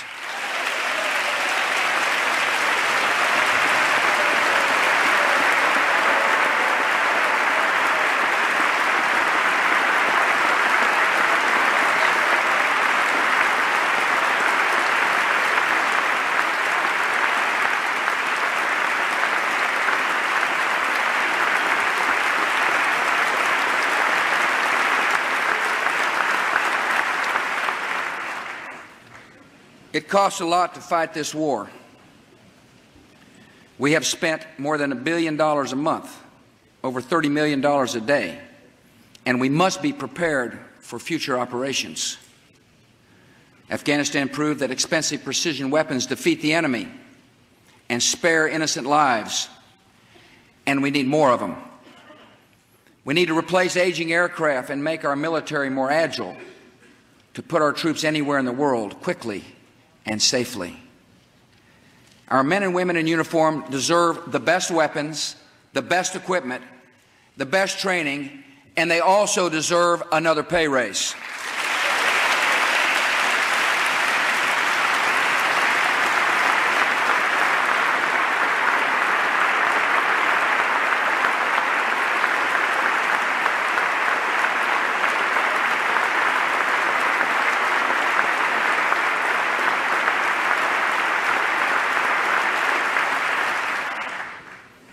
My budget includes the largest increase in defense spending in 2 decades, because while the price of freedom and security is high, it is never too high.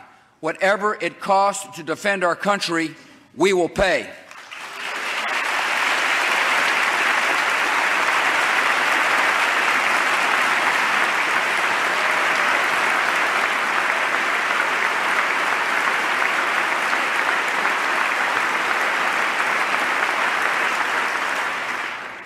The next priority in my budget is to do everything possible to protect our citizens and strengthen our nation against the ongoing threat of another attack. Time and distance from the events of September the 11th will not make us safer unless we act on its lessons. America is no longer protected by vast oceans. We are protected from attack only by vigorous action abroad and increased vigilance at home. My budget nearly doubles funding for a sustained strategy of homeland security focused on 4 key areas: bioterrorism, emergency response, airport and border security, and improved intelligence. We will develop vaccines to fight anthrax and other deadly diseases. We'll increase funding to help states and communities train and equip our heroic police and firefighters.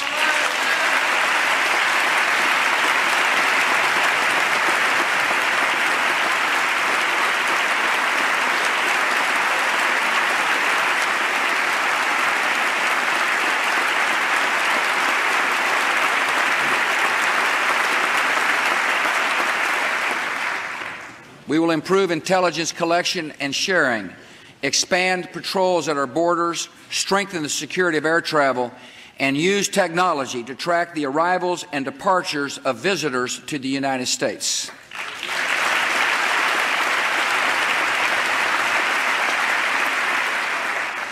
Homeland Security will make America not only stronger, but in many ways better. Knowledge gained from bioterrorism research will improve public health. Stronger police and fire departments will mean safer neighborhoods. Stricter border enforcement will help combat illegal drugs.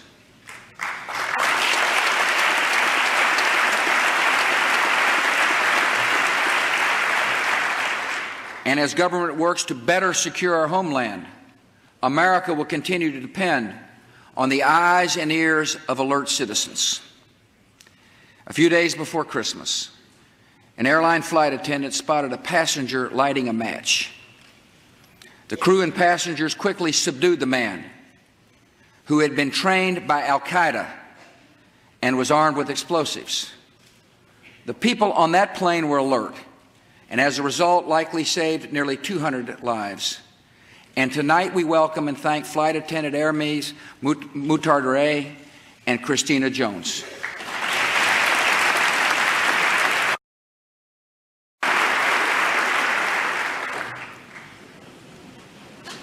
Once we have funded our national security and our homeland security, the final great priority of my budget is economic security for the American people.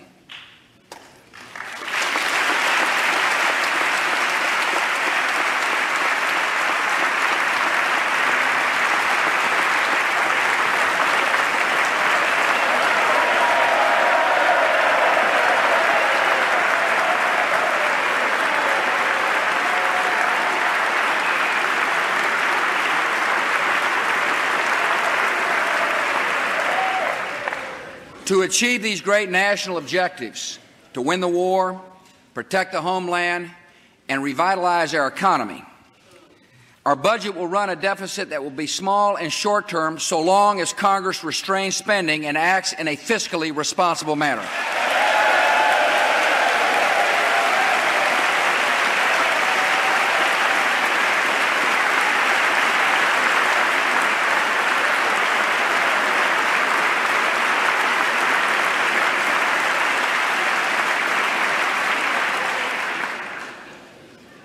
We have clear priorities, and we must act at home with the same purpose and resolve we have shown overseas.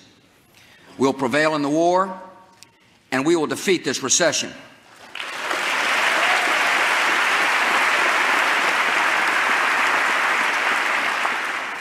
Americans who've lost their jobs need our help, and I support extending unemployment benefits and direct assistance for health care coverage.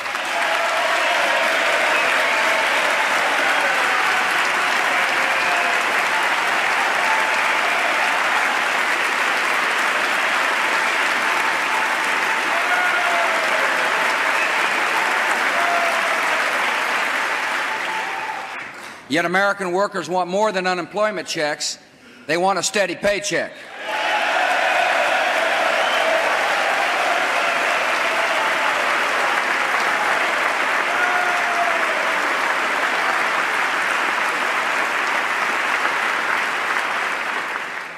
When America works, America prospers, so my economic security plan can be summed up in one word: jobs.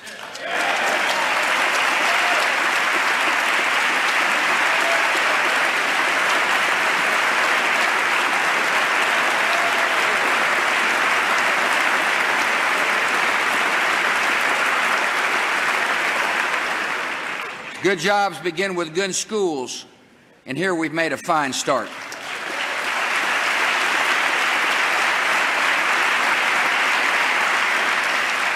Republicans and Democrats worked together to achieve historic education reform so that no child is left behind.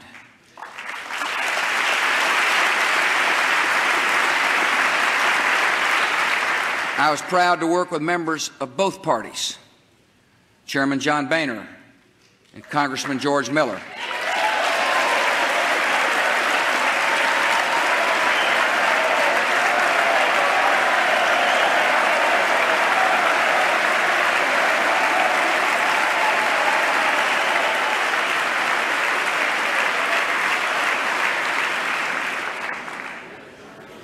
Senator Judd Gregg.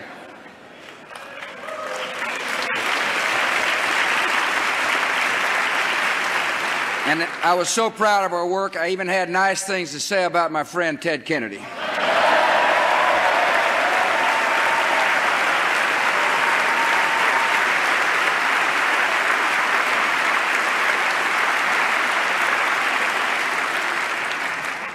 I know the folks at the Crawford Coffee Shop couldn't believe I'd say such a thing. But our work on this bill shows what is possible if we set aside posturing and focus on results.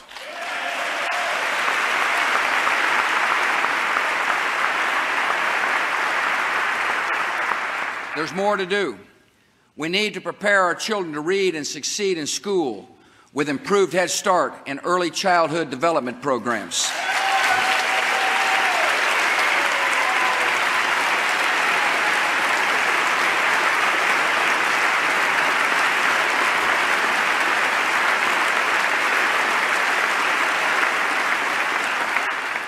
We must upgrade our teacher colleges and teacher training and launch a major recruiting drive with a great goal for America: a quality teacher in every classroom.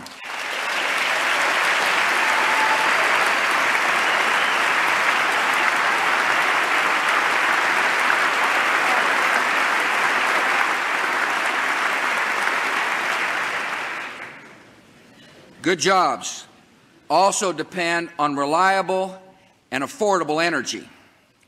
This Congress must act to encourage conservation, promote technology, build infrastructure, and it must act to increase energy production at home so America is less dependent on foreign oil.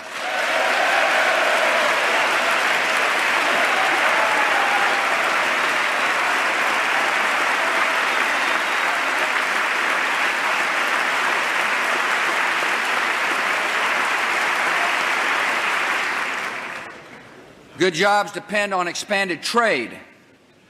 Selling into new markets creates new jobs. So I ask Congress to finally approve Trade Promotion Authority.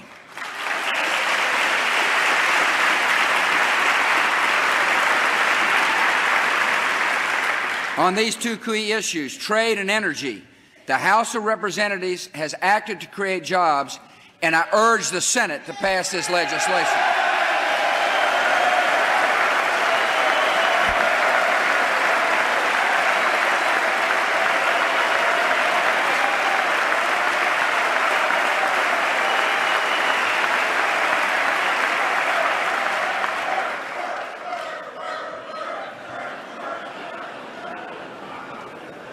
Good jobs depend on sound tax policy. Last year, some in this hall thought my tax relief plan was too small. Some thought it was too big. But when the checks arrived in the mail, most Americans thought tax relief was just about right.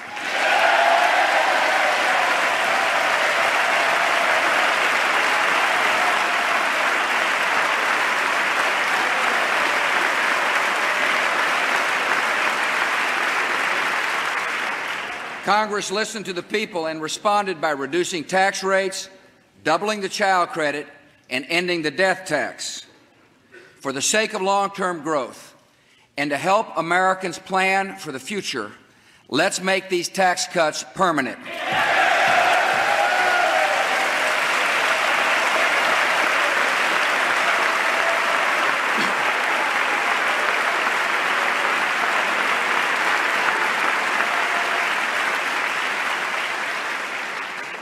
The way out of this recession The way to create jobs is to grow the economy by encouraging investment in factories and equipment, and by speeding up tax relief so people have more money to spend. For the sake of American workers, let's pass a stimulus package.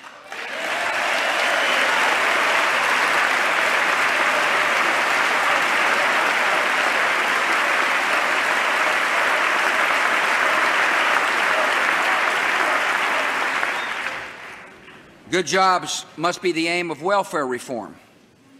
As we reauthorize these important reforms, we must always remember the goal is to reduce dependency on government and offer every American the dignity of a job.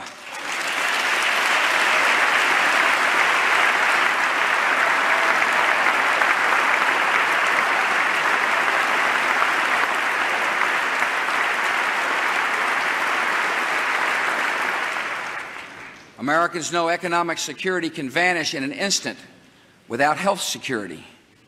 I ask Congress to join me this year to enact a Patients' Bill of Rights.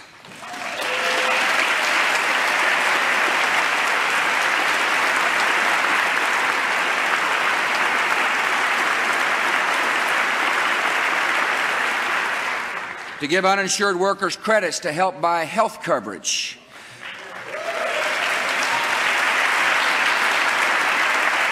To improve an historic increase in the spending for veterans' health.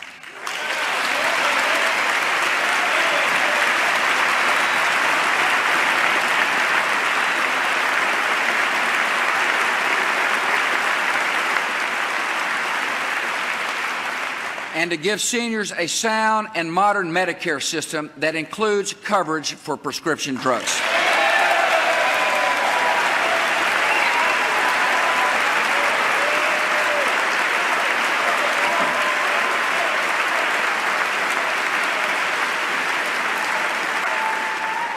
A good job should lead to security in retirement. I ask Congress to enact new safeguards for 401k and pension plans.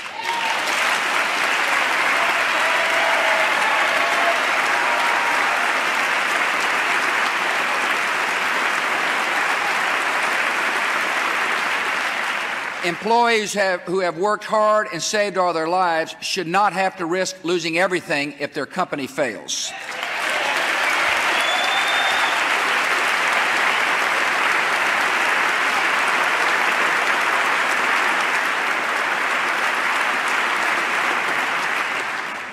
Through stricter accounting standards and tougher disclosure requirements, corporate America must be made more accountable to employees and shareholders and held to the highest standards of conduct.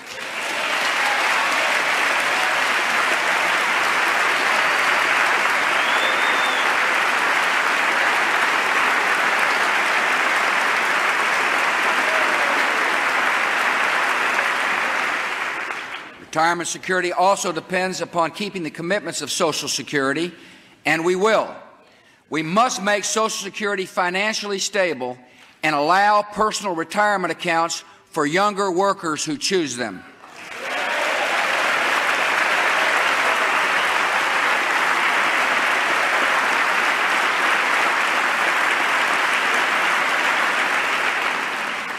Members, you and I will work together in the months ahead on other issues. Productive farm policy.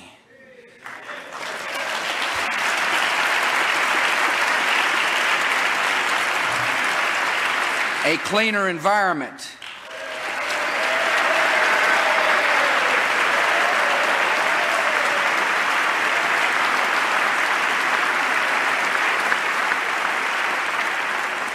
Broader home ownership, especially among minorities.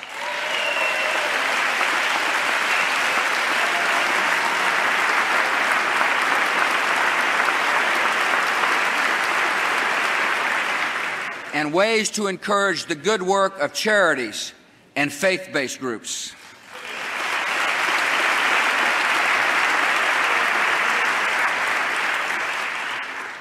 I ask you to join me on these important domestic issues in the same spirit of cooperation we've applied to our war against terrorism.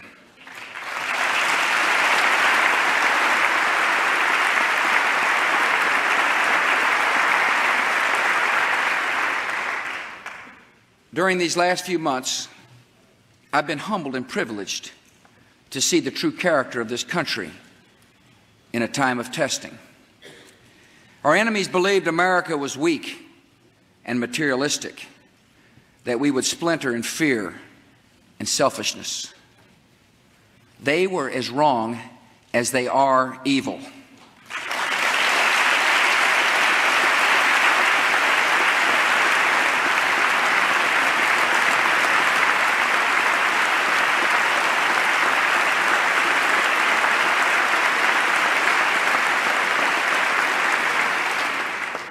The American people have responded magnificently with courage and compassion, strength and resolve.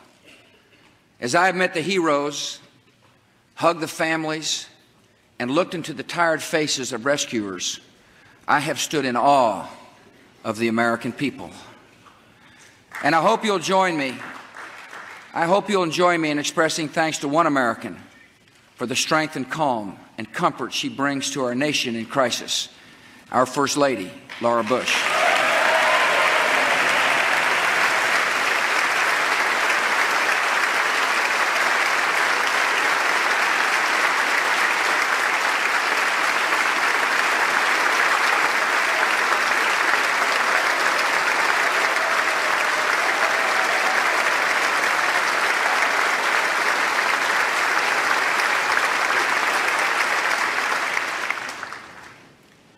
None of us would ever wish the evil that was done on September the 11th.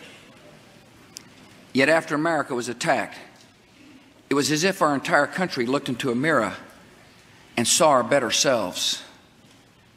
We were reminded that we are citizens with obligations to each other, to our country, and to history.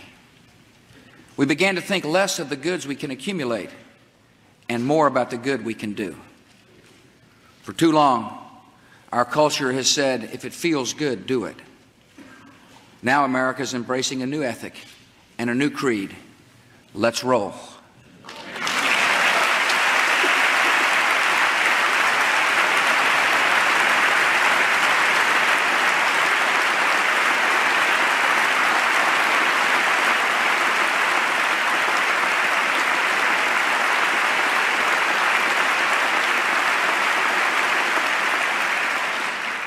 In the sacrifice of soldiers, the fierce brotherhood of firefighters, and the bravery and generosity of ordinary citizens, we have glimpsed what a new culture of responsibility could look like. We want to be a nation that serves goals larger than self. We've been offered a unique opportunity, and we must not let this moment pass. My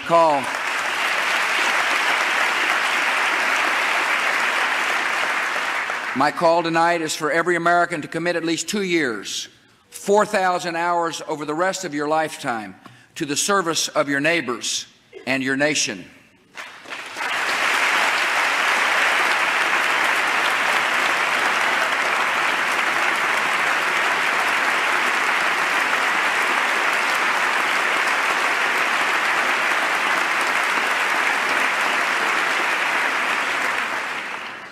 Many are already serving, and I thank you.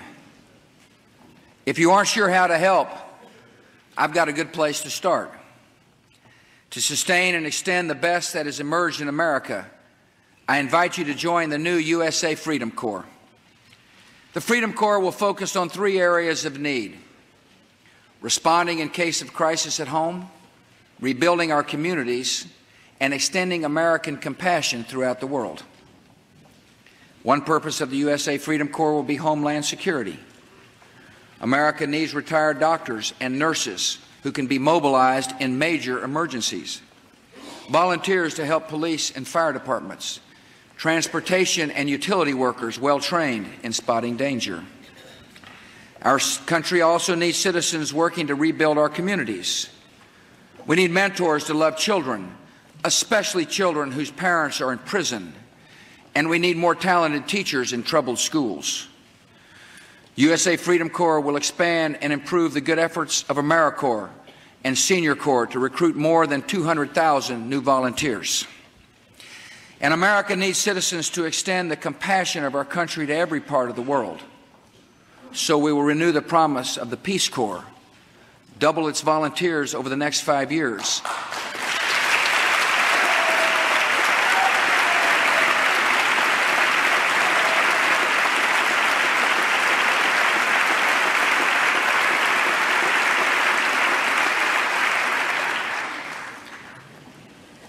And ask it to join a new effort to encourage development and education and opportunity in the Islamic world.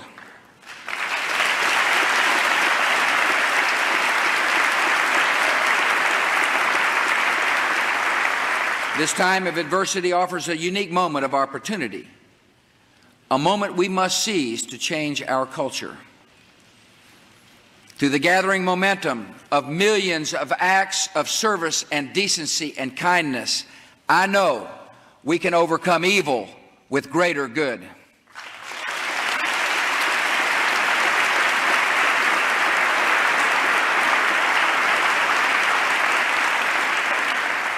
And we have a great opportunity during this time of war to lead the world toward the values that will bring lasting peace.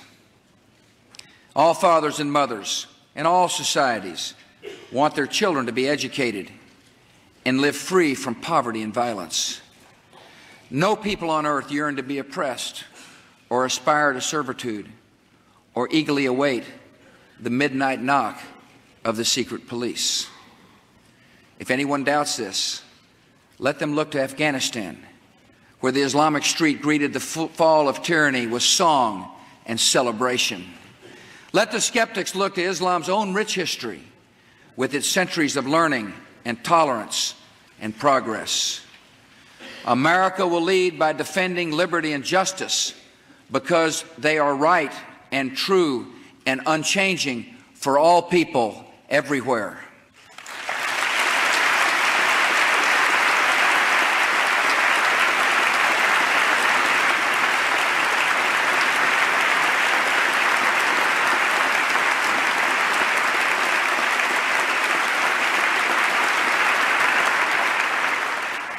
No nation owns these aspirations, and no nation is exempt from them. We have no intention of imposing our culture, but America will always stand firm for the non-negotiable demands of human dignity, the rule of law, limits on the power of the state, respect for women, private property, free speech, equal justice, and religious tolerance.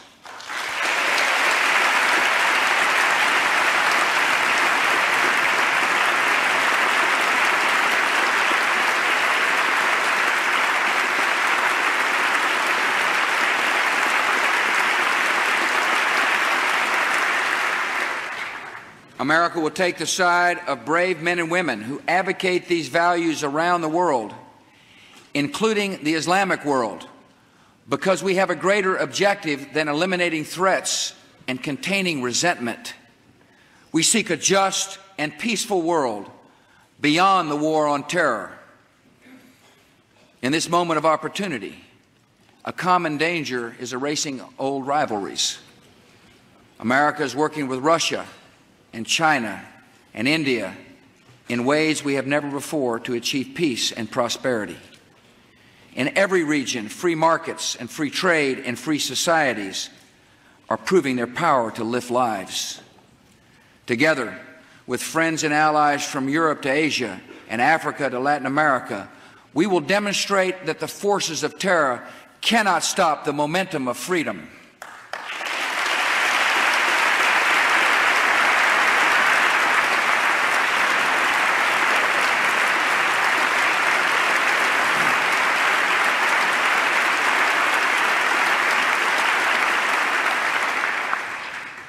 The last time I spoke here, I expressed the hope that life would return to normal.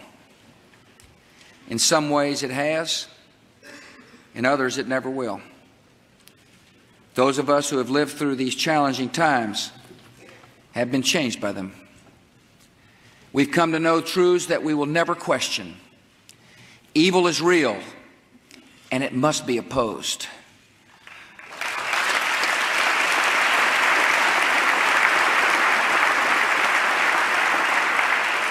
Beyond all differences of race or creed, we are one country, mourning together and facing danger together. Deep in the American character, there is honor, and it is stronger than cynicism. And many have discovered again that even in tragedy, especially in tragedy, God is near.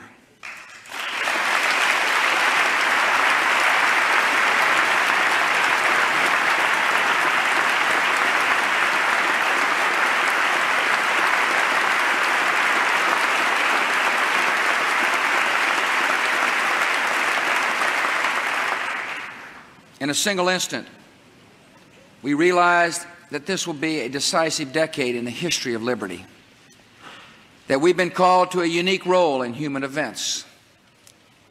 Rarely has the world faced a choice more clear or consequential. Our enemies send other people's children on missions of suicide and murder. They embrace tyranny and death as a cause and a creed. We stand for a different choice, made long ago on the day of our founding. We affirm it again today. We choose freedom and the dignity of every life.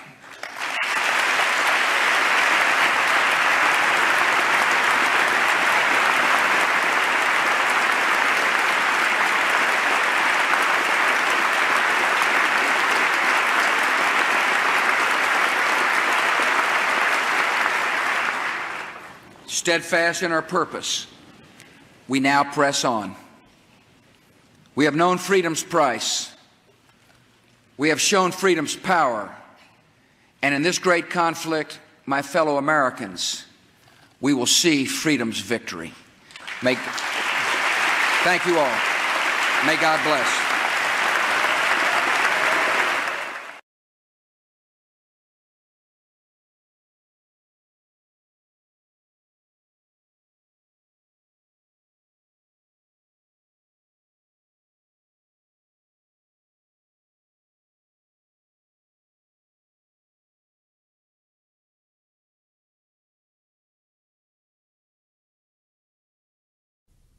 Your question to President Reagan.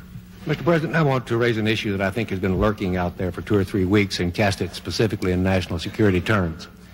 You already are the oldest president in history, and some of your staff say you retired after your most recent encounter with Mr.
First Lady of the United States, and my fellow Americans.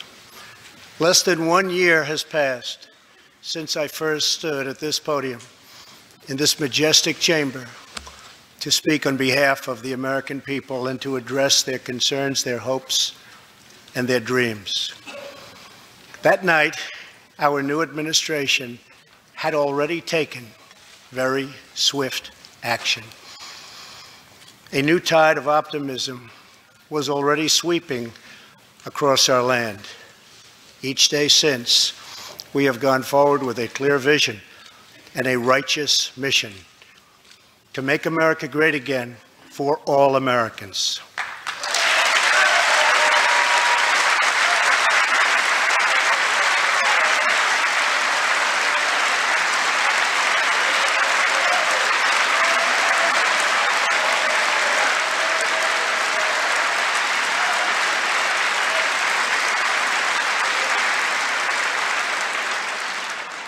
Over the last year, we have made incredible progress and achieved extraordinary success. We have faced challenges we expected and others we could never have imagined. We have shared in the heights of victory and the pains of hardship. We have endured floods and fires and storms. But through it all, we have seen the beauty of America's soul and the steel in America's spine. Each test has forged new American heroes to remind us who we are and show us what we can be. We saw the volunteers of the Cajun Navy racing to the rescue with their fishing boats to save people in the aftermath of a totally devastating hurricane. We saw strangers shielding strangers from a hail of gunfire on the Las Vegas Strip.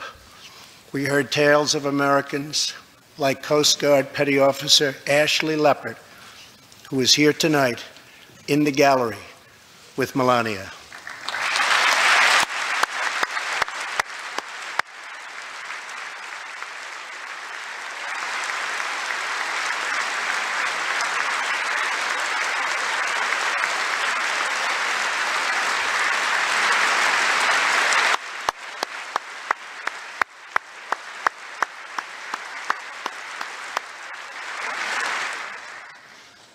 Ashley was aboard one of the first helicopters on the scene in Houston during the Hurricane Harvey. Through 18 hours of wind and rain, Ashley braved live power lines and deep water to help save more than 40 lives. Ashley, we all thank you. Thank you very much.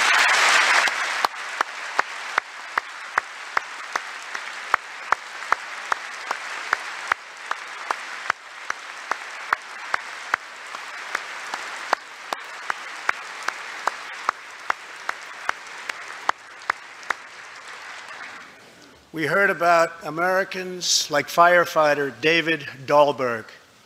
He's here with us also. David faced down walls of flame to rescue almost 60 children trapped at a California summer camp threatened by those devastating wildfires. To everyone still recovering in Texas, Florida, Louisiana, Puerto Rico, and the Virgin Islands, everywhere, we are with you. We love you, and we always will pull through together, always.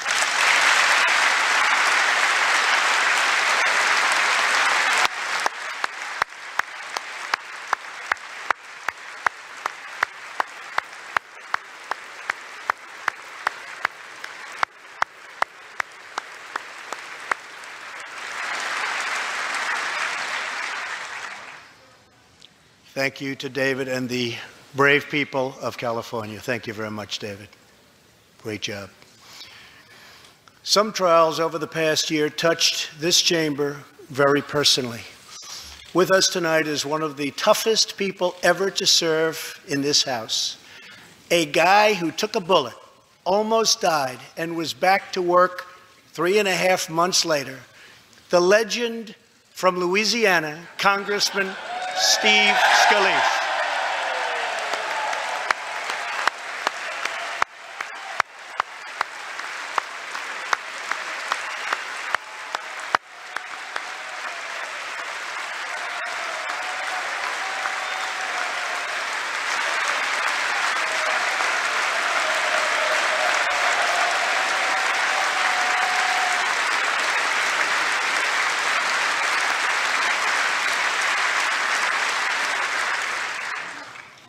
I think they like you, Steve.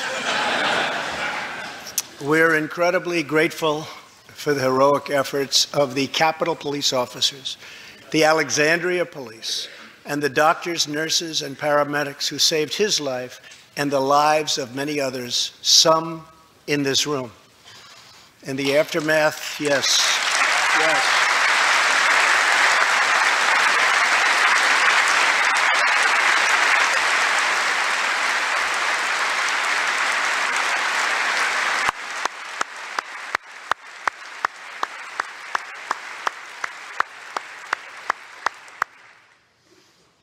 In the aftermath of that terrible shooting, we came together, not as Republicans or Democrats, but as representatives of the people. But it is not enough to come together only in times of tragedy. Tonight, I call upon all of us to set aside our differences, to seek out common ground, and to summon the unity we need to deliver for the people. This is really the key. These are the people we were elected to serve.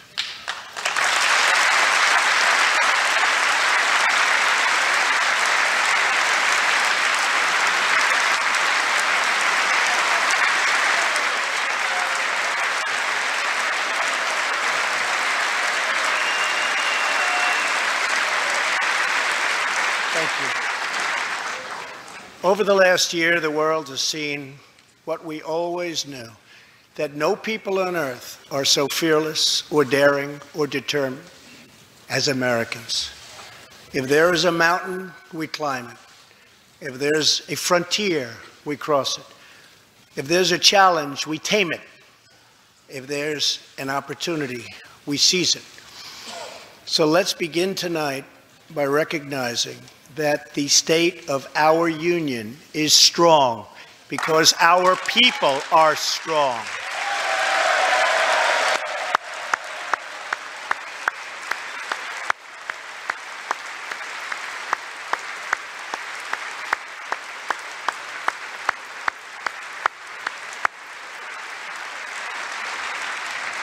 And together we are building a safe, strong, and proud America.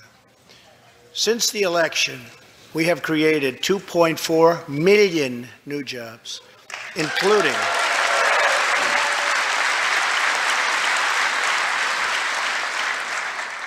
200,000 new jobs in manufacturing alone. Tremendous numbers. After years and years of wage stagnation, we are finally seeing rising wages.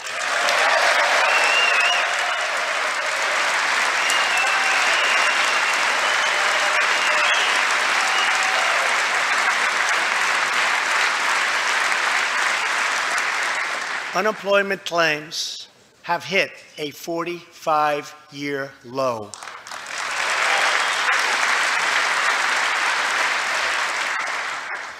And something I'm very proud of, African American unemployment stands at the lowest rate ever recorded.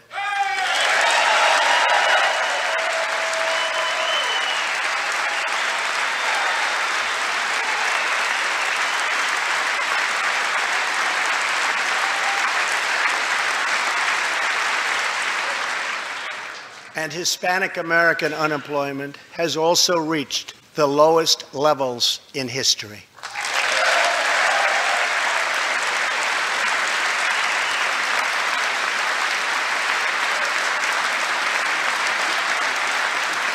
Small business confidence is at an all-time high. The stock market has smashed one record after another, gaining $8 trillion and more in value in just this short period of time. The great news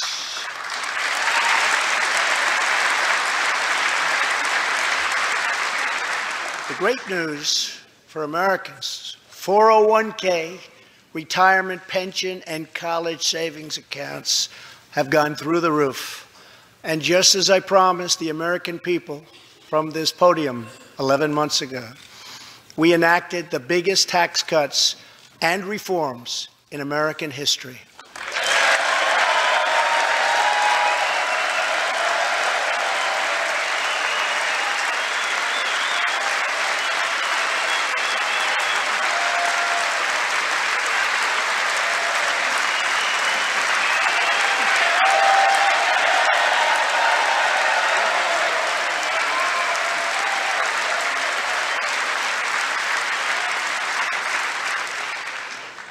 Our massive tax cuts provide tremendous relief for the middle class and small business. To lower tax rates for hardworking Americans, we nearly doubled the standard deduction for everyone.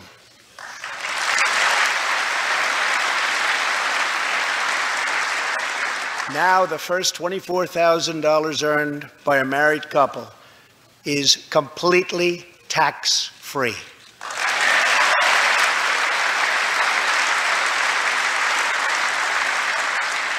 We also doubled the child tax credit.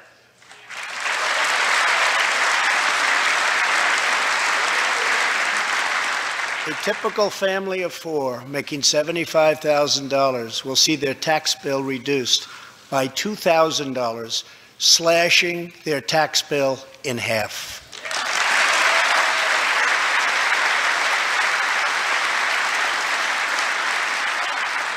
In April, this will be the last time you will ever file under the old and very broken system, and millions of Americans will have more take-home pay starting next month, a lot more.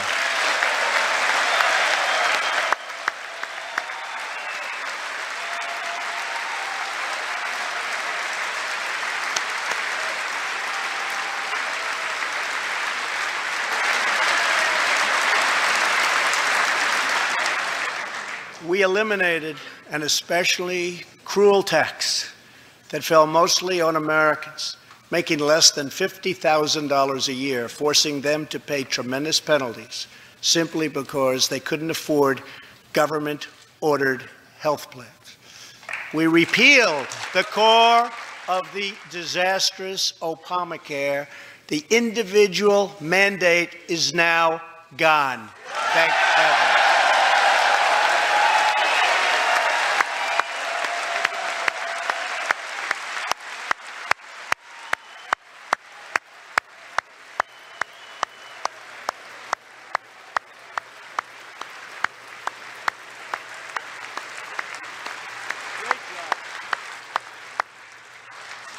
We slashed the business tax rate from 35% all the way down to 21%, so American companies can compete and win against anyone else anywhere in the world.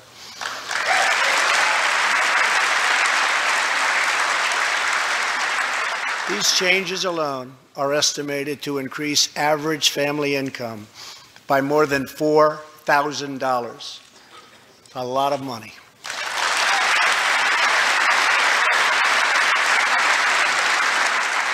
Small businesses have also received a massive tax cut and can now deduct 20% of their business income. Here tonight are Steve Staub and Sandy Keplinger of Staub Manufacturing, a small, beautiful business in Ohio. They've just finished the best year in their 20-year history.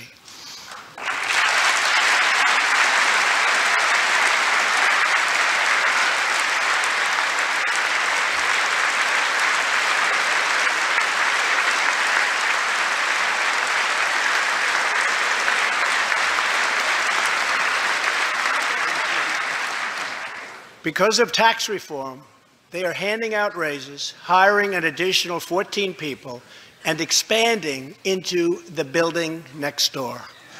Good feeling.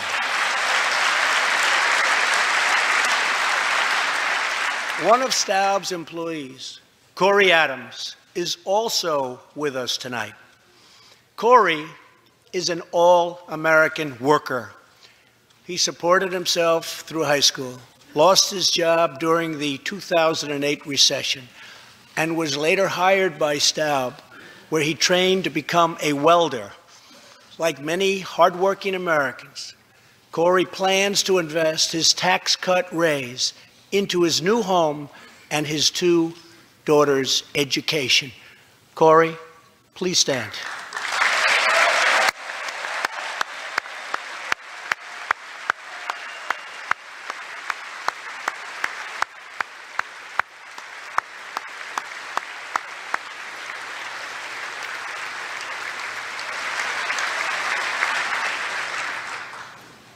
and he's a great welder. I was told that by the man that owns that company that's doing so well. So congratulations, Corey. Since we passed tax cuts, roughly 3 million workers have already gotten tax cut bonuses, many of them thousands and thousands of dollars per worker, and it's getting more every month, every week. Apple has just announced it plans to invest a total of $350 billion in America and hire another 20,000 workers.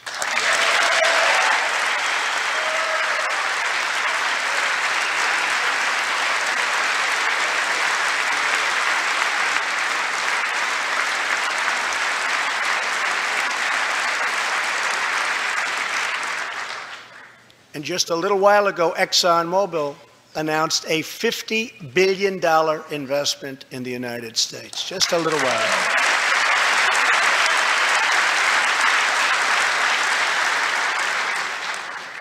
This, in fact, is our new American moment. There has never been a better time to start living the American dream. So to every citizen watching at home tonight, no matter where you've been or where you've come from, this is your time. If you work hard, if you believe in yourself, if you believe in America, then you can dream anything. You can be anything. And together, we can achieve absolutely anything.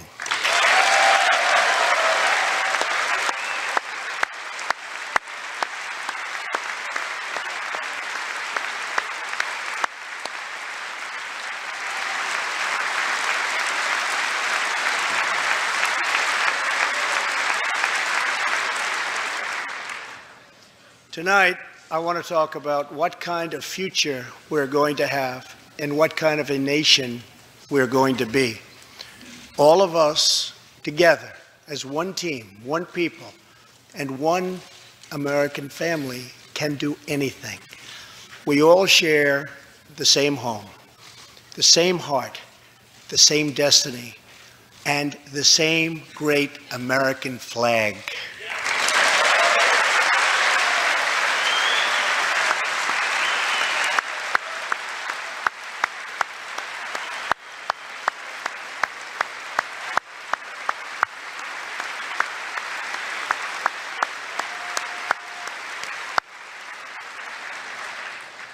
Together, we are rediscovering the American way.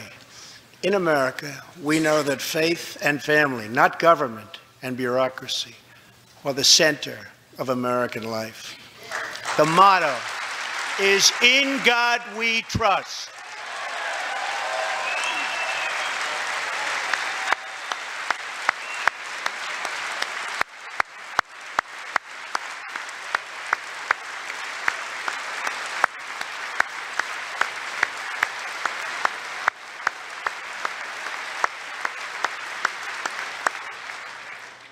And we celebrate our police, our military, and our amazing veterans as heroes who deserve our total and unwavering support.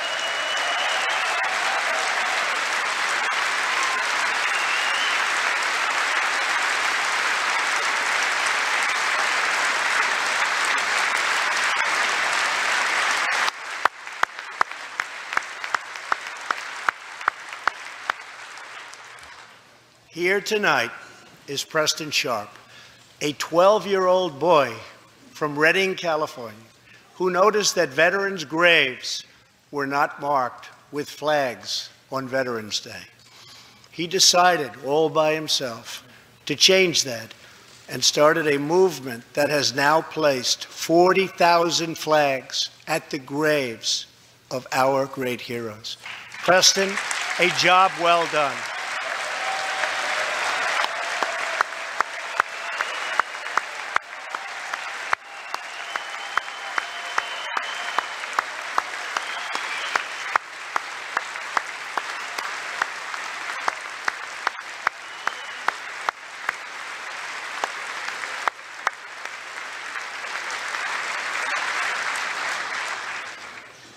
Young patriots like Preston teach all of us about our civic duty, as Americans. And I met Preston a little while ago, and he is something very special that I can tell you. Great future. Thank you very much for all you've done, Preston. Thank you very much. Preston's reverence for those who have served our nation reminds us of why we salute our flag, why we put our hands on our hearts for the Pledge of Allegiance, and why we proudly stand for the national anthem.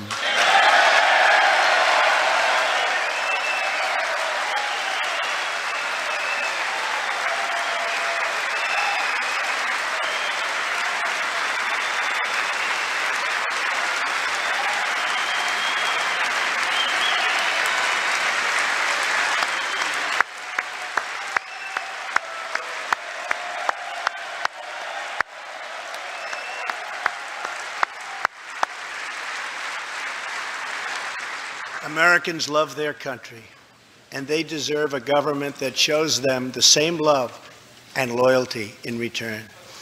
For the last year, we have sought to restore the bonds of trust between our citizens and their government. Working with the Senate, we are appointing judges who will interpret the Constitution as written, including a great new Supreme Court justice and more circuit court judges than any new administration in the history of our country.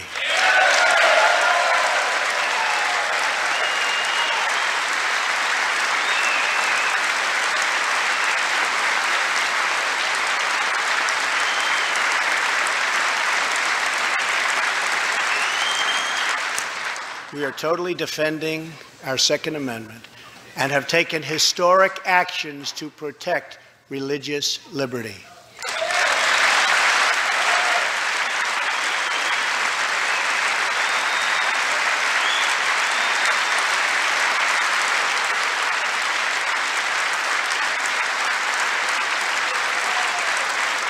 And we are serving our brave veterans, including giving our veterans choice in their health care decisions.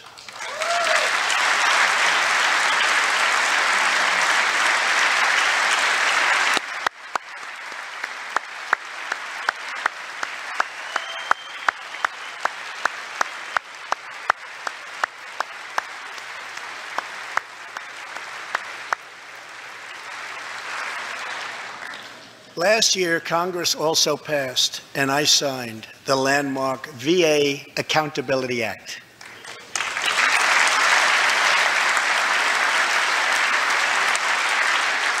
Since its passage, my administration has already removed more than 1,500 VA employees who failed to give our veterans the care they deserve, and we are hiring talented people who love our vets as much as we do.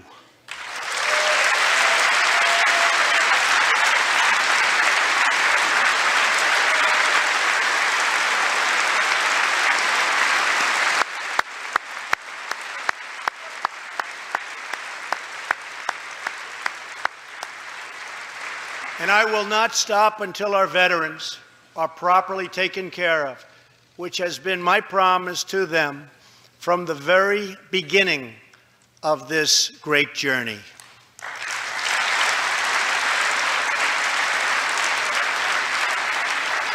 All Americans deserve accountability and respect, and that's what we are giving to our wonderful heroes, our veterans. Thank you.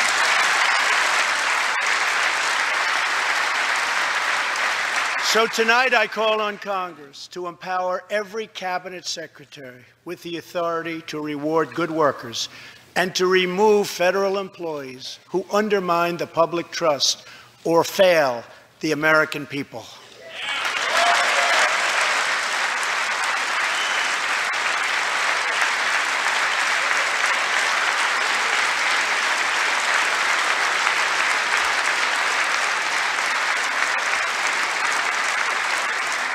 In our drive to make Washington accountable, we have eliminated more regulations in our first year than any administration in the history of our country.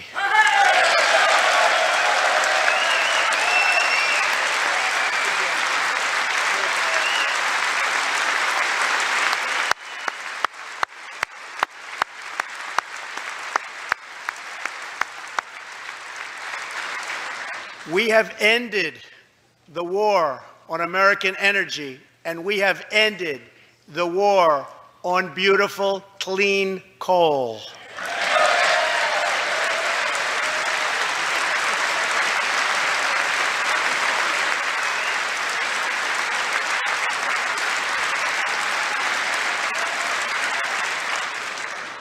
We are now very proudly an exporter of energy to the world.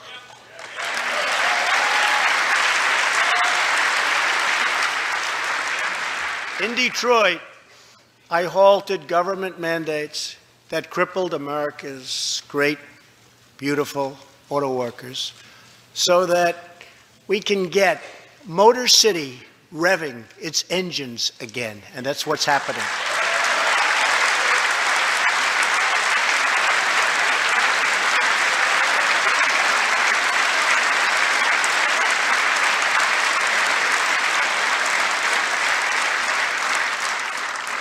Many car companies are now building and expanding plants in the United States, something we haven't seen for decades.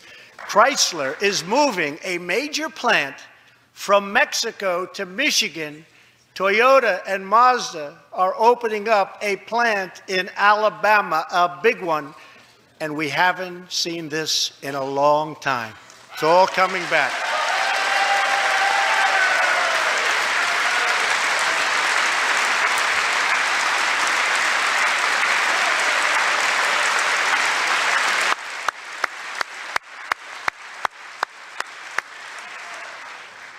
Very soon, auto plants and other plants will be opening up all over our country.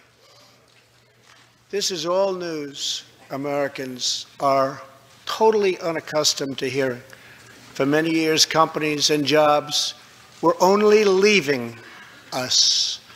But now, they are roaring back, they're coming back. They want to be where the action is. They want to be in the United States of America. That's where they want to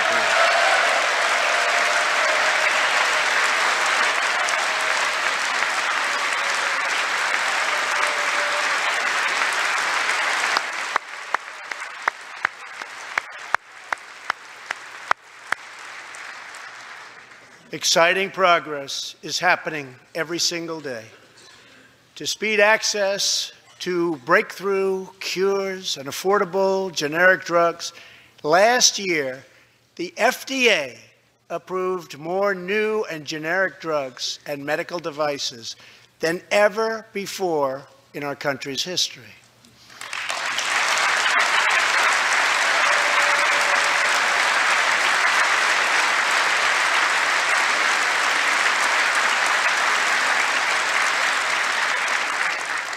We also believe that patients with terminal conditions, terminal illness, should have access to experimental treatment immediately that could potentially save their lives. People who are terminally ill should not have to go from country to seek a cure. I want to give them a chance right here at home. It's time for Congress to give these wonderful, incredible Americans the right to try.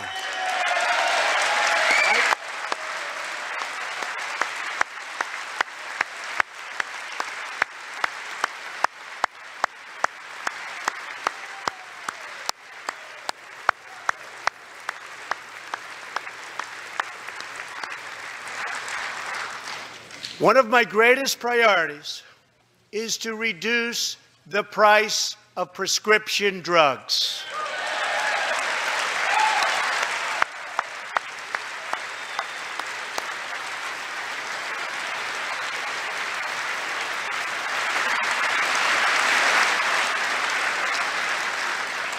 In many other countries, these drugs cost far less than what we pay in the United States, and it's very, very unfair. That is why I've directed my administration to make fixing the injustice of high drug prices one of my top priorities for the year.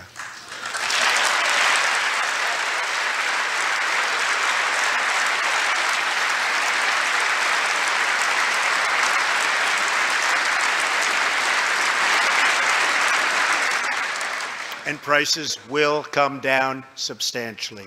Watch. America has also finally turned the page on decades of unfair trade deals that sacrificed our prosperity and shipped away our companies, our jobs, and our wealth. Our nation has lost its wealth, but we're getting it back so fast. The era of economic surrender is totally over. From now on, we expect trading relationships to be fair and, very importantly, reciprocal.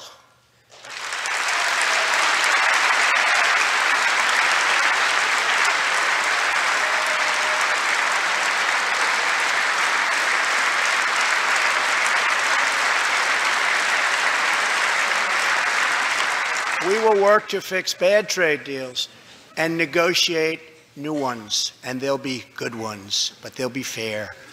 And we will protect American workers and American intellectual property through strong enforcement of our trade rules.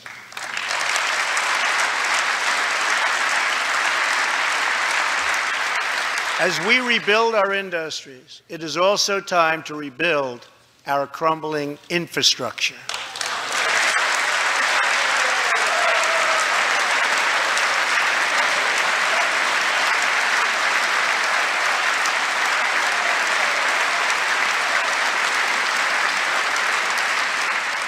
America is a nation of builders. We built the Empire State Building in just 1 year. Isn't it a disgrace that it can now take 10 years just to get a minor permit approved for the building of a simple road?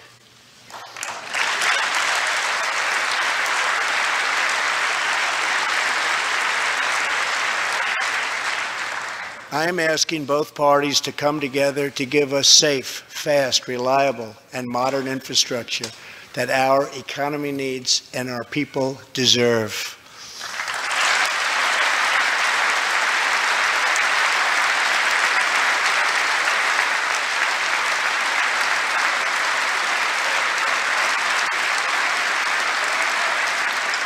Tonight, I'm calling on Congress to produce a bill that generates at least $1.5 trillion for the new infrastructure investment that our country so desperately needs. Every federal dollar should be leveraged by partnering with state and local governments and, where appropriate, tapping into private sector investment to permanently fix the infrastructure deficit, and we can do it.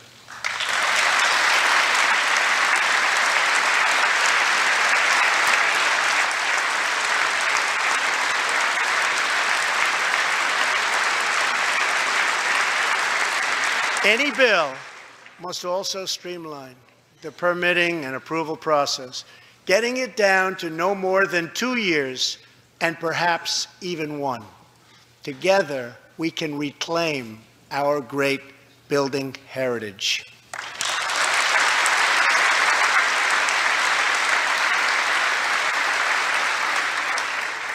We will build gleaming new roads, bridges, highways, railways, and waterways all across our land. And we will do it with American heart, and American hands, and American grit.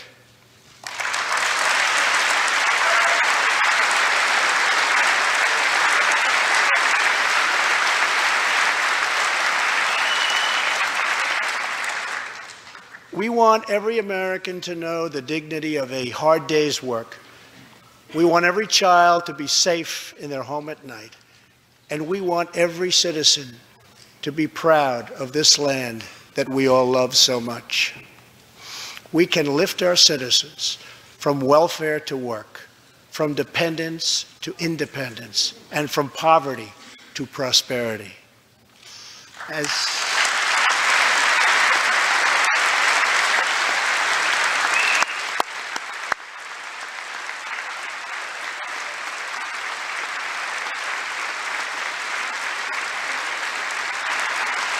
As tax cuts create new jobs. Let's invest in workforce development, and let's invest in job training, which we need so badly.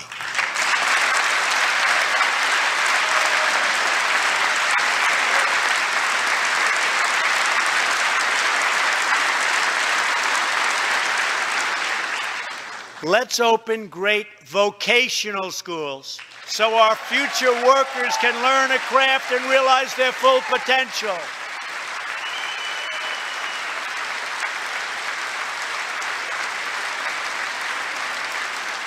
And let's support working families by supporting paid family leave.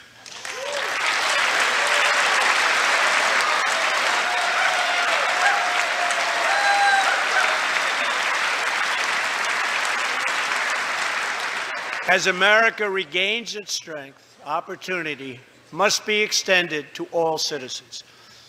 That is why this year we will embark on reforming our prisons to help former inmates who have served their time get a second chance at life.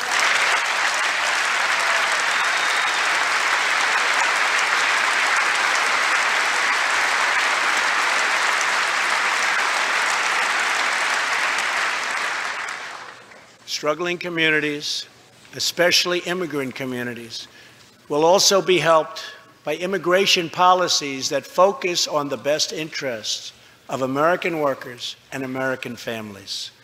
For decades, open borders have allowed drugs and gangs to pour into our most vulnerable communities. They've allowed millions of low-wage workers to compete for jobs and wages against the poorest Americans. Most tragically, they have caused the loss of many innocent lives. Here tonight are two fathers and two mothers, Evelyn Rodriguez, Freddie Cuevas, Elizabeth Alvarado, and Robert Mickens. Their two teenage daughters, Kayla Cuevas and Nisa Mickens, were close friends on Long Island. But in September 2016, on the eve of Nisa's 16th birthday, such a happy time it should have been, neither of them came home. These two precious girls were brutally murdered while walking together in their hometown. 6 members of the savage MS-13 gang have been charged with Kayla and Nisa's murders. Many of these gang members took advantage of glaring loopholes in our laws to enter the country as illegal, unaccompanied, alien minors and wound up in Kayla and Nisa's high school. Evelyn, Elizabeth, Freddie, and Robert, tonight everyone in this chamber is praying for you. Everyone in America is grieving for you. Please stand. Thank you very much.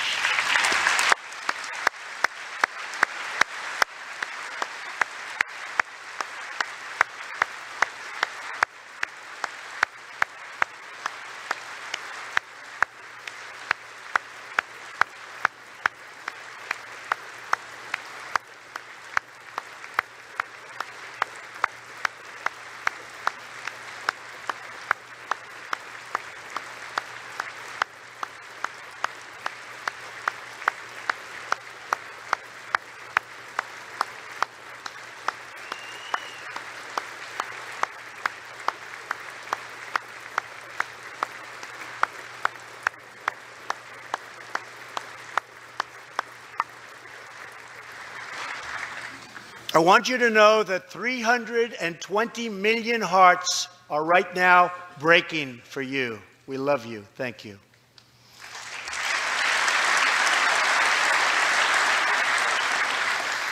While we cannot imagine the depths of that kind of sorrow, we can make sure that other families never have to endure this kind of pain. Tonight I am calling on Congress to finally close the deadly loopholes that have allowed MS-13 and other criminal gangs to break into our country. We have proposed new legislation that will fix our immigration laws and support our ICE and Border Patrol agents. These are great people. These are great, great people that work so hard in the midst of such danger so that this can never happen again.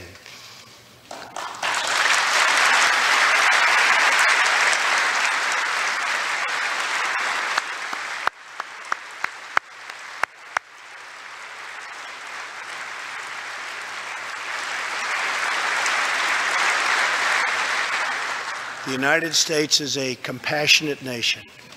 We are proud that we do more than any other country anywhere in the world to help the needy, the struggling, and the underprivileged all over the world. But as President of the United States, my highest loyalty, my greatest compassion, my constant concern is for America's children, America's struggling workers, and America's forgotten communities. I want our youth to grow up, to achieve great things. I want our poor to have their chance to rise. So tonight I am extending an open hand to work with members of both parties, Democrats and Republicans, to protect our citizens of every background, color, religion, and creed.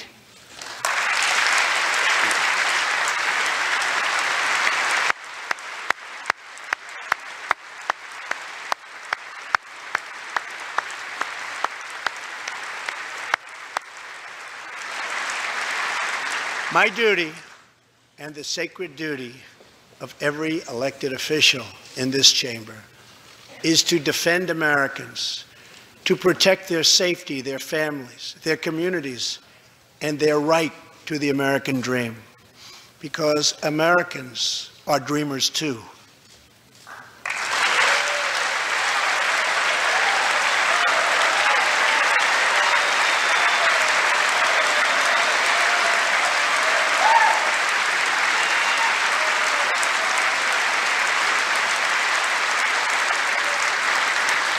Here tonight is one leader in the effort to defend our country, Homeland Security Investigation Special Agent Celestino Martinez. He goes by DJ and CJ. He said, call me either one.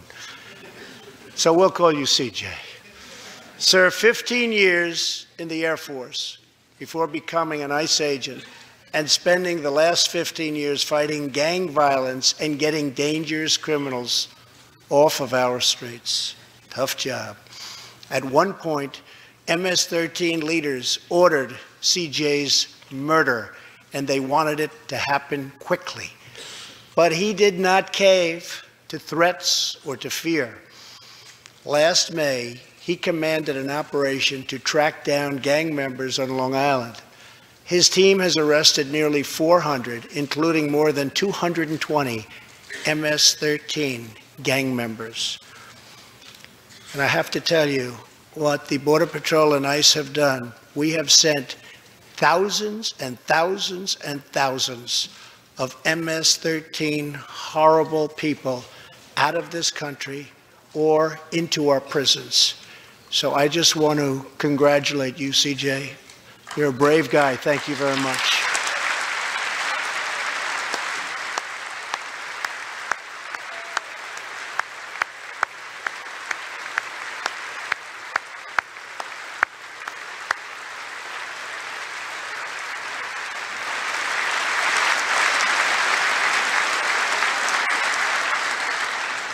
And I asked CJ, what's the secret? He said, we're just tougher than they are. And I like that answer.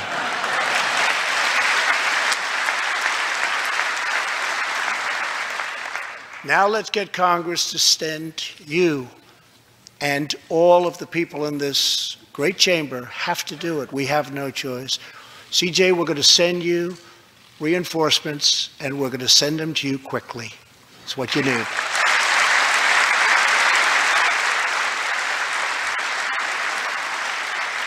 Over the next few weeks, the House and Senate will be voting on an immigration reform package. In recent months, my administration has met extensively with both Democrats and Republicans to craft a bipartisan approach to immigration reform.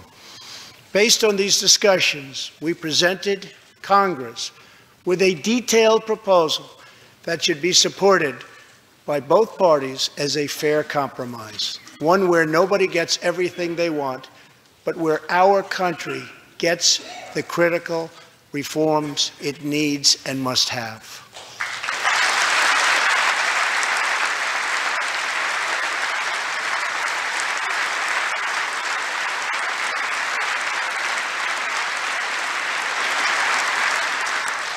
Here are the 4 pillars of our plan. The first pillar of our framework generously offers a path to citizenship for 1.8 million illegal immigrants who were brought here by their parents at a young age. That covers almost 3 times more people than the previous administration covered.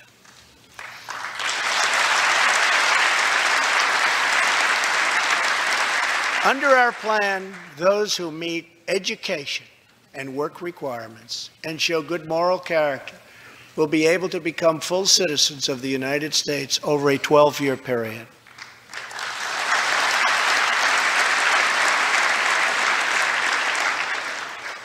The second pillar fully secures the border.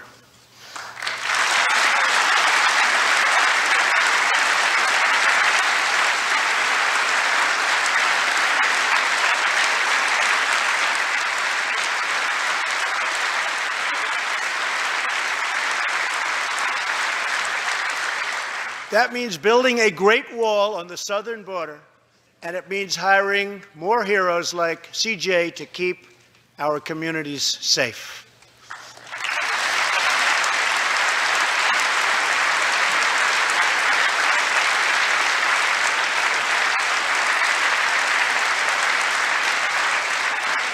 Crucially, our plan closes the terrible loopholes exploited by criminals and terrorists to enter our country, and it finally ends the horrible and dangerous practice of catch and release.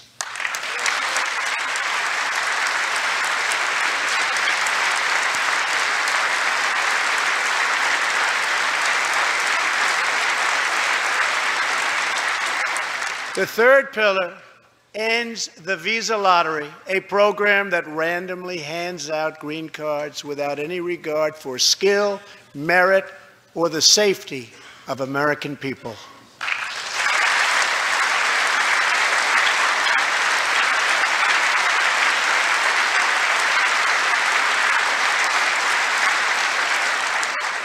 It's time to begin moving toward a merit-based immigration system, one that admits people who are skilled, who want to work, who will contribute to our society, and who will love and respect our country.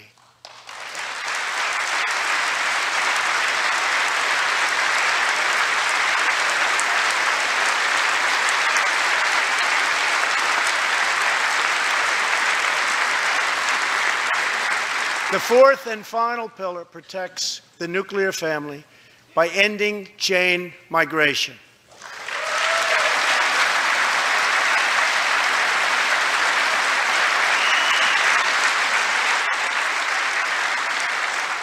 Under the current broken system, a single immigrant can bring in virtually unlimited numbers of distant relatives. Under our plan, we focus on the immediate family by limiting sponsorships to spouses and minor children.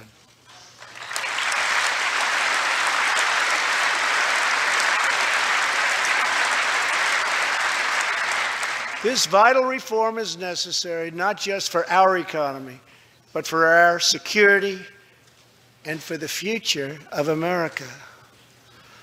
In recent weeks, 2 terrorist attacks in New York were made possible by the visa lottery and chain migration. In the age of terrorism, these programs present risks we can just no longer afford. It's time to reform.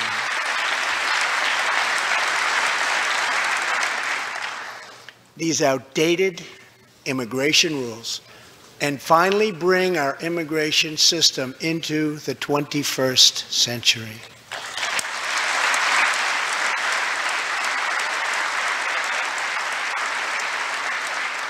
These 4 pillars represent a down-the-middle compromise and one that will create a safe, modern, and lawful immigration system. For over 30 years, Washington has tried and failed to solve this problem. This Congress can be the one that finally makes it happen. Most importantly, these 4 pillars will produce legislation that fulfills my ironclad pledge to sign a bill that puts America first.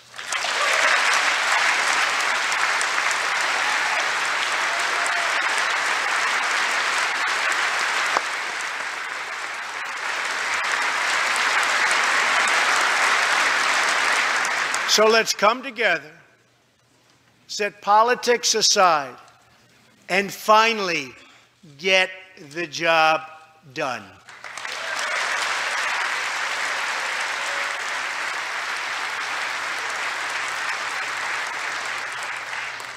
These reforms will also support our response to the terrible crisis of opioid and drug addiction. Never before has it been like it is now. It is terrible. We have to do something about it. In 2016, we lost 64,000 Americans to drug overdoses, 174 deaths per day, 7 per hour. We must get much tougher on drug dealers and pushers if we are going to succeed in stopping this scourge.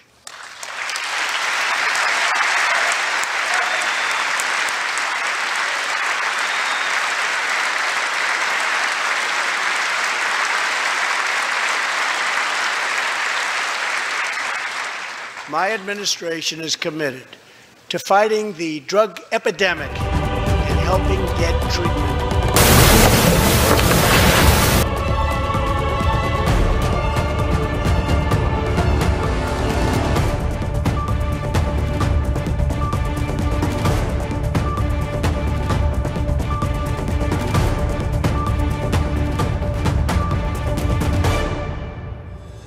What's like the dog / child?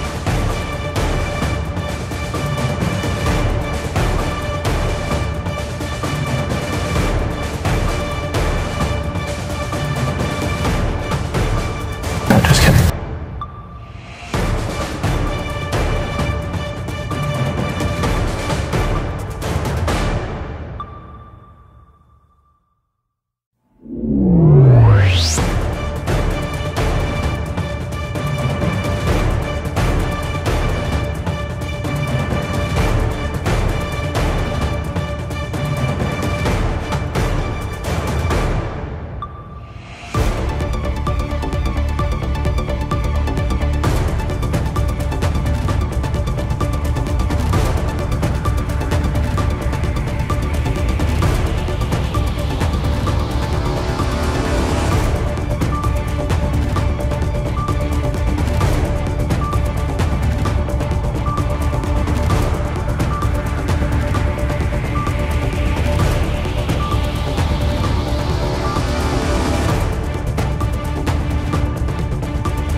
You are on.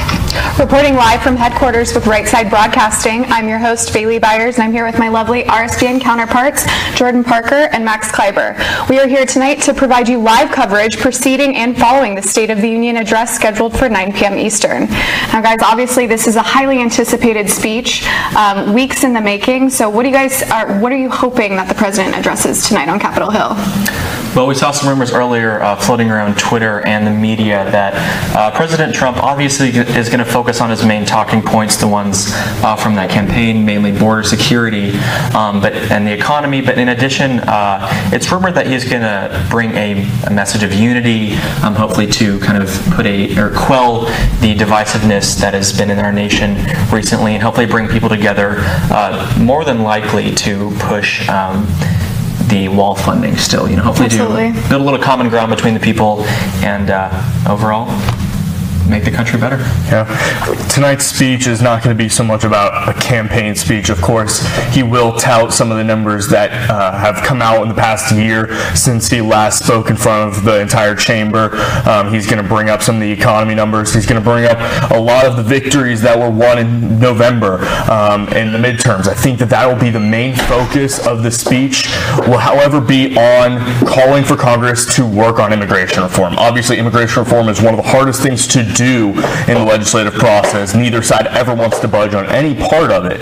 And so it seems very likely to me that he's going to need to use this as a way for him to call on the majority of Democrats in the House and on the Republican majority in the Senate to get a deal done by February 15th. Obviously, the shutdown it didn't work out as well as hoped, and he might have to call a national emergency if this doesn't work. But right now, I think that this is going to be a call for legislators to get the job done.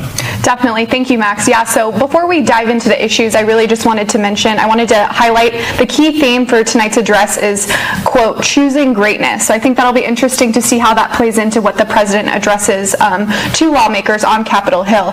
Now, like I said, before we dive into the controversial, if you will, topics, I do want to thank all of you guys for tuning in. We're really excited to be here, and we're really excited to have you guys, especially having Jordan on board tonight as well. We're really looking forward to it. And thank you guys. I see a lot of you have donated. I'm just going to shout those out very quickly. So Happy Camper, $10, said God bless and Godspeed at RSBN. Thank you very much for your donation. We also have another $10 donation from Marisa for $10. She said, all for Trump, Trump for all. Thank you, thank you. Another one from Brian White. He said, we always come back to RSBN, MAGA, CAG 2020, rocking with RSBN. Thank you very much for your donation. You guys might be wondering what we do with this money and why it's so pertinent to this company at this point in time. We're really at a critical moment here. We're really gearing up for the 2020 elections, and if we thought midterms this past election cycle is crazy, it's going to be even crazier. So I just want to thank you guys for donating. We want to make sure we have the tools and the resources to be up on par with other networks. So that being said, that's why your donations and your support is so important. So if you are interested in donating and are able to do that, you can do that via rsbnetwork.com/donate. You can do it via YouTube on the Super Chat at the bottom of your screen, or PayPal or Patreon. So guys, I think the first issue we should touch on is obviously border security/immigration. You guys want to open that up and we can just start talking about it? You want to give your thoughts? Sure. You first. Well, as some of you saw this past weekend, we had the opportunity to go down to Texas to our southern border, specifically Laredo and McAllen. Now, this was a very eye-opening opportunity. Very cool to see the different tools being implemented by Customs and Border Protection, as well as some of the weaknesses in our current border security system as a whole. So it was definitely enlightening. Very cool to see where the needs still need to be met and where the needs are currently being met. Border Patrol is fantastic, extremely welcoming and friendly, as well as were all of the residents of Texas. But you'll see our documentary coming soon with more details on that, so I don't want to give too much away, but I'll let Max elaborate a little bit more. Yeah, I think when it comes down to border security, obviously the wall is non-negotiable, and that deal that he plead to Democrats with a few weeks ago now, which feels like much longer, also contains new immigration judges, and included more agents in the budget, included new technology such as drones and sensors as well. So there are a lot of different areas of this bill surrounding immigration reform that is going to be talked about and that is going to be pushed for. Obviously, Democrats have come out multiple times and say you can have your border security, but you can't have the wall. And obviously, the wall is the main part of border security for the Republicans and for President Trump. So at the end of the day, I think that's the one major dividing line between the two, and neither one of them seems to budge. At some point, though, one side is going to blink, and something tells me it's not going to be Donald Trump. Yeah, I think it's important to note that the president does support a slew of things that the Democrats are wild about, but he is just, he's set on securing the funding for the border wall. Those things are $800 million in humanitarian assistance, $805 million in drug detecting technology.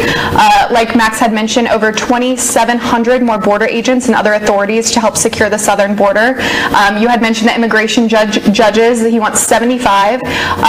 He is also offering 3 years of protection for Dreamers, and in exchange, he is asking for $5.7 billion in funding for that steel barrier. And I think it was kind of interesting. So when we were at the southern border, we actually saw, I believe, it looked like it would be something that the president is negotiating for, because it was the steel slat. So how did you guys think? What did you think about that barrier? I liked it. I thought it was a good design. It seemed very effective. It seemed like the most logical approach when it comes down to a wall. A lot of people have complained about the aesthetic nature of just a concrete wall, types of fencing like barbed wire, things like that are clearly not very effective. I think when you're like 5 or 6 years old, like you pretty much have figured out how to get through barbed wire. It's not that difficult. And so I think this steel barrier, I mean, I think there's a picture that was tweeted or put up on Instagram of me jokingly trying to climb the wall. It might have been on our Instagram live story. I mean, that thing is tall, and those steel poles were not hollow by any means. And there's not a lot separating the two poles. So I think that implemented across where it needs to be implemented with that concrete base going into the ground, I really like that design, and I hope that even though it may not look like a wall, I hope that's what Republicans push for, because that's the most effective and maybe the best common ground for them. Definitely. For sure. I think as you know, building on what he said, the steel wall or steel barrier definitely is purposeful. One of the main things is it allows Border Patrol to see what's on the other side for both mainly for their safety, so they can see what's coming at them without necessarily being fully in harm's way. As Max mentioned, it was very tall, and a typical argument that the left uses that fencing or wall can still be crossed or climbed over with ladders. And yes, but it is much harder, as Max mentioned, to climb than just running across land. Even if they were to get over, it takes a significant amount of time and requiring to bring ropes or ladders and time to push people over to get across that. Now that gives a leg up on for CBP, Customs and Border Protection, when the sensors are tripped, to make their way to that specific location and apprehend the migrants. So even if they are successful in crossing it, it's given Border Patrol possibly up to 15 minutes to locate or pinpoint the location of these migrants and make it to them to apprehend them before they make it deeper into America. So it's a multi-pronged approach, but I think the steel slat implementation that we saw would be extremely effective. Yeah, I do too. I think that's important to note. Also, I want to give a couple more shout outs before we continue. So Good Godfather donated $10. He said, buy my album on goodgodfather.bandcamp.com. God bless Patriots who rock. Thank you very much for your donation. Also, thank you to Carl Peterson for your $10 donation, who said Waffle House pictures, ? MAGA stuff. I do love Waffle House. Waffle House is great. Also, Michael Sullivan, thank you for your $10 donation. You said, RSBN, the very best. Thanks for all you do. We appreciate you guys, like I said. Very critical point for this company, gearing up for 2020, so your donations mean a lot to us, so we really do appreciate it. Now, I do want to get into the nitty-gritty of the immigration. You know, we've had, I don't want to say a heated discussion about the whole national emergency declaration, but... It's never heated. Never. It's always constructive. Yeah, exactly. So I think, it's important to note that the president has said that he is not afraid to declare a national emergency to make sure that he secures that $5.7 billion for funding for the wall. Now, this isn't to say that he won't face backlash from the courts and possibly even from the House trying to halt that executive order. Now, why don't you, Max, address, what your thoughts are on him declaring a national emergency? It may not be tonight, obviously. I think we'd be a little bit shocked about that, but for sure. I do think that, if they can't come to an agreement by February 15th, that might be the reality. So what do you think? To preface this, I want to say that I have been a Trump supporter since he won the nomination. President Trump has done an incredible job since he's been inaugurated. I can read down a long list of things that I've been very impressed with and very proud of that he has enacted. With that being said, however, the number one thing for me when it comes down to the United States government, especially the federal government, is what's written in the Constitution. And nowhere in the Constitution does it say that national emergency money can be used in lieu of legislation. Unfortunately, or fortunately, depending on whatever issue you're talking about, the Constitution sets up for a lot of gridlock in the legislative branch. It's designed that way on purpose. Now, a lot of things that we believe we need, and we may actually need, do take some time to get there. And I think it'll eventually get there. But we need to be really patient with the process, because the process has been refined and has been in place for over 200 years. And it is tested and true. And even though I want the wall, and even though I believe in the wall, I also believe that the president did swear in to uphold the Constitution. And I believe that that is his number one duty, and he needs to continue that. And I believe that if he declares a national emergency, it can stain his reputation of being a constitutionally sound president, like Republicans like to tout about Reagan and others. And we don't want the Republican Party to echo the mistakes of the Democratic Party with FDR and with Eisenhower blowing up the Constitution. We want our Republican presidents to uphold it, because that's the one thing we can hold on to it. Jordan, what do you think? I think if we get to the point of a national emergency, which I truly hope we don't, I think it's going to be not just a reflection on the president, but a reflection as on the country as a whole, and specifically the elected officials, representatives in both the House and the Senate, because that would be a signal that, everything aside, at the end of the day, they can't come together and work together. They can't reach across party lines, give and take. Life is a give and take. Not everyone can have everything at once. And even though, President Trump was anti-DACA, less than a month ago, he offered it. He offered a compromise. Democrats did not come to the table. They continued to stonewall, continued to tweet aimlessly, obstruct, and look where it got us. It got us nowhere. It got us a 35-day shutdown that resulted in almost $12 billion lost for the American economy. So if you take that number, building the wall would have been half the price that the shutdown cost us. So Democrats have 10 more days to get this wrapped up. Hopefully, the Speaker of the House and the Senate Minority Leader can work with their colleagues across the aisle.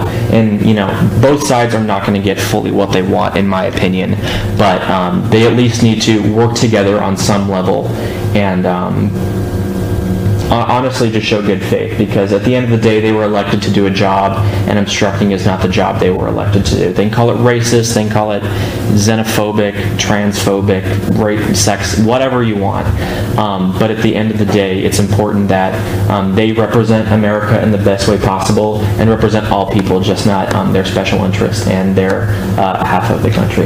Yeah, and I think it says a lot about our wonderful president. He has compromised. He has said, I don't believe in DACA, but you know what? I will reach across the aisle, because that's the definition of a compromise. You have to give and take, and you're not going to get everything that you want. Right. And I think someone needs to maybe really inform Pelosi of the word compromise. I just feel like you had said, they're stonewalling and they're not open to any sort of give and take. It's just my way or the highway. And, you know, like you said, crazy that we're only 10 days out now, because I feel like it was just yesterday that they were, you know, saying, okay, February 15th, and that seemed like, okay, well, we have some time, but I mean, I don't know how much more time this is going to take. It's pretty crazy at this point, you know. And the problem with the DACA compromise is that Democrats are asking for lifetime citizenship for these DACA recipients. And so when you compare a lifetime to 3 years, obviously it doesn't seem to them like that is a compromise. And that's the frustrating part. A lifetime amnesty or a lifetime citizenship it's completely unreasonable. It's completely illogical. And so the problem is that the Democrats aren't going to look at it as a compromise, even though they should, and logically it is. So I think that's really the big issue is that the Democrats are too stubborn to see what that compromise truly is. And you know what? 3 years signals to me that Democrats don't think they can win in 2020, because 3 years, if the Democratic candidate wins like they want to have been saying, that means 3 years would put that into a Democratic presidency where, you know, that president could possibly champion DACA reform and DACA extension, lifetime citizenship. So it shows kind of a weakness and insecurity in the Democrats' part that, over there, you know, they don't think 3 years is enough. be a volume set. You know, their harder parts if you can crawl across and get me there, it's on the Trump will most likely be re-elected president for his second term. I do want to give a few shout-outs to our donors. Kathleen Hagan gave $20. Thank you so much. She said, thank you for your wise and wonderful commentary and State of the Union coverage. Our future is bright. You are great future leaders, my friends. Thank you so much, Kathleen. Eric Millen gave us $40, and he said, you still owe me my flag. Eric, we will get that to you as soon as possible. Thank you for that. Duke Monteagle said, RSBN, you rock. Thank you very much. You rock as well. Proud Patriot 28 gave $15 and said, I agree 100% to upholding the Constitution. However, Dems will not deal in any way. If Dems won't come to an agreement, then the president has no choice. The future of our nation is more at stake. Carl Sobrato, thank you for your $20. Think about how many commie Dems can be tossed from Sikorsky. Finish the wall. Thank you for your donation so much. That was very generous of all of you. Yeah, I want to touch on that one comment, which, let's see who it was, Proud Patriot 28. I do think it's kind of a double-edged sword. I don't think that a national emergency, going about immigration reform through the avenue of a national emergency is ideal, but I also feel like at this point, if he doesn't do that and he does not build this wall, he won't see a second term. So although I totally get where you're coming from and I agree, but at the same time, I don't know what else he's going to do, because that's his biggest promise to his base. So it's really going to be interesting to see how it pans out. It's amazing how polarizing this issue has been. I mean, it's like when people talk about Trump, when people refer to, you know, the government right now, it's, are we going to get the wall? Are we not going to get a wall? No one's talking about any of the other issues right now. It is the biggest issue in the country, for better or worse. Look, the problem is right now is we're looking at Tell us how you really feel. We're looking at a really similar problem to what we saw just a few years ago. Barack Obama used his executive order, also not explicitly mentioned in the Constitution, he used his executive order to establish DACA, and Republicans rightfully got upset at that. Right. That was a legislative issue, not an executive branch issue. Now, if President Trump uses the national emergency to legislate from his office, what else are the Democrats going to use to legislate with national emergency money and what else are they going to deem a national emergency? If we remove Obamacare and the next Democratic president comes in and says the lack of healthcare is a national emergency, the next Democratic president comes in and says, you know, people are poor. Universal income, the lack of it is a national emergency. Yeah. What are we going to do? Building a wall set that precedent, and you can't it's unfortunate that that's what it's going to lead to, but it will lead to that. And if President Trump wants to uphold his legacy and uphold the Constitution, he can't set that precedent. So do you think he will declare a national emergency come February 15th if they don't? I believe. Do you think that they could reach a deal? What do you think about that? I believe that President Trump is more concerned with getting reelected in 2 years than the potential effects 20 years from now, the potential effects 30 years from now, because he's in office now, and he's up for a reelection in 2 years, not in 30 years. So I believe that President Trump will likely call a national emergency, not tonight, but I think on February 14th, I think that's when he'll likely do it, the day before the next shutdown, or he might even call it during the shutdown when legislators aren't technically in session. So I think he probably will, but I don't want him to, but I think that's the likely choice because he is up for re-election. At this point, well, there were some whispers the past few days about Democrats and Republicans striking a deal. I think, first of all, the Senate is significantly more productive than the House, in my opinion, especially when it comes to reaching across the aisle. We've seen much more bipartisanship out of that sector than we have from the House, sadly enough. But senators are just more mature, in my opinion. Like it or not, you can disagree with me. That is just how I feel. You know, even Senator Schumer is willing to come to the table and at least talk.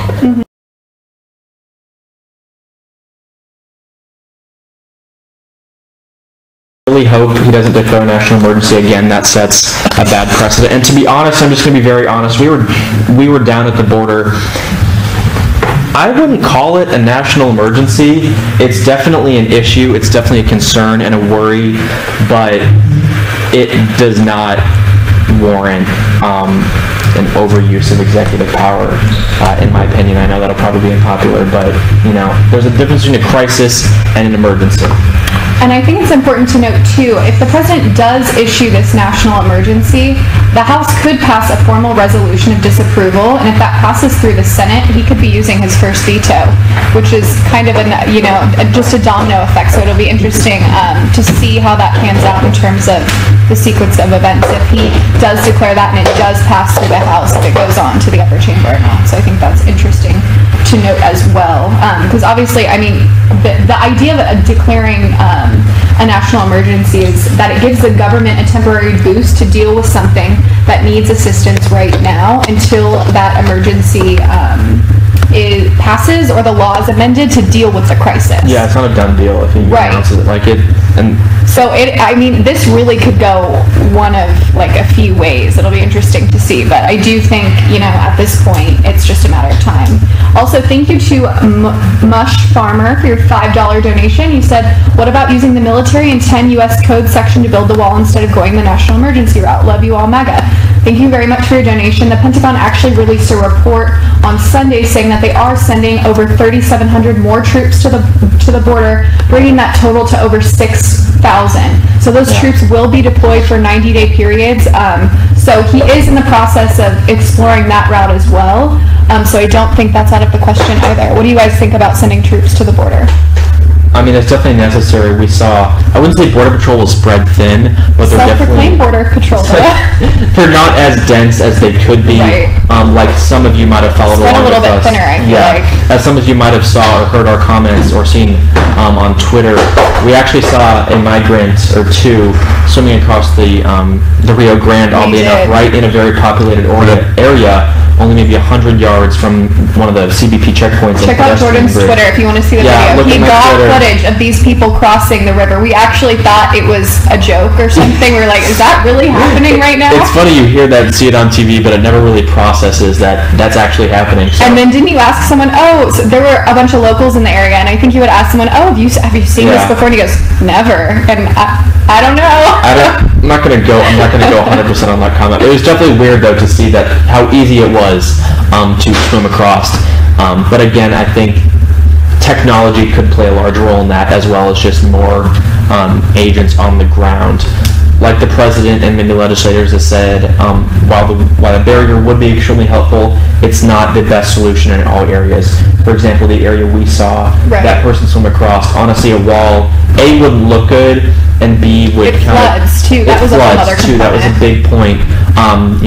There's a large flood every 10 or 20 years, and so it would render the wall useless in those areas. So I think agents, cameras, sensors, drones, helicopters, exactly. Maybe some more adaptable, I guess is a good word, Because the approach arms. has to be fluid. It has to change and adapt to whatever needs that Border Patrol, has to succumb to. So I kind of feel like, it has to be fluid and it has to change with the times as it changes. Now, as you guys probably know, I don't know if you guys know this or not, but we actually went down to the border. We're in the process of making a documentary, and we've got some really awesome footage. We don't know when that air date is going to be yet, so stay tuned. But we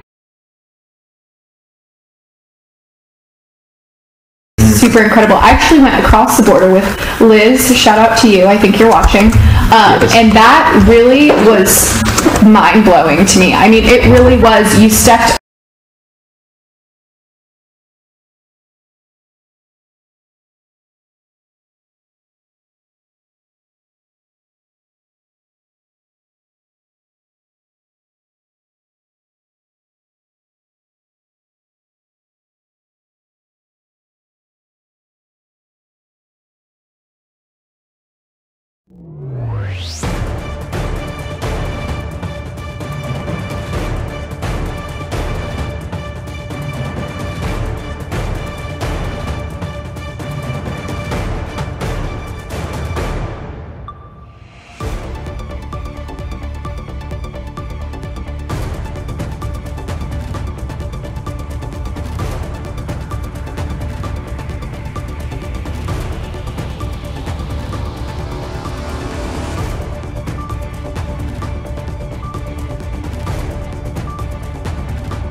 guys so much for joining us. We really appreciate you bearing with us. We had some technical difficulties, but getting those sorted out now, so thank you very much. We really do appreciate it.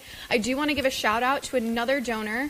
Tia Marie gave $10. Thank you so much, Tia. You know, we've talked a little bit about this, but I just want to hit on it one more time. You might be wondering, you know, why these donations are so crucial for our company right now. And, you know, it really just comes down to we're gearing up for the 2020 election cycle. You know, it's going to be way crazier than midterms. There's going to be a lot going on, and we want to make sure we're on par, having the tools and resources with the other networks. So thank you very much for donating if you have tonight, and we just know we really appreciate it. If you're interested in donating, you can do that through rsbnetwork.com/donate. You can do it through PayPal, Patreon, or the YouTube Super Chat at the bottom of your screen. And you can also mail a check, which I didn't mention earlier. I'm sure our lovely moderators will put that in the chat as well. So thank you guys very much. We actually were just discussing immigration, border security. You know, it's a loaded topic right now. It's at the forefront of partisan politics and, quite frankly, society right now. You know, as the Democrats call the wall immoral, and, you know, they continue to try to get in front of the president securing that border wall funding. Now, we actually just took a trip to the border. We were filming a documentary, which the air date is to be determined. But I was just curious, you know, I think we all saw some pretty interesting things on our trip. I don't know if you guys want to share what you found interesting about that and maybe how the trip impacted how you see, you know, the politics of border security now. Jordan?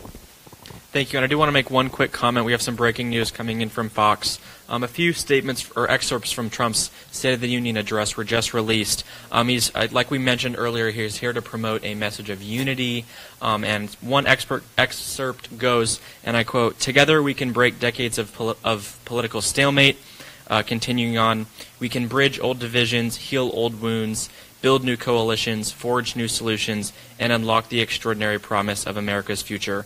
The decision is ours to make." And I think that really touches on what we were mentioning a little bit earlier, as although this has been a very divisive and fractured climate and political campaign recently, it is important to know, like we mentioned at the border, at the end of the day, we all are still Americans, and we all, you know, share one great love for our phenomenal country. So hopefully the president can really bring that message to us tonight. I will touch on her question briefly. The border was interesting. It did open my eyes a lot. And as I mentioned right before, we had those audio difficulties. Again, we apologize for that. Is that it's definitely a crisis. There's definitely a humanitarian aspect to it. But personally, I would not classify it as a national emergency. I think national emergencies are reserved for hurricanes, disease outbreaks like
Things that I think we should talk about too regarding what the president might discuss. One of them being in an umbrella idea of foreign policy. I think he might touch on North Korea.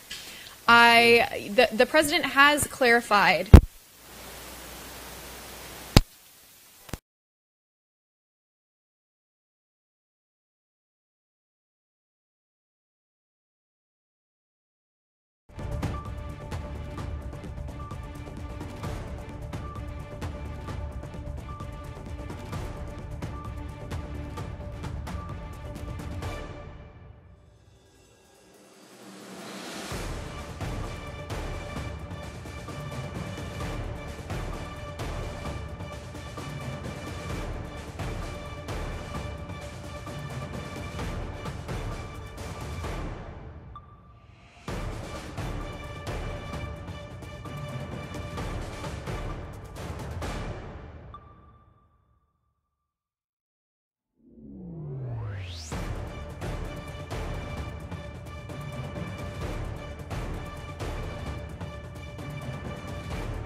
They can hear everything you were saying when you're talking. Yeah, now they're saying there's no sound. Yeah, but back when you saw the clip-on mics, like when you went to go fix it, it drowned out our audio as you're talking. Okay, that's fine. Yeah.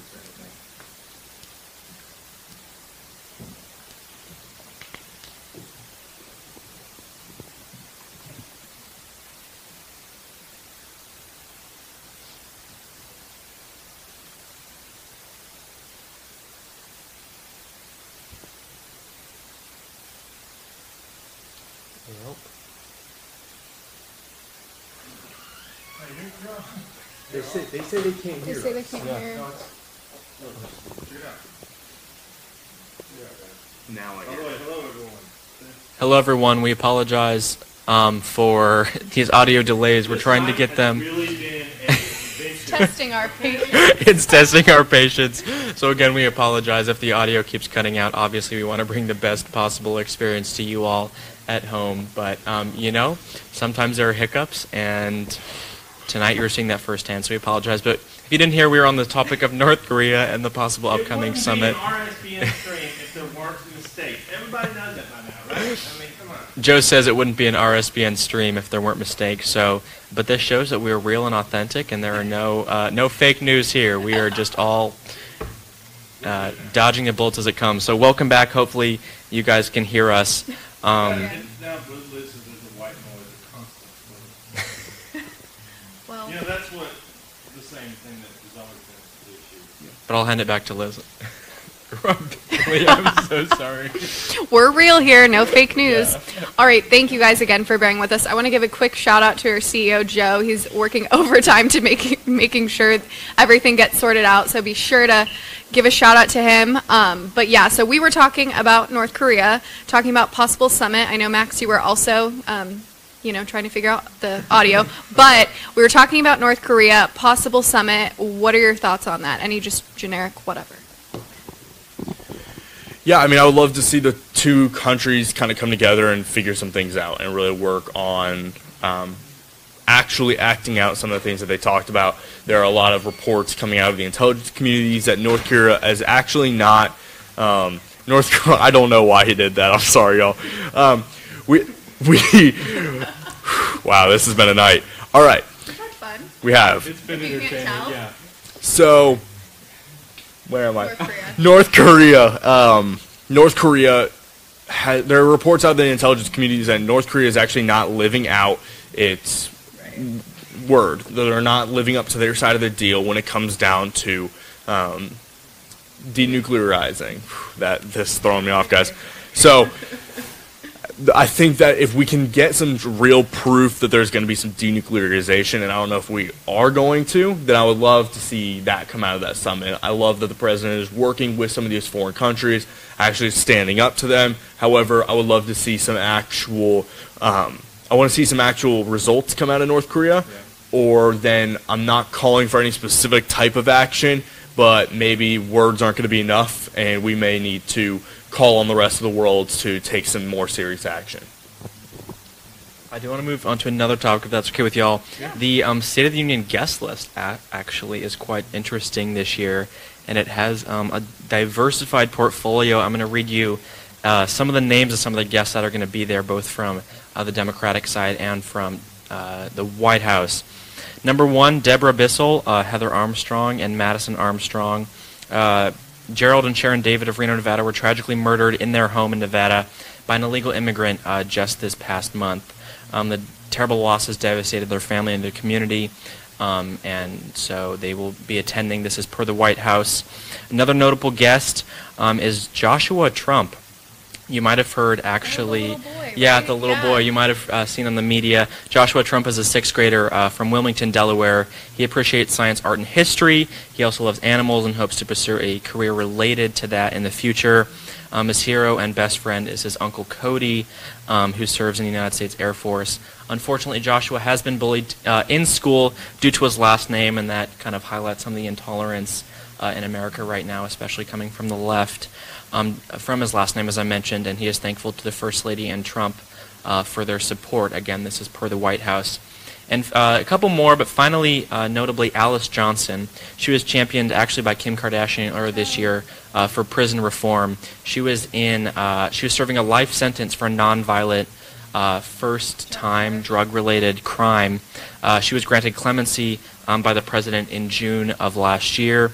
So she is now championing prison reform, which we saw passed earlier, or actually late last year. So she is one of Trump's guests as well. Moving on to Democrats, a lot of the articles I'm seeing are titled "Democrats Troll Trump with their State of the Union Guest," which is quite funny. Senator Kirsten Gillibrand and a few other representatives actually have invited transgender veterans and service members to Trump's address. This is obviously in response to the transgender military ban that was upheld, or not upheld, but allowed to continue by the Supreme Court. And then they're also planning to attend some undocumented former employees of Trump's golf club. Interesting. So they're both former Trump employees and undocumented immigrants. So that kind of, it's 2 birds with 1 stone, oddly. But if you guys have any thoughts or comments on that, I'd love to hear your reflections.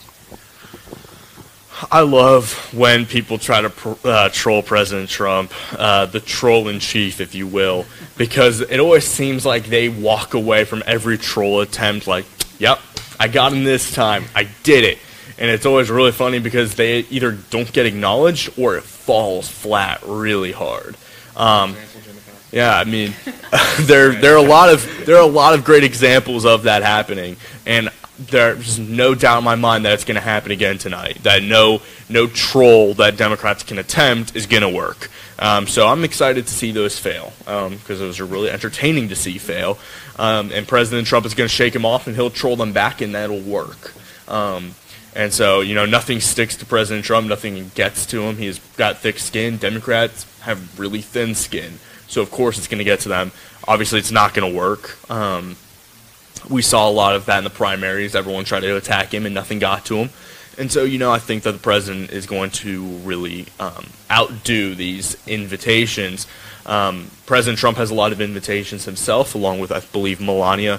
And I think it's a really interesting move by Nancy Pelosi to invite, I don't even remember her name, I'm not going to humanize her, the president of Planned Parenthood. She is Nancy Pelosi's guest this evening. So, there are a lot of things that the Democrats are going to try to do. I know a lot of Democratic congresswomen, walked up to the steps today wearing all white, which was pretty amusing. Didn't realize it was Memorial Day. So there's a lot of there's a lot of this attempts at trolling, and none of it's going to work, not even the invites. The cameras never go to the invitations of the congressmen or the senators. The cameras always go to the invitations of the president who's giving the speech. So, LOL. I just want to say this is like a really irrelevant tidbit. I was just introduced when I came onto RSBN with the idea of trolling. I didn't even realize there were trolls out there trolling. I mean, do people have nothing better to do? But anyway, I want to give a couple shout outs. One of them, yeah.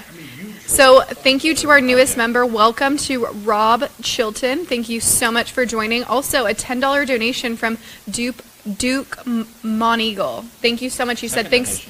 Yes, that's your second donation. Thank you very much. You said thanks for your hard work. So just know, thank you guys for tuning in. We really appreciate it. We've had quite an adventure tonight, and I'm sure especially with the president's speech, it will just get that much better. So thank you guys again. If you, yeah? Don't mind. Yeah. We were just mentioning Jim Acosta, and we were talking earlier about the tone of President Trump's speech. Rumor, or supposedly, Jim Acosta just tweeted, Trump is expected to deliver a, quote, more aggressive speech tonight than what the White House and others have been describing over the last few days, we are told. Don't know who we is, but again, Jim Acosta, A+ reporting there. Speechwriters made tweaks for his suggestion. He is annoyed with Schumer and Pelosi and making that clear to aides. I think I represent a lot of Americans when I say we are irritated with Schumer and Pelosi. That's not a new idea. That's not something, you know. Bipartisan thing. I think it is, and so I don't understand the relevance of that tweet. Not too many statements out of Jim Acosta's mouth are all that intelligent, that being one of them. So, yeah, I think that's not anything new. But we will see. Time will tell. I hope he makes a message of aggressive unity. I hope he really pushes that. So I guess it could be aggression, but hopefully it's to whip y'all into shape and get you working together instead of dividing among each other. So we just passed the 20 minutes until the president arrives. So next topic. All right, something else I want to touch on before the president speaks is, you know, like I had mentioned before, there's, I think, a lot of foreign policy topics that will at least be mentioned throughout his address, one of them being China.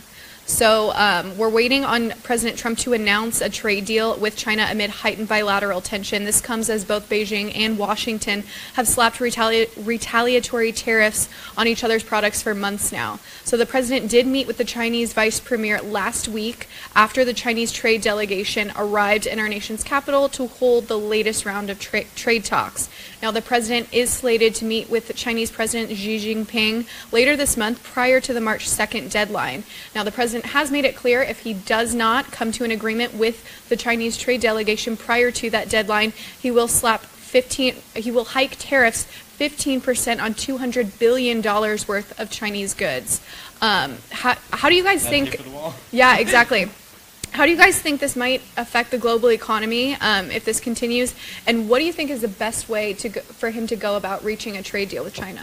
Jordan? Trade's a very delicate issue, a very complicated one that many Americans, including myself, don't understand the full depth of it. I think a lot of people tend to think it's more just, you know, on the surface, oh, we're going to hit you with the tariff, oh, we're going to hit you with a tariff. Awesome. Oh, one thing. Ben Leggins for donating $100. Thank you so much. We really appreciate your continued support. Proud Patriot again, $20. Oh wow, Proud Patriot, awesome. He said, trust me when I say the transgender program in the military has more details libs love to exclude from the public. I don't doubt it. Like it or not, they're more trouble and issues the libs will never ever admit. New member, welcome to Summer Sunrise. Thank you so much for joining us. Yeah, no, yeah, that's huge. Thank you so much. What was I talking about? Oh, trade. It is much more complex than a lot of people know or tend to think. There are many things we're not privy to.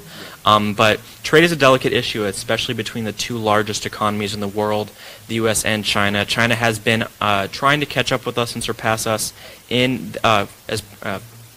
with their economy and have not been super successful with that.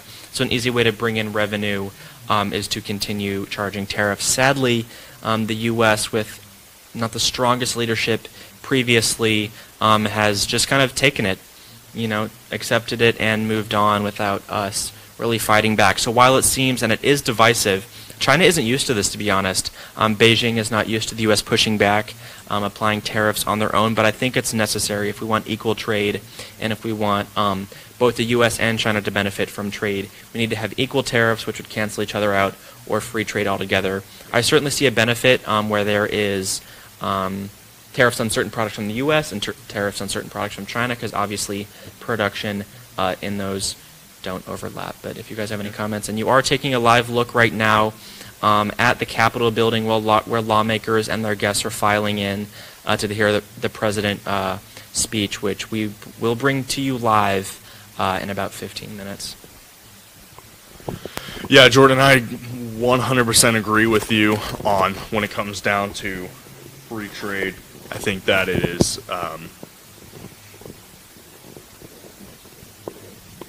sorry guys. All right, I'm sorry about that, guys. The mic battery pack at the bottom was falling out for a second.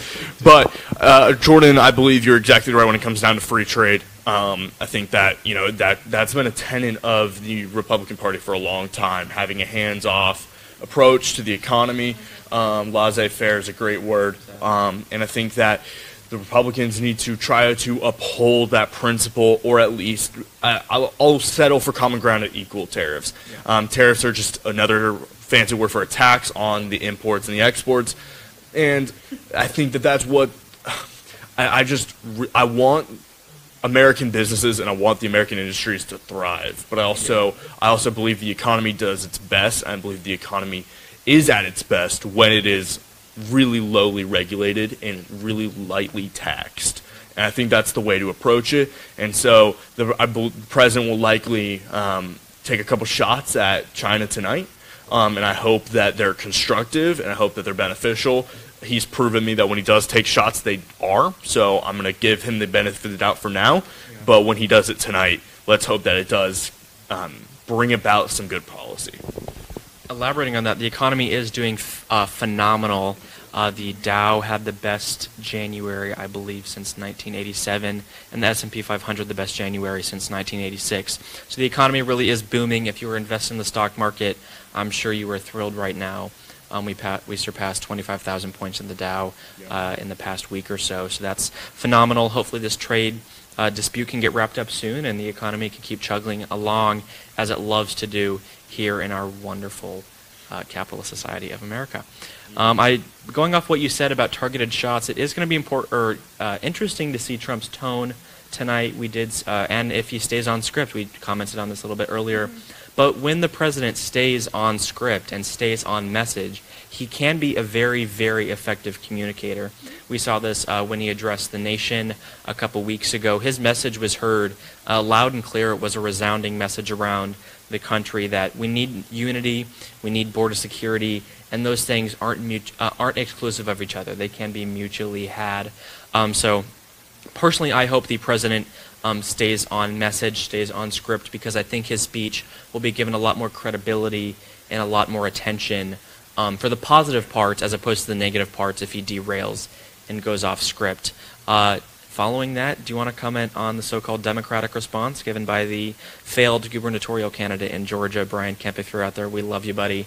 Proud supporter. Do you want to comment on that a little bit? Okay. I don't have it here. No, go for it. I don't have anything to say about Stacey Abrams. I think she does a good enough job discrediting herself. Just wanted to tell you guys something you may not have heard.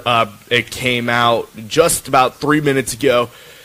Tonight's designated survivor is Energy Secretary Rick Perry. So thought you guys would be either amused or glad about that. Rick Perry, as you guys may remember, ran for president in 2012 and 2016, although the 2016 was very short-lived. I don't remember him. So Rick Perry is tonight's designated survivor. So there's another reason to hope for a very safe State of the Union tonight.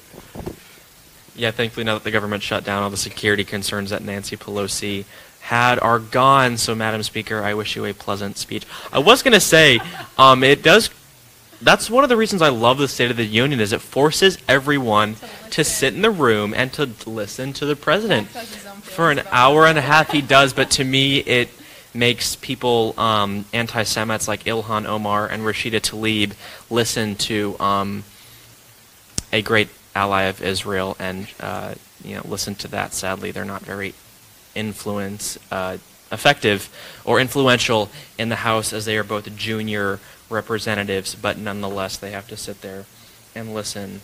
What else were we talking about? Do you want me to respond to that?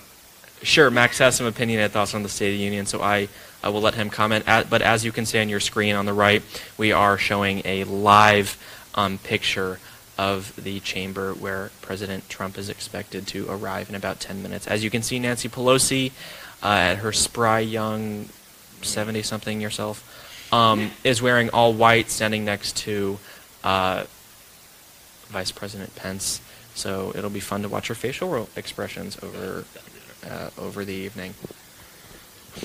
Of course, I want all Democratic lawmakers to hear President Trump speak directly. I think that's important. I think so frequently, and it's even, I saw a video of it kind of making jokes on YouTube just about how everyone constantly misrepresents President Trump on purpose. The travel ban from 7 majority Muslim countries was called a Muslim ban. People were like, why are you banning an entire religion? Wasn't. He was banning travel from select countries. Right. So I think that right when we talk about misrepresentation, that is just so prevalent in politics in Washington, D.C., and I think that it's important for Democratic lawmakers to actually hear President Trump speak to them directly. However, I don't like the State of the Union for a couple different reasons, mostly because I just think it's very I retweeted a tweet earlier today, and I love the way it's worded, quasi-monarchical. So I really just don't feel that it's very democratic. It comes off very egotistical. You got over 535 people in that chamber standing up and clapping at the president, who is elected to serve the American people. And it seems like everyone's patting themselves on the back for generally poor performances when you look at individually speaking. I'm not talking about President Trump. I think President Trump deserves a lot more respect than he's given, but also I don't like this celebratory nature of the State of the Union for any president. I believe the State of the Union should be carried out like the way George Washington did it when he wrote a handwritten letter to Congress. I believe that that's the way it should be delivered. And then Woodrow Wilson came in and he let his ego take over, and then it started to be this monarchical celebration of a man who's supposed to be serving the people and not necessarily be celebrated by it. I just want to point out the irony to me is that a majority of President Trump's 2020 Democratic opponents have to sit there and listen to him speak as president for the next hour and a half. So to me, that's just entertaining. It does. Cory Booker, Kamala Harris, have a great night. Yeah, I just want to comment on that too. So I feel like I see what you're saying, but I also feel like obviously when you refer to a democracy, you're talking about government procedures. People are involved in decisions. So I think that to compare democracy with egotistical is just like apples and oranges. I see what you're saying, but I also kind of feel like he's the president. So I mean, it is what it is. These people it's not like a night where they're making decisions and they can't be involved. It's not hurting anyone. So I kind of think it is monarchical in a way, but I also kind of think it should be celebrated in a way. But anyway, so I do want to switch gears just for a second, give a shout out to Margaret Kahn. For your $20 donation, you said, free Schaefer Cox, American political prisoner. Thank you very much. Also, welcome to our new member, Rev Richmond 1. It looks like the president is arriving. As you can see now, we have a live look. He should be filing in shortly. We're about 6 minutes out from the State of the Union address, and you are looking at a live look at Capitol Hill right now. Also, we have a $20 donation from Pirate Bill. Thank you so much for your donation. If you guys are wondering how you can donate, you can do that via rsbnetwork.com/donate. You can do that through the YouTube Super Chat at the bottom of your screen, or PayPal or Patreon. So thank you guys again for being so involved. Like I said, we are around 6 to 7 minutes out, so we are looking forward to hearing him speak. So I don't know, Jordan, what are you most looking forward to the president talking about tonight? I don't know, to be honest. I mean, this week has been a politically and politically packed week, very busy, lots of controversial stories, lots of, kind of not earth-shattering, but some very sad stories, especially coming out of Virginia and that area. But I really do hope the president stays on script. I really do hope he does bring a message of unity and, kind of one nation under God, indivisible, because at the end of the day, that's what we are. That's where we come from. So I think he's at his best and can do his best and be most effective when he does speak that loud and clear. I hope he touches on Israel a little bit, possibly. Abortion. Okay, abortion. Yes. I hope, pray to God, he touches on abortion. We saw some absolutely disturbing news out of Virginia this week. Not even going to bring up the governor. As you can see on your screen now, the justices, Supreme Court justices are arriving. I'm not sure if Ruth Bader Ginsburg is there. What? I did not see her. Okay, she may not be there. If she is, she may fall asleep, but who knows. But we can see Brett Kavanaugh there, which is fantastic. So yeah, what was I saying before that?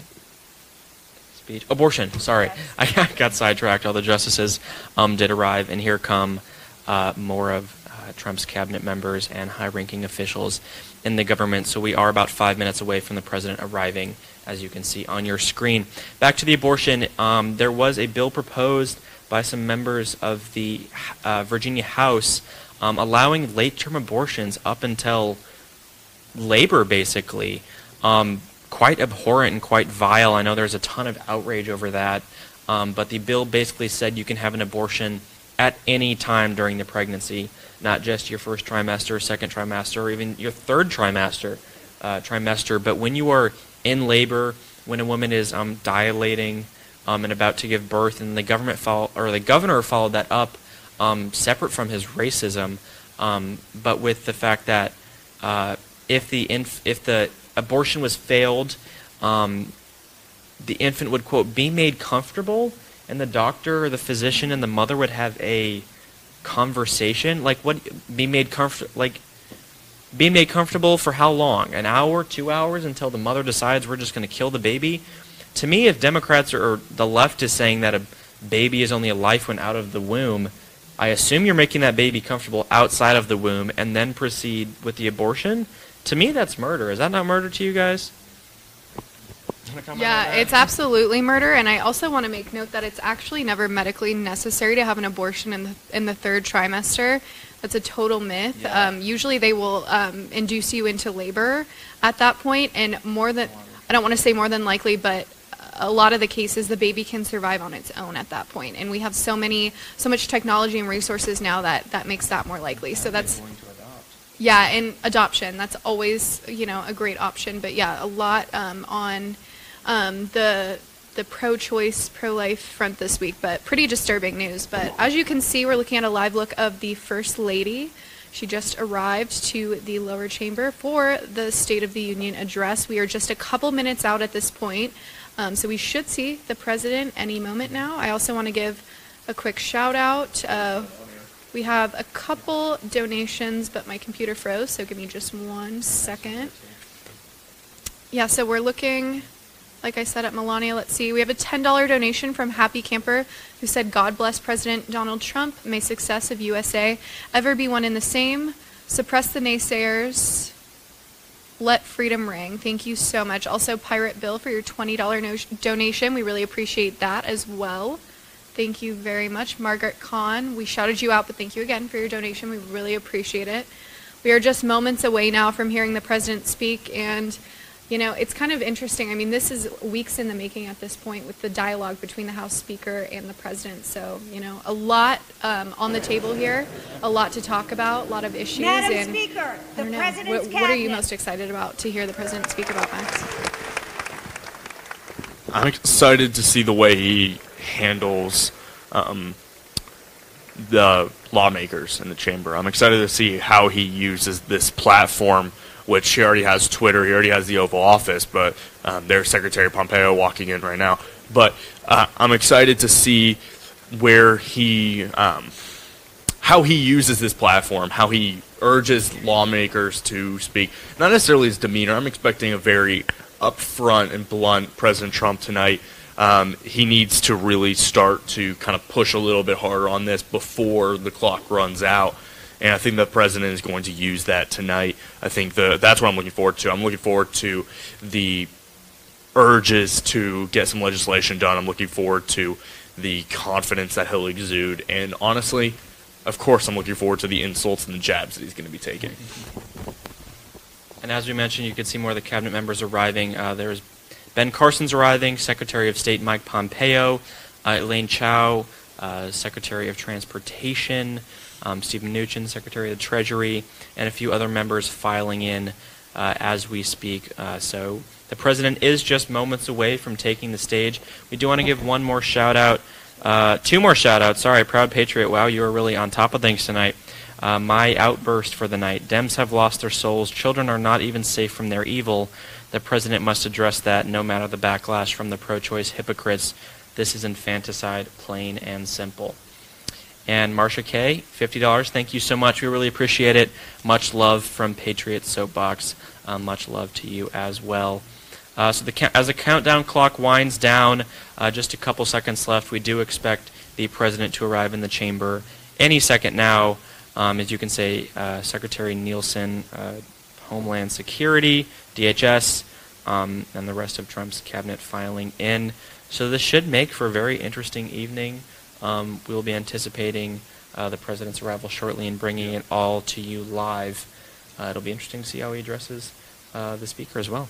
Any other comments, guys, before we turn it over to the president? Nothing? Okay, well, again, thank you guys so much for joining us for this broadcast. We apologize for some of the audio difficulties we have had over the past hour, but again, it's authentic, it's real. There's nothing fake about what we're doing here. So we appreciate all your guys' love and support. There's almost 8,000 live viewers now on YouTube. Thank you all for being here. Thank you to the people on Facebook and Twitter as well. We love you guys. So as we can look now, the camera is walking down the main aisle, so it looks like the President of the United States will be arriving any second, which is phenomenal. Again, as we mentioned, it'll be a very interesting evening. Thank you all for joining us. We hope you enjoyed our commentary, our opinions, and facts on some of the issues and what we hope to see the President talk about. Again, we will be back after the State of the Union as well, providing our follow-up commentary, our immediate reactions to what the President said. So be sure to hang around and stay tuned for our commentary immediately following when the President wraps up. So thank you all for your donations. You guys have been extremely generous. One more shout out, Cactus Rose. Thank you, RSBN, love you, and Patriot Soapbox. God bless. Thank you so much for your donations, everyone. We have one more. Old Nurse gave, and she said thank you. Well, thank you for your donation. We really appreciate it. You guys are what make this possible and allow us to continue to keep growing, expanding, and bringing you better coverage, more coverage, and higher quality content. So this is all thanks to you guys. So yeah, if you guys have any questions, comments, leave your thoughts down below in the chat. We'd love to see your reactions too, just as we share our thoughts and reactions. We're one big family here. Max, do you want to comment? I do. I've been seeing a couple comments in the chat that I want to clarify something we talked about a little bit earlier. Democratic congresswomen are wearing all white tonight to protest. So that is why, yeah, it's very unclear. Their message isn't extremely direct, but that is why you'll see Nancy Pelosi dressed in all white, and many congresswomen are in all white as well. You can see in that shot right there, there is Debbie Wasserman Schultz, the incredible DNC chairwoman. So that's why you see them all in white. If you ask them why, I don't know if they'll be able to give you a great answer. And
Madam Speaker, Mr. Vice President, members of Congress, the First Lady of the United States,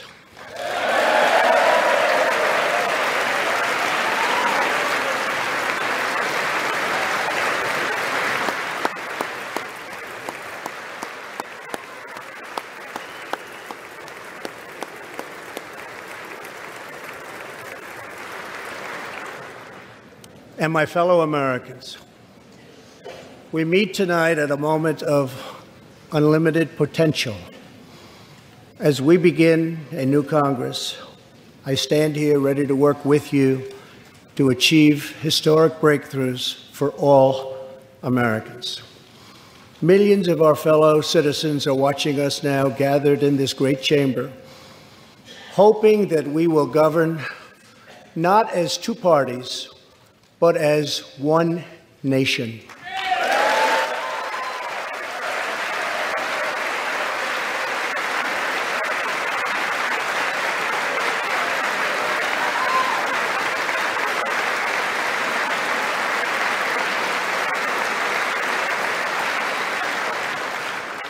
The agenda I will lay out this evening is not a Republican agenda or a Democrat agenda.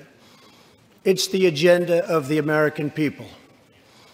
Many of us have campaigned on the same core promises: to defend American jobs and demand fair trade for American workers, to rebuild and revitalize our nation's infrastructure, to reduce the price of health care and prescription drugs, to create an immigration system that is safe, lawful, modern, and secure, and to pursue a foreign policy that puts America's interest first. There is a new opportunity in American politics if only we have the courage together to seize it.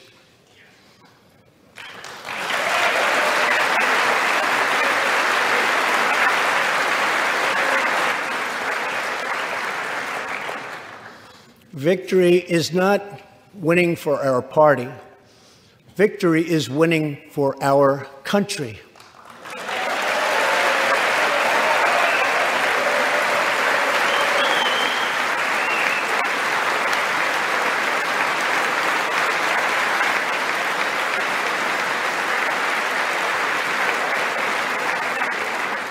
This year, America will recognize two important anniversaries that show us the majesty of America's mission and the power of American pride.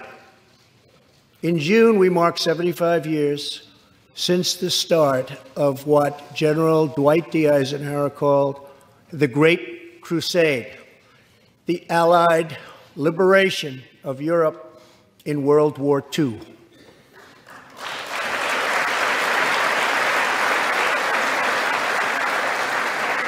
On D-Day, June 6, 1944, 15,000 young American men jumped from the sky and 60,000 more stormed in from the sea to save our civilization from tyranny. Here with us tonight are three of those incredible heroes.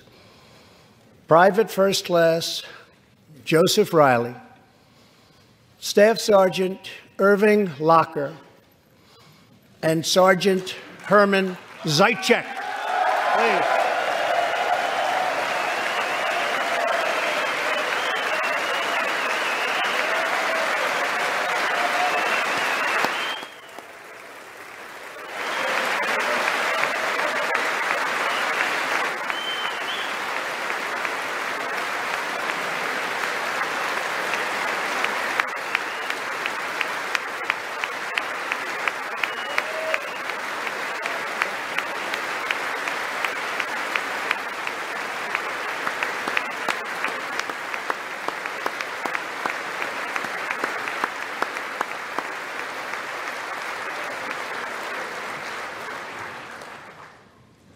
Gentlemen, we salute you. In 2019, we also celebrate 50 years since brave young pilots flew 250,000 miles through space to plant the American flag on the face of the moon. Half a century later, we are joined by one of the Apollo 11 astronauts who planted that flag, Buzz Aldrin.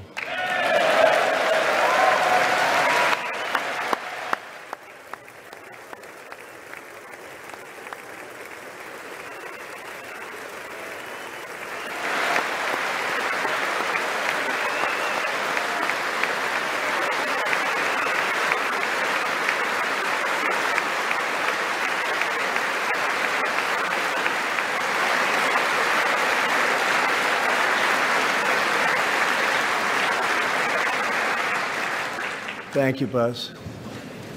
This year, American astronauts will go back to space on American rockets.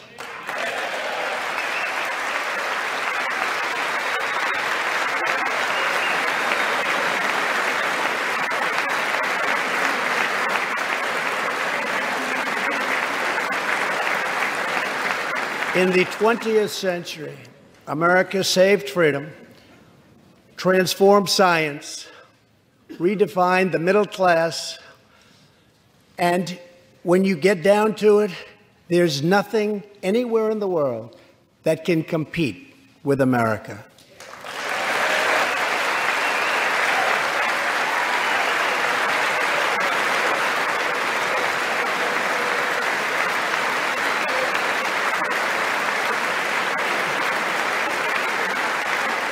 Now we must step boldly and bravely into the next chapter of this great American adventure.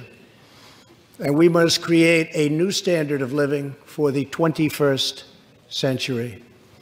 An amazing quality of life for all of our citizens is within reach.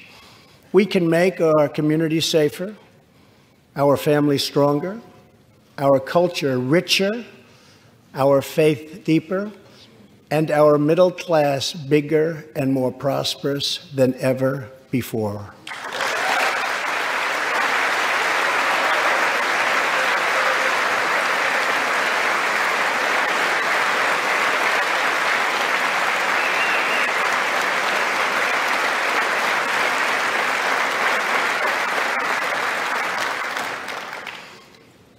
But we must reject the politics of revenge, resistance, and retribution, and embrace the boundless potential of cooperation, compromise, and the common good.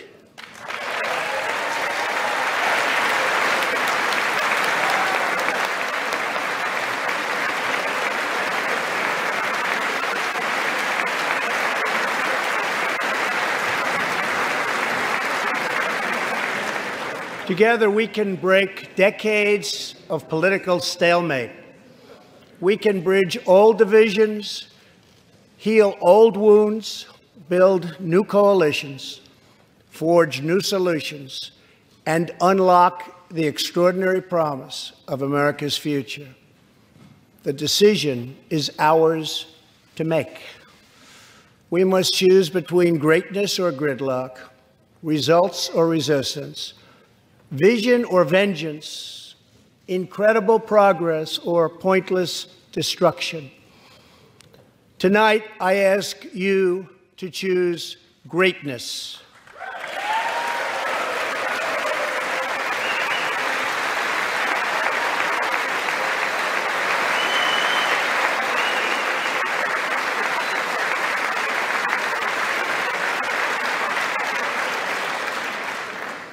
Over the last 2 years, my administration has moved with urgency and historic speed to confront problems neglected by leaders of both parties over many decades.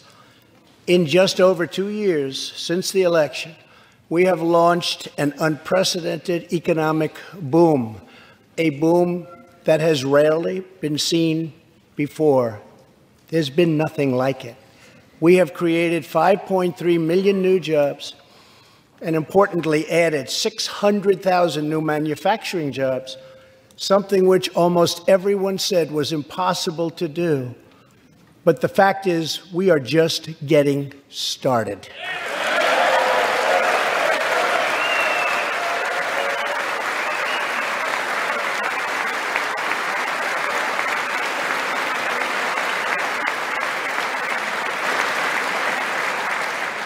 Wages are rising at the fastest pace in decades and growing for blue-collar workers who I promised to fight for.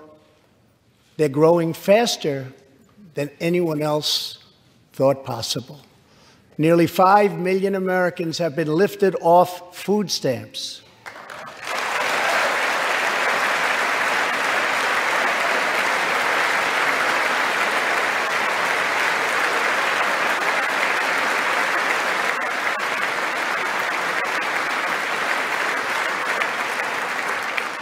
The U.S. economy is growing almost twice as fast today as when I took office. And we are considered far and away the hottest economy anywhere in the world, not even close. Unemployment has reached the lowest rate in over half a century.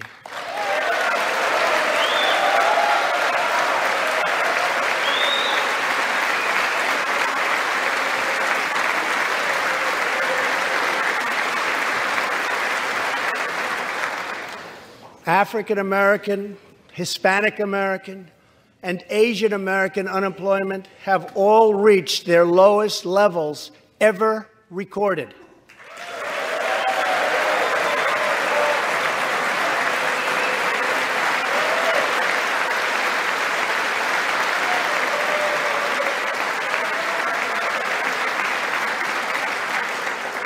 Unemployment for Americans with disabilities has also reached an all-time low.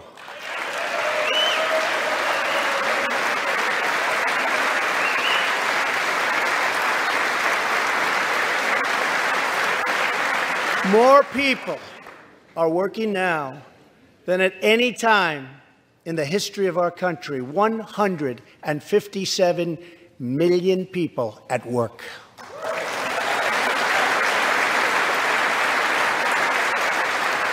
We passed a massive tax cut for working families and doubled the child tax credit.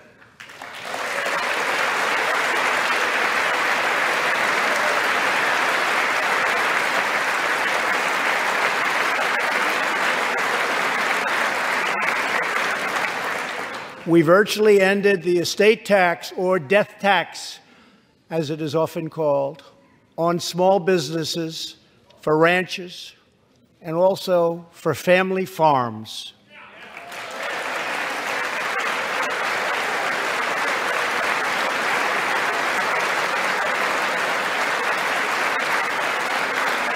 We eliminated the very unpopular Obamacare individual mandate penalty.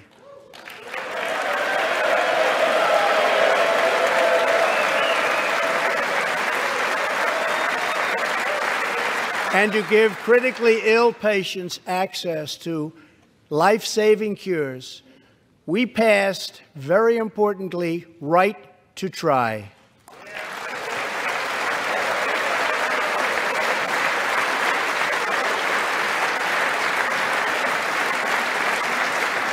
My administration has cut more regulations in a short period of time than any other administration during its entire tenure.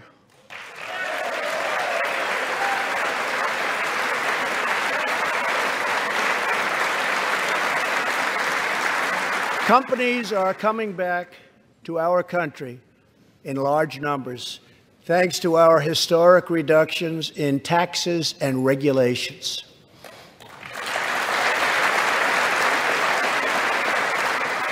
And we have unleashed a revolution in American energy. The United States is now the #1 producer of oil and natural gas anywhere in the world.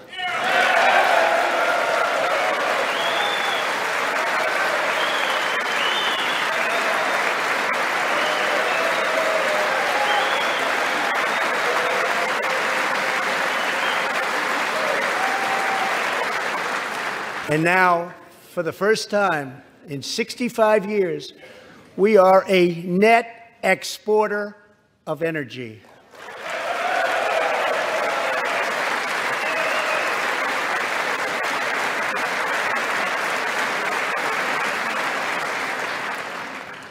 After 24 months of rapid progress, our economy is the envy of the world. Our military is the most powerful on earth by far. And America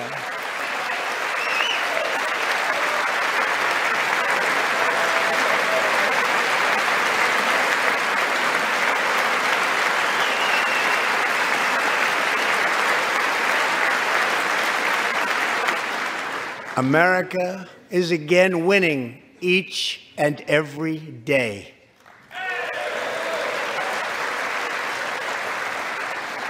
Members of Congress, the state of our union is strong.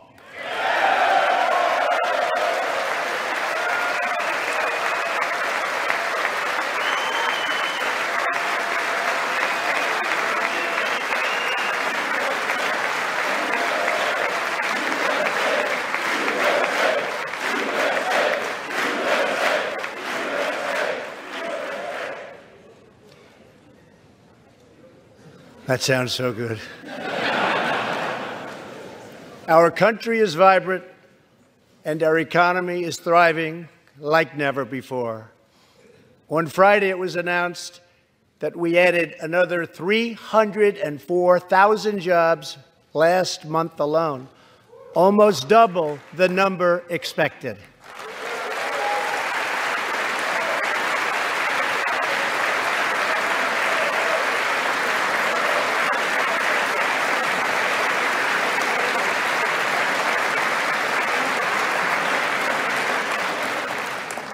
An economic miracle is taking place in the United States, and the only thing that can stop it are foolish wars, politics, or ridiculous partisan investigations.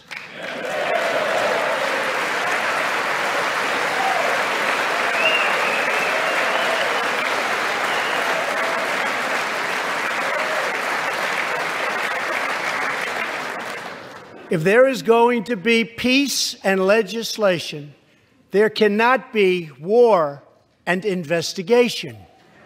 It just doesn't work that way.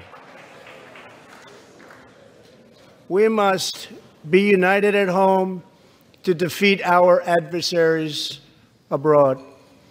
This new era of cooperation can start with finally confirming the more than 300 highly qualified nominees who are still stuck in the Senate, in some cases years and years waiting. Not right.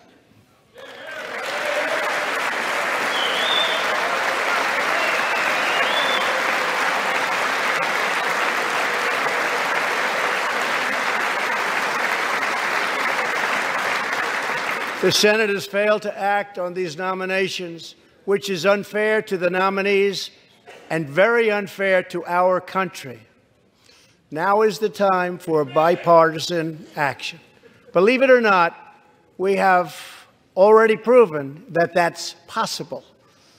In the last Congress, both parties came together to pass unprecedented legislation to confront the opioid crisis, a sweeping new farm bill, historic VA reforms, and after 4 decades of rejection, we passed VA accountability so that we can finally terminate those who mistreat our wonderful veterans.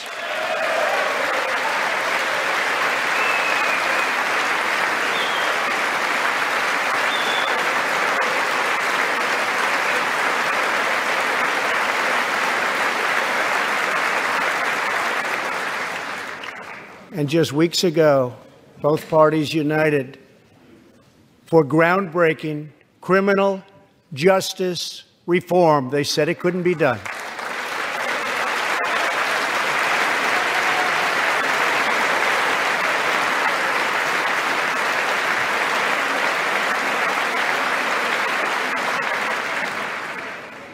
Last year, I heard through friends the story of Alice Johnson. I was deeply moved. In 1997, Alice was sentenced to life in prison as a first-time nonviolent drug offender. Over the next 22 years, she became a prison minister, inspiring others to choose a better path. She had a big impact on that prison population and far beyond. Alice's story underscores the disparities and unfairness that can exist in criminal sentencing and the need to remedy this total injustice. She served almost that 22 years and had expected to be in prison for the remainder of her life. In June, I commuted Alice's sentence. When I saw Alice's beautiful family greet her at the prison gates, hugging and kissing and crying and laughing, I knew I did something right. Alice is with us tonight, and she is a terrific woman. Terrific. Alice, please.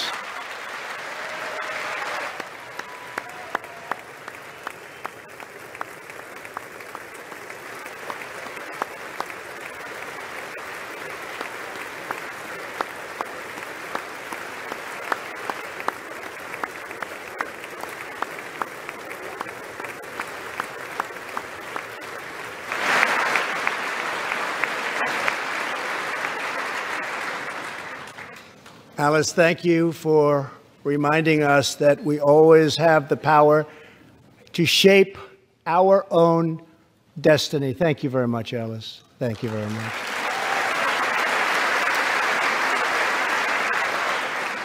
Inspired by stories like Alice's, my administration worked closely with members of both parties to sign the First Step Act into law. Big deal. It's a big deal.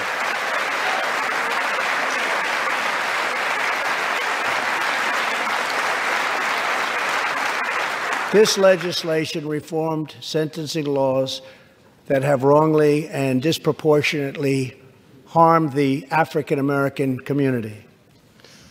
The First Step Act gives nonviolent offenders the chance to re-enter society as productive, law-abiding citizens. Now, states across the country are following our lead. America is a nation that believes in redemption. We are also joined tonight by Matthew Charles from Tennessee. In 1996, at the age of 30, Matthew was sentenced to 35 years for selling drugs and related offenses. Over the next 2 decades, he completed more than 30 Bible studies, became a law clerk, and mentored many of his fellow inmates. Now Matthew is the very first person to be released from prison under the First Step Act.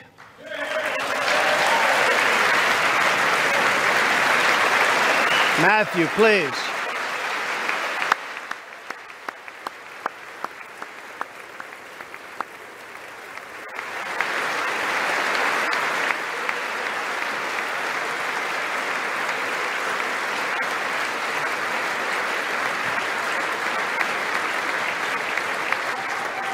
Thank you, Matthew. Welcome home.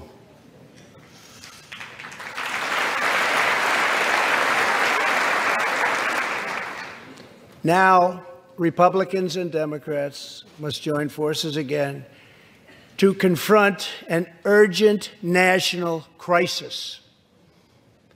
Congress has 10 days left to pass a bill that will fund our government, protect our homeland, and secure our very dangerous southern border. Now is the time for Congress to show the world that America is committed to ending illegal immigration and putting the ruthless coyotes, cartels, drug dealers, and human traffickers out of business.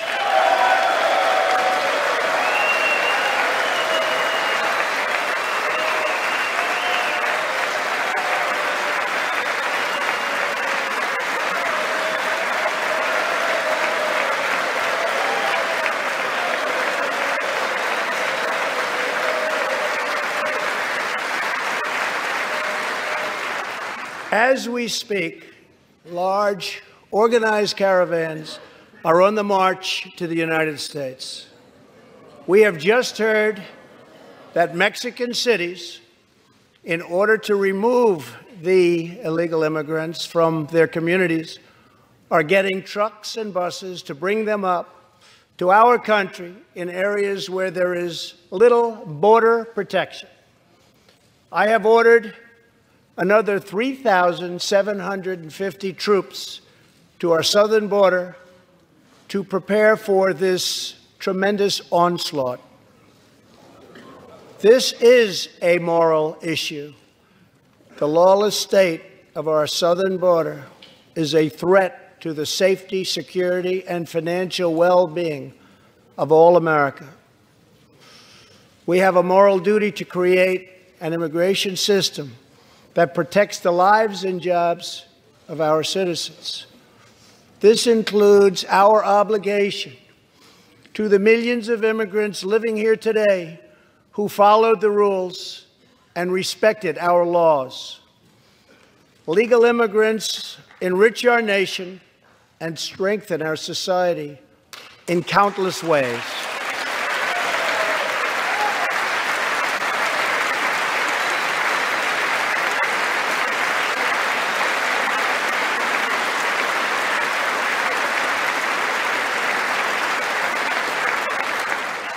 I want people to come into our country in the largest numbers ever, but they have to come in legally.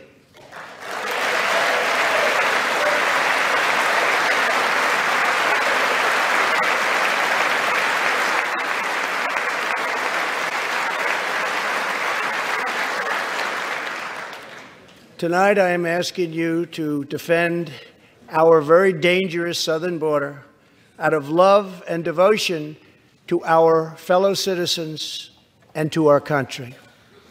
No issue better illustrates the divide between America's working class and America's political class than illegal immigration. Wealthy politicians and donors push for open borders while living their lives behind walls and gates and guards.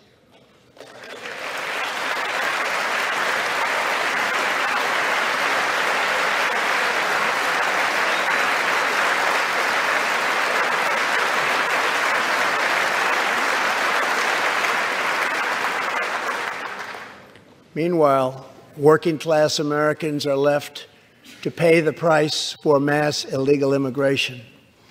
Reduced jobs, lower wages, overburdened schools, hospitals that are so crowded you can't get in, increased crime, and a depleted social safety net. Tolerance for illegal immigration is not compassionate. It is actually very cruel.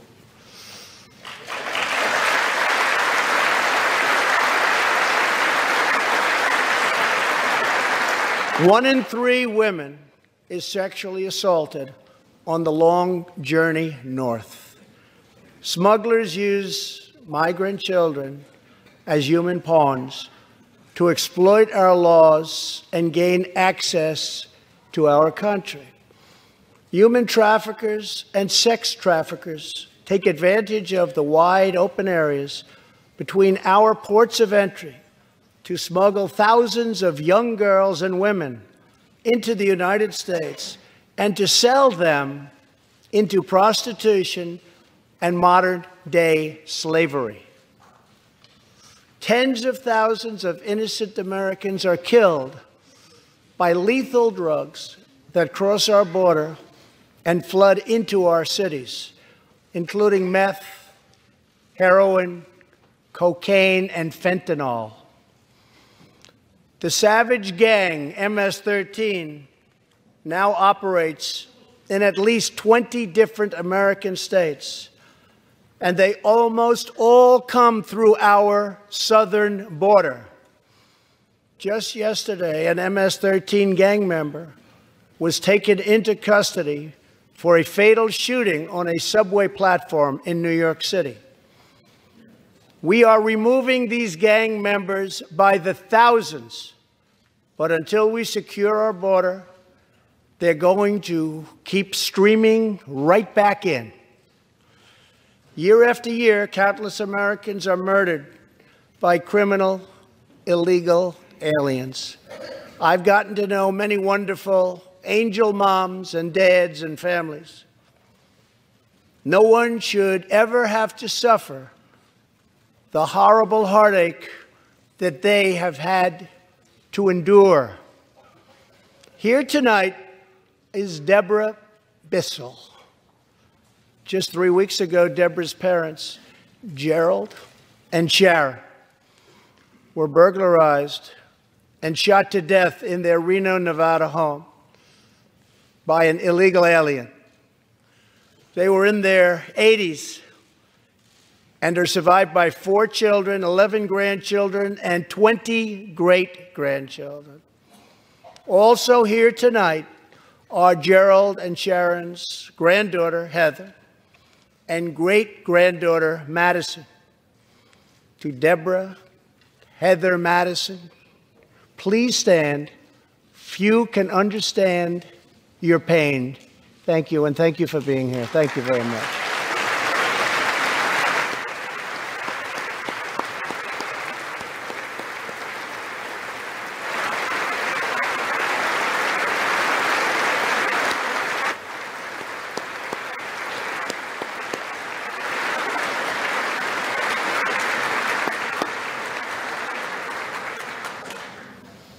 I will never forget, and I will fight for the memory of Gerald and Sharon, that it should never happen again. Not one more American life should be lost because our nation failed to control its very dangerous border. In the last 2 years, our brave ICE officers made 266,000 arrests of criminal aliens, including those charged or convicted of nearly 100,000 assaults, 30,000 sex crimes, and 4,000 killings or murders. We are joined tonight by one of those law enforcement heroes, ICE Special Agent Elvin Hernandez. When Elvin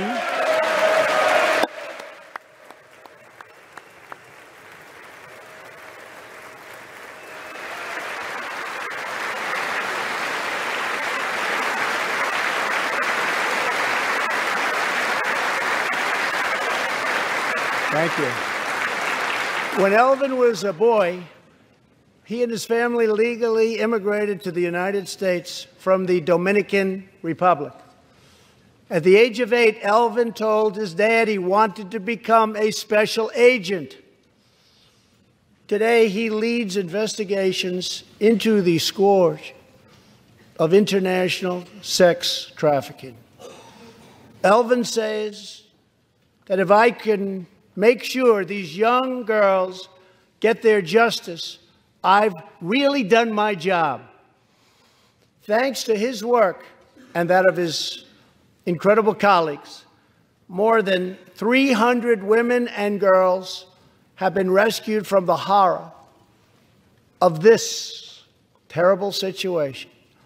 And more than 1,500 sadistic traffickers have been put behind bars.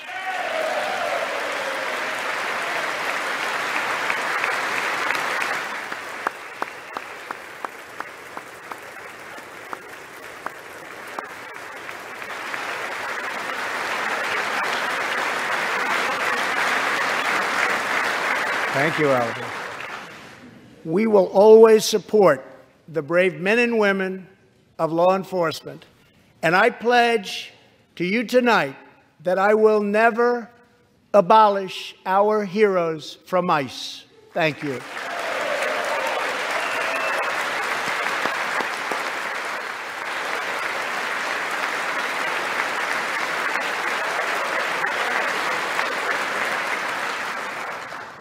My administration has sent to Congress a common sense proposal to end the crisis on the southern border.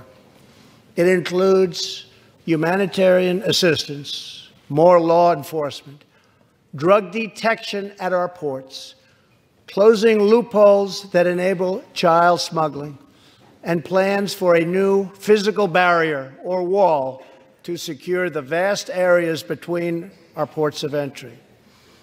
In the past, most of the people in this room voted for a wall, but the proper wall never got built. I will get it built.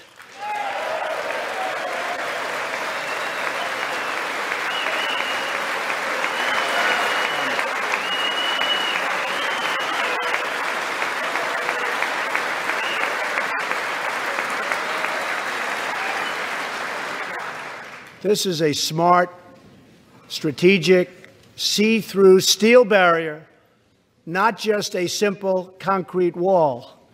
It will be deployed in the areas identified by the border agents as having the greatest need, and these agents will tell you where walls go up, illegal crossings go way, way down.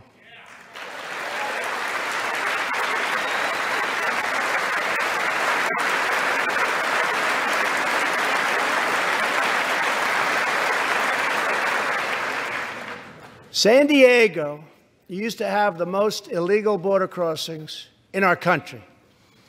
In response, a strong security wall was put in place.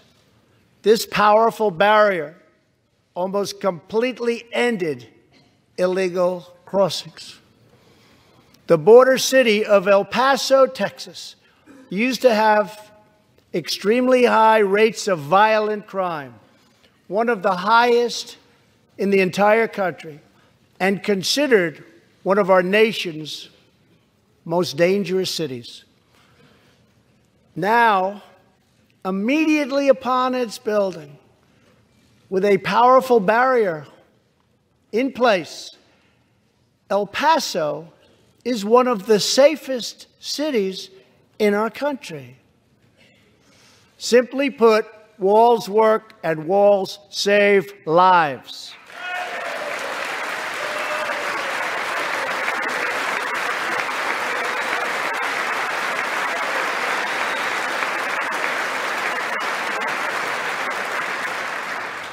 So let's work together, compromise, and reach a deal that will truly make America safe. As we work to defend our people's safety, we must also ensure our economic resurgence continues at a rapid pace. No one has benefited more from our thriving economy than women, who have filled 58% of the newly created jobs last year.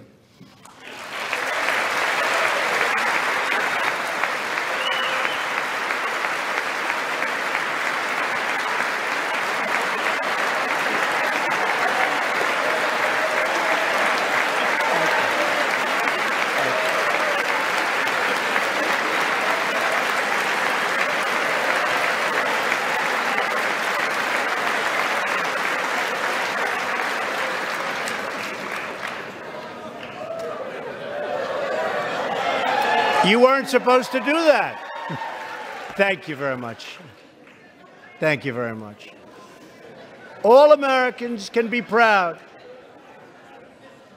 that we have more women in the workforce than ever before.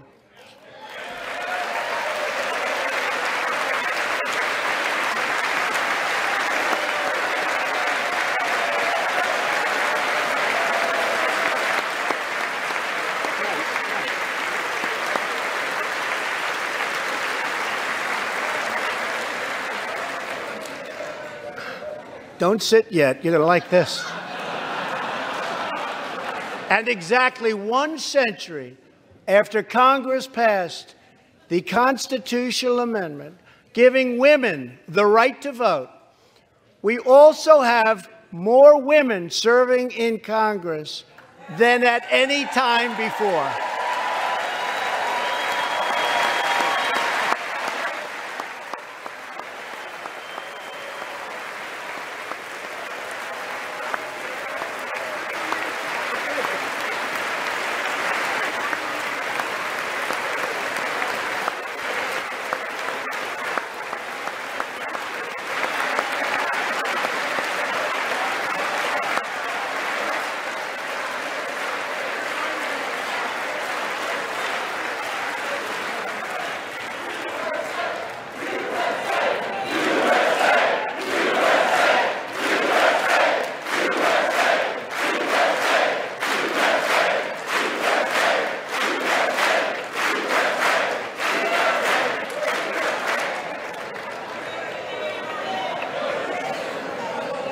That's great. Very great. And congratulations. That's great. As part of our commitment to improving opportunity for women everywhere, this Thursday, we are launching the first ever government-wide initiative focused on economic empowerment for women in developing countries. To build on, thank you. To build on our incredible economic success, one priority is paramount: reversing decades of calamitous trade policies. So bad. We are now making it clear to China that after years of targeting our industries and stealing our intellectual property, the theft of American jobs and wealth has come to an end.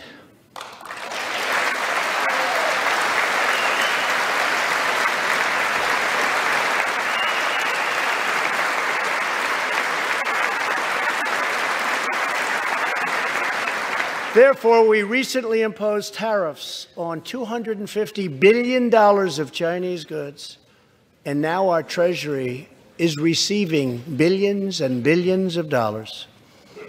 But I don't blame China for taking advantage of us. I blame our leaders and representatives for allowing this travesty to happen.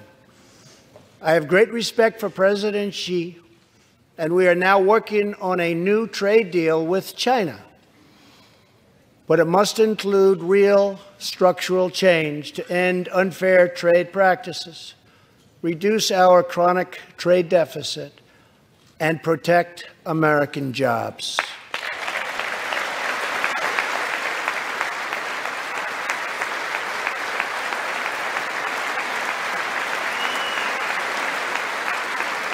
Thank you. Another historic trade blunder was the catastrophe known as NAFTA. I have met the men and women of Michigan, Ohio, Pennsylvania, Indiana, New Hampshire, and many other states whose dreams were shattered by the signing of NAFTA.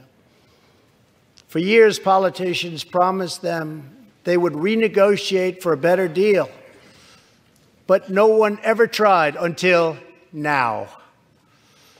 Our new U.S.-Mexico-Canada agreement, the USMCA, will replace NAFTA and deliver for American workers like they haven't had delivered to for a long time.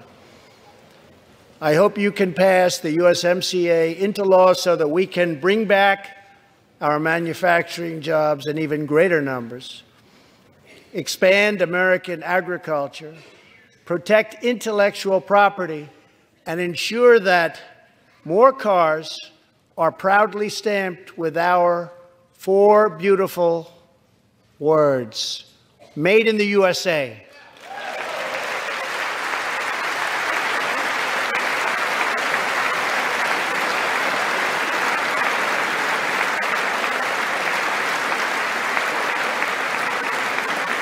Tonight, I am also asking you to pass the United States Reciprocal Trade Act so that if another country places an unfair tariff on an American product, we can charge them the exact same tariff on the exact same product that they sell to us.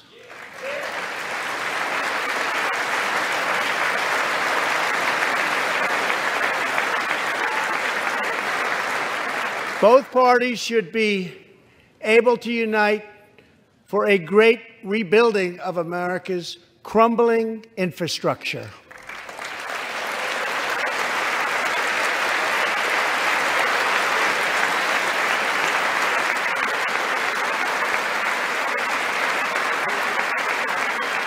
I know that Congress is eager to pass an infrastructure bill, and I am eager to work with you on legislation to deliver new and important infrastructure investment, including investments in the cutting-edge industries of the future.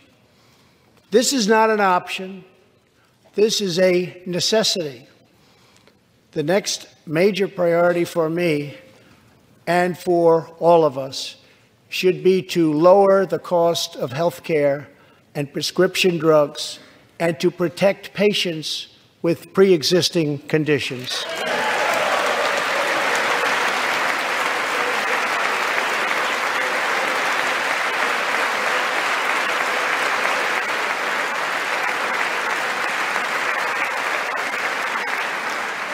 Already as a result of my administration's efforts in 2018, drug prices experienced their single largest decline in 46 years.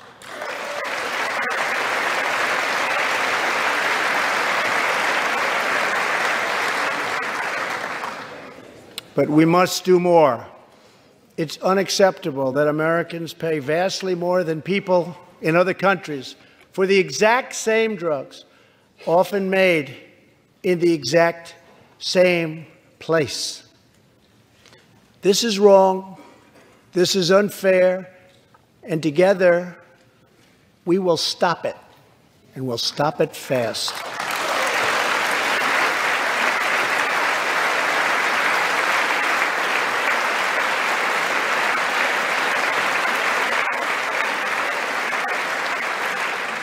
I am asking Congress to pass legislation that finally takes on the problem of global freeloading and delivers fairness and price transparency for American patients, finally.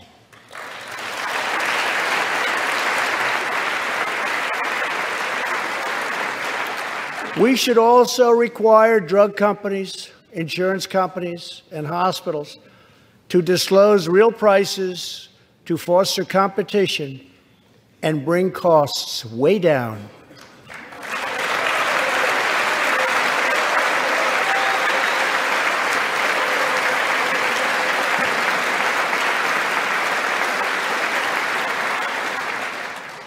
No force in history has done more to advance the human condition than American freedom.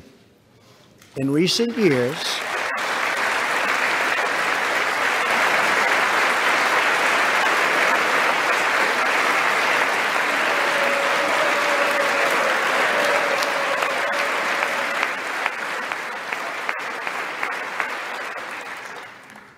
years, we have made remarkable progress in the fight against HIV and AIDS. Scientific breakthroughs have brought a once distant dream within reach.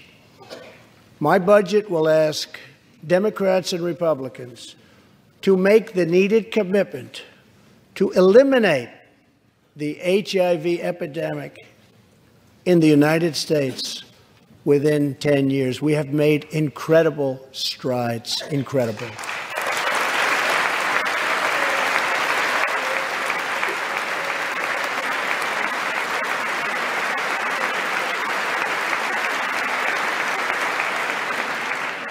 Together, we will defeat AIDS in America and beyond.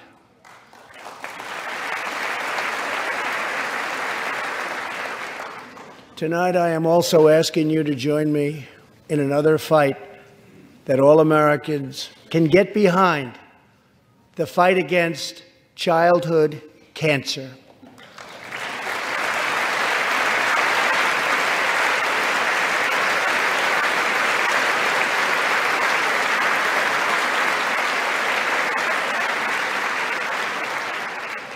Joining Melania in the gallery this evening is a very brave 10-year-old girl, Grace Eline.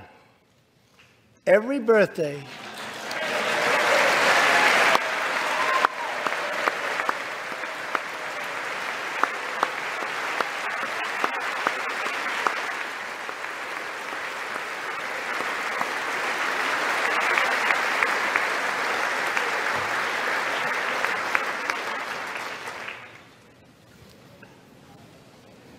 hi, Grace.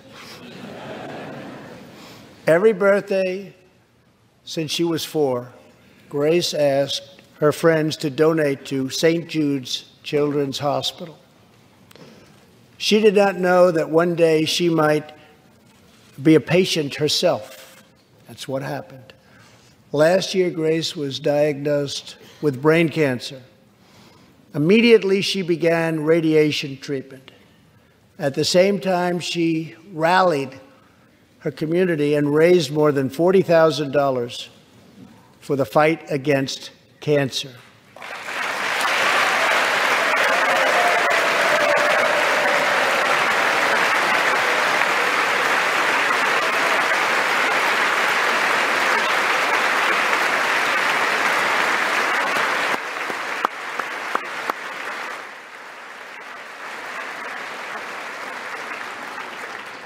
When Grace completed treatment last fall, her doctors and nurses cheered.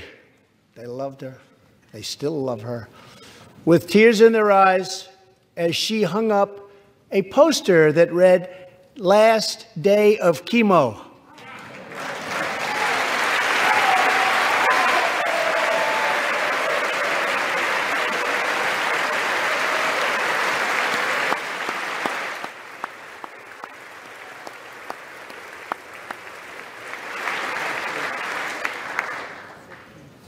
Thank you very much, Grace. You are a great inspiration to everyone in this room. Thank you very much. Many childhood cancers have not seen new therapies in decades. My budget will ask Congress for $500 million over the next 10 years to fund this critical life-saving research. To help support working parents, the time has come to pass school choice for Americans' children.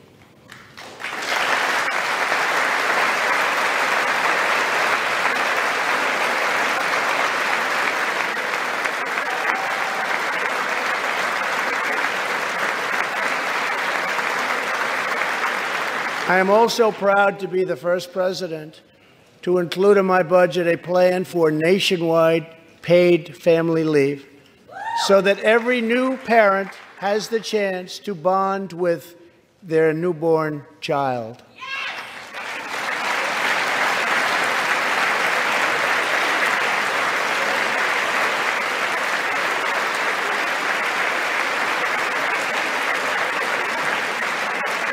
There could be no greater contrast to the beautiful image of a mother holding her infant child than the chilling displays our nation saw in recent days. Lawmakers in New York cheered with delight upon the passage of legislation that would allow a baby to be ripped from the mother's womb moments from birth. These are living, feeling, beautiful babies who will never get the chance to share their love and their dreams with the world. And then we had the case of the governor of Virginia, where he stated he would execute a baby after birth. To defend the dignity of every person, I am asking Congress to pass legislation to prohibit the late-term abortion of children who can feel pain in the mother's womb.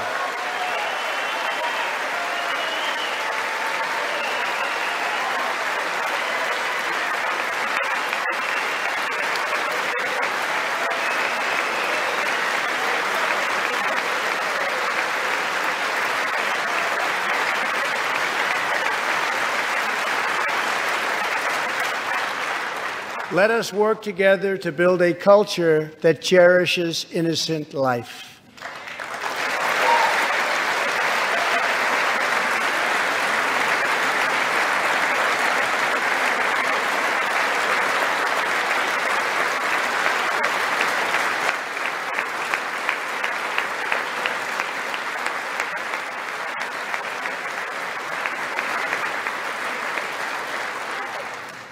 And let us reaffirm a fundamental truth. All children, born and unborn, are made in the holy image of God. The final part of my agenda is to protect American security.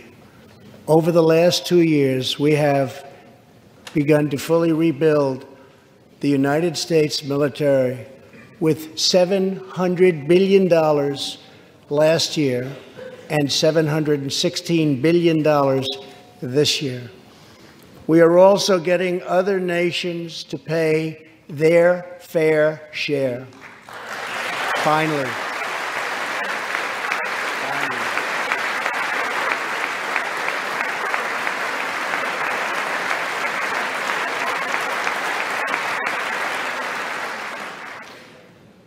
For years, the United States was being treated very unfairly by friends of ours,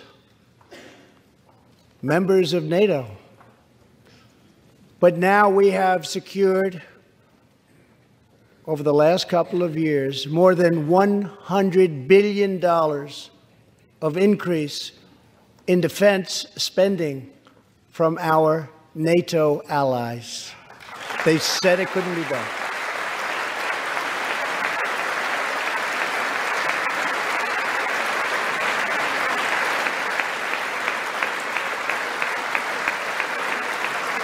As part of our military buildup, the United States is developing a state-of-the-art missile defense system. Under my administration, we will never apologize for advancing America's interests.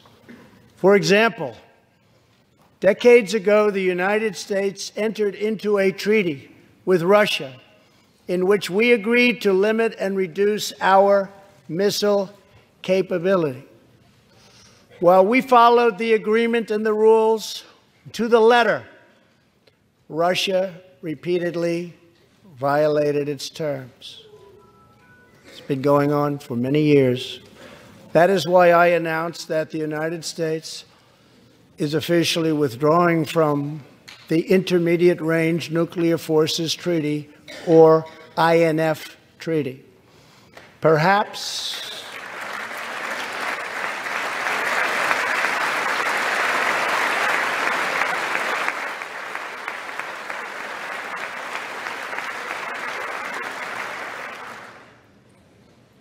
we really have no choice.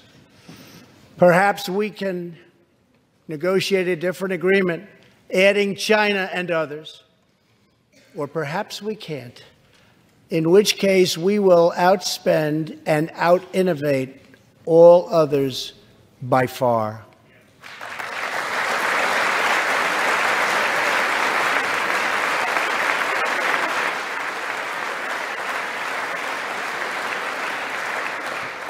As part of a bold new diplomacy, we continue our historic push for peace on the Korean Peninsula. Our hostages have come home. Nuclear testing has stopped, and there has not been a missile launch in more than 15 months. If I had not been elected President of the United States, we would right now, in my opinion, be in a major war with North Korea.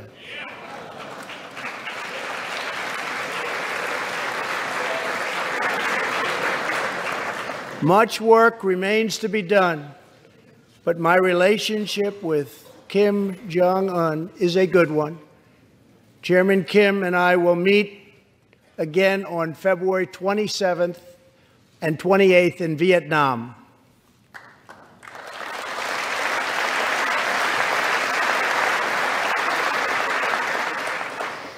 2 weeks ago, the United States officially recognized the legitimate government of Venezuela and its new president, Juan Guaido.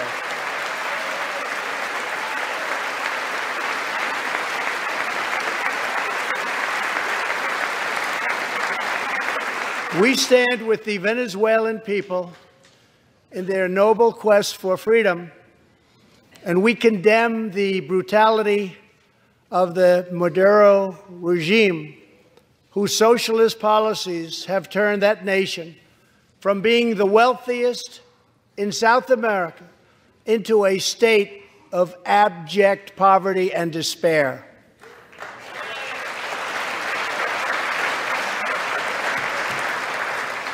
Here in the United States, we are alarmed by the new calls to adopt socialism in our country. America was founded on liberty and independence, and not government coercion, domination, and control. We are born free, and we will stay free.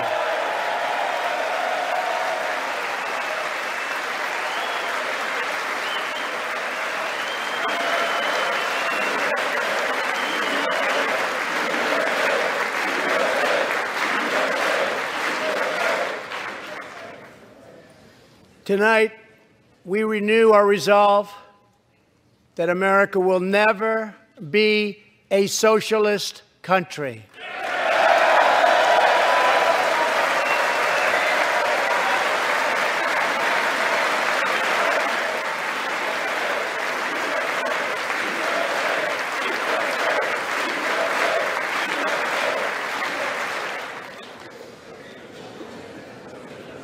One of the most complex set of challenges we face, and have for many years, is in the Middle East.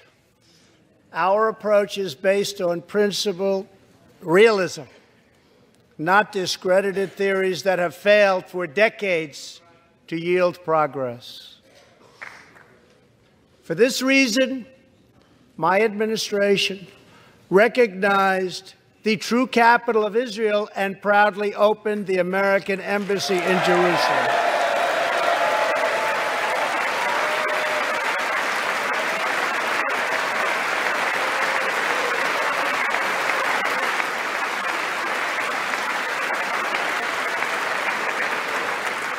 Our brave troops have now been fighting in the Middle East for almost 19 years. In Afghanistan and Iraq, nearly 7,000 American heroes have given their lives. More than 52,000 Americans have been badly wounded. We have spent more than $7 trillion in fighting wars in the Middle East. As a candidate for president, I loudly pledged a new approach. Great nations do not fight endless wars.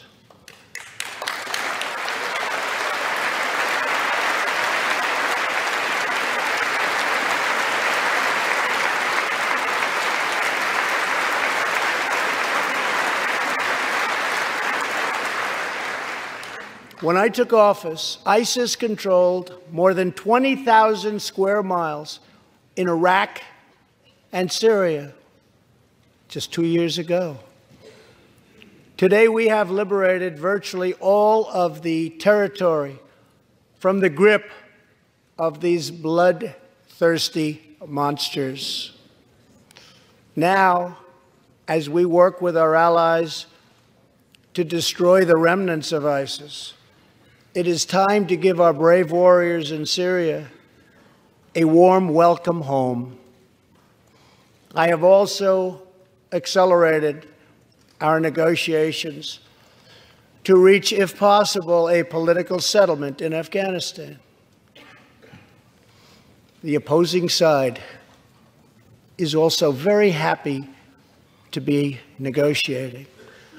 Our troops have fought with unmatched valor, and thanks to their bravery, we are now able to pursue a possible political solution to this long and bloody conflict.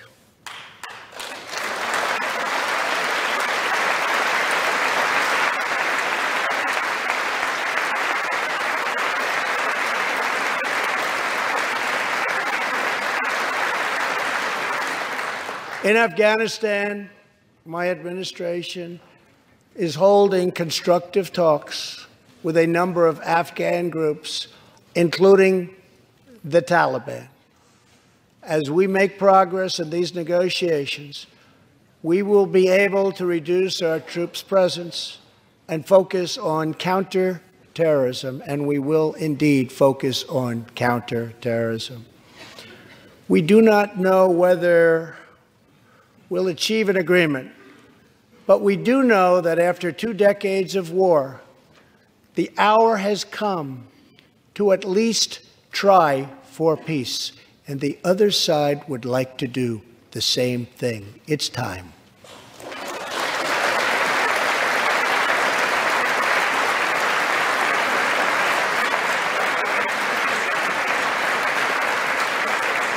Above all, friend and foe alike must never doubt this nation's power and will to defend our people. 18 years ago, violent terrorists attacked the USS Cole, and last month, American forces killed one of the leaders of that attack.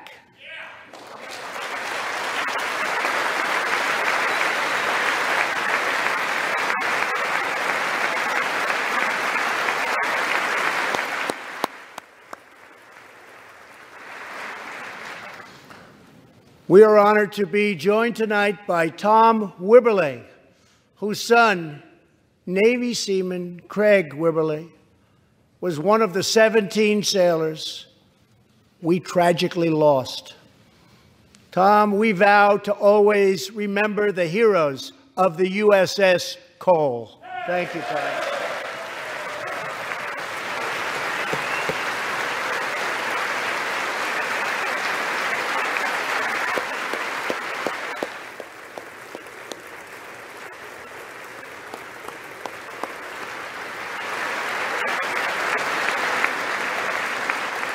My administration has acted decisively to confront the world's leading state sponsor of terror, the radical regime in Iran.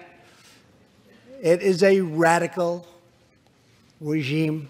They do bad, bad things. To ensure this corrupt dictatorship never acquires nuclear weapons, I withdrew the United States from the disastrous Iran nuclear deal.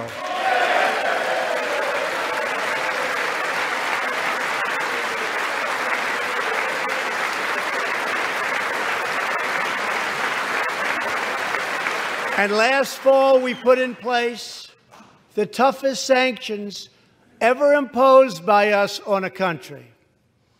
We will not avert our eyes from a regime that chants death to America and threatens genocide against the Jewish people.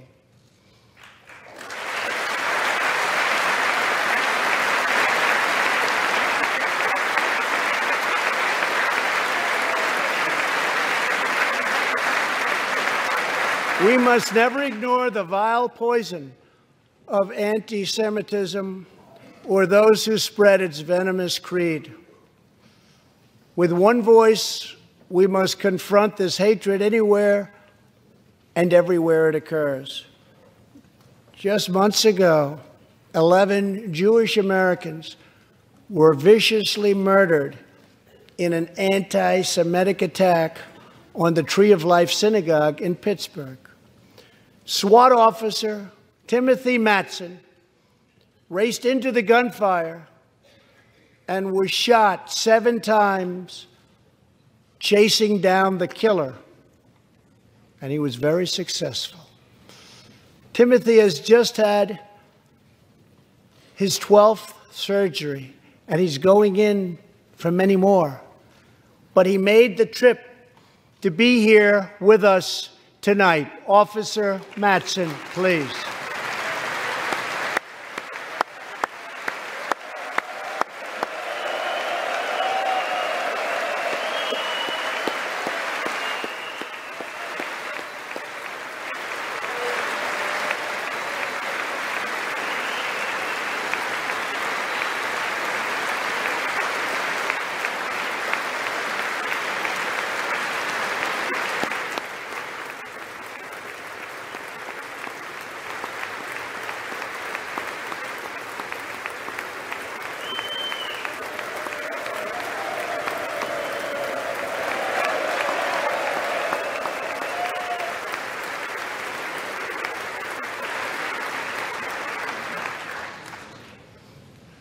Thank you. We are forever grateful. Thank you very much.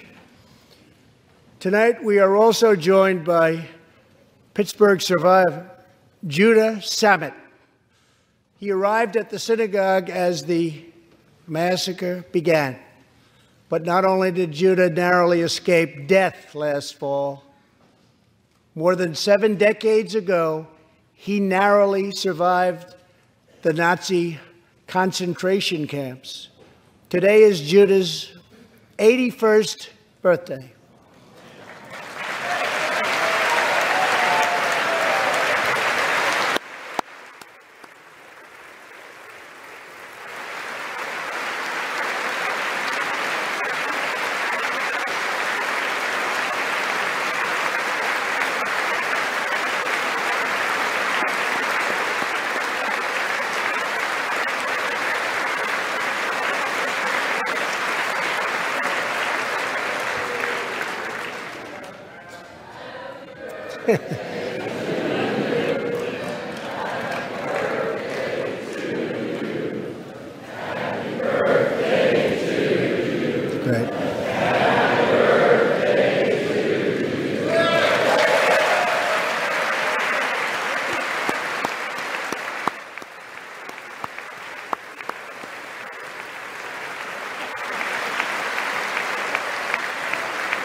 They wouldn't do that for me, Judah. Judah says he can still remember the exact moment nearly 75 years ago, after 10 months in a concentration camp, when he and his family were put on a train and told they were going to another camp. Suddenly, the train screeched to a very strong halt. A soldier appeared. Judah's family braced for the absolute worst. Then his father cried out with joy, "It's the Americans! It's the Americans!"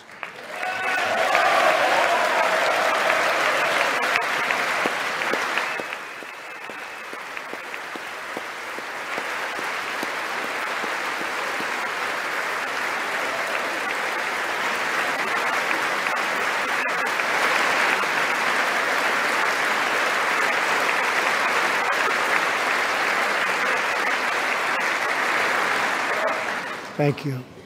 A second Holocaust survivor who is here tonight, Joshua Kaufman, was a prisoner at Dachau. He remembers watching through a hole in the wall of a cattle car as American soldiers rolled in with tanks. To me, Joshua recalls, the American soldiers were proof that God exists. And they came down from the sky. They came down from heaven. I began this evening by honoring 3 soldiers who fought on D-Day in the Second World War. One of them was Herman Zaitchik. But there is more to Herman's story. A year after he stormed the beaches of Normandy, Herman was one of the American soldiers who helped liberate Dachau.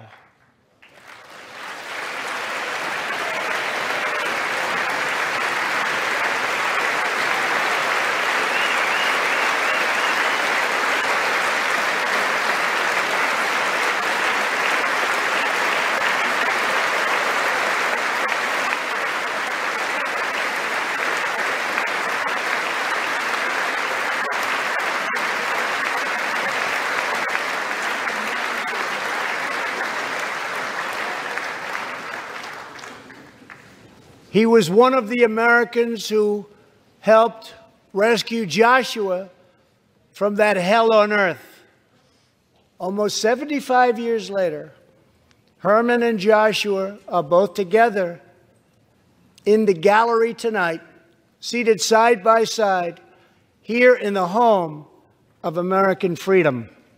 Herman and Joshua, your presence this evening is very much appreciated. Thank you very much.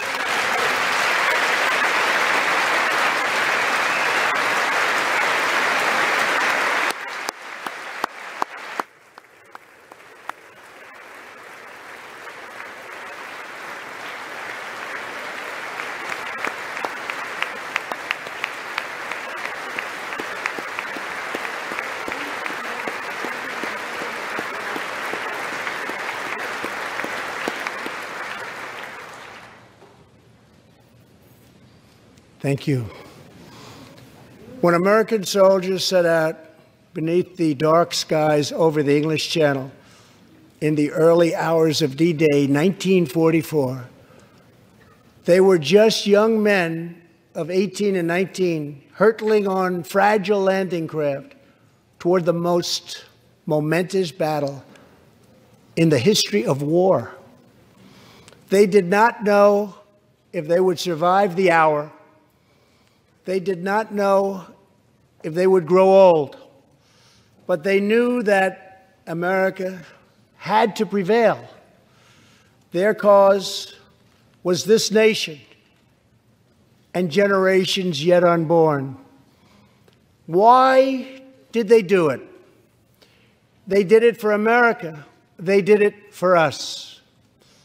Everything that has come since our triumph over communism, our giant leaps of science and discovery, our unrivaled progress towards equality and justice, all of it is possible thanks to the blood and tears and courage and vision of the Americans who came before.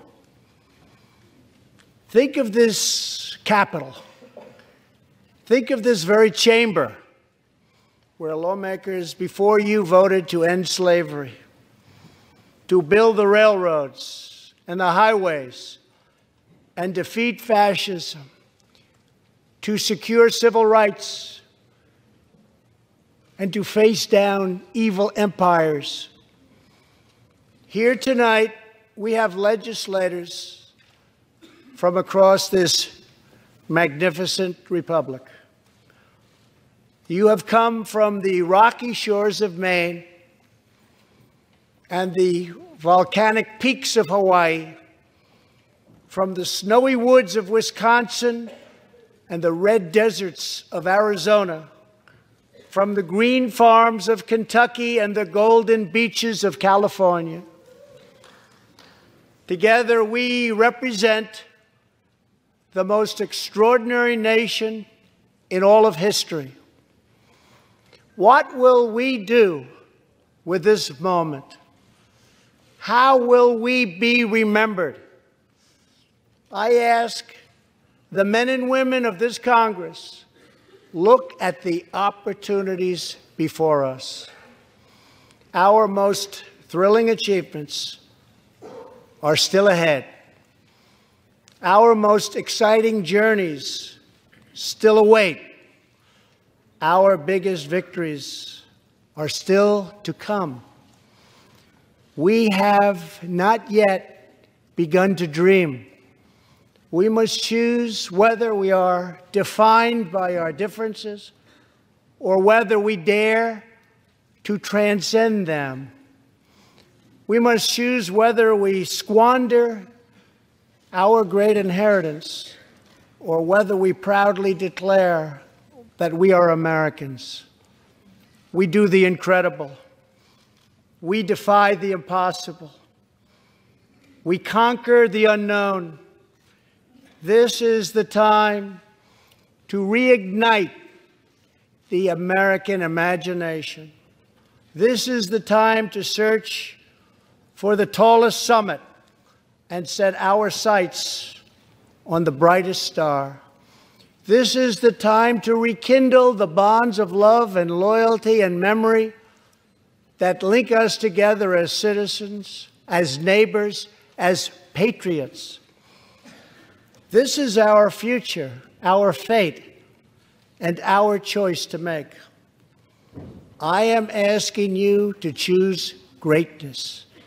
No matter the trials we face, no matter the challenges to come, we must go forward together. We must keep America first in our hearts. We must keep freedom alive in our souls. And we must always keep faith in America's destiny. That one nation, under God, must be the hope and the promise and the light and the glory among all the nations of the world. Thank you, God bless you, and God bless America. Thank you very much.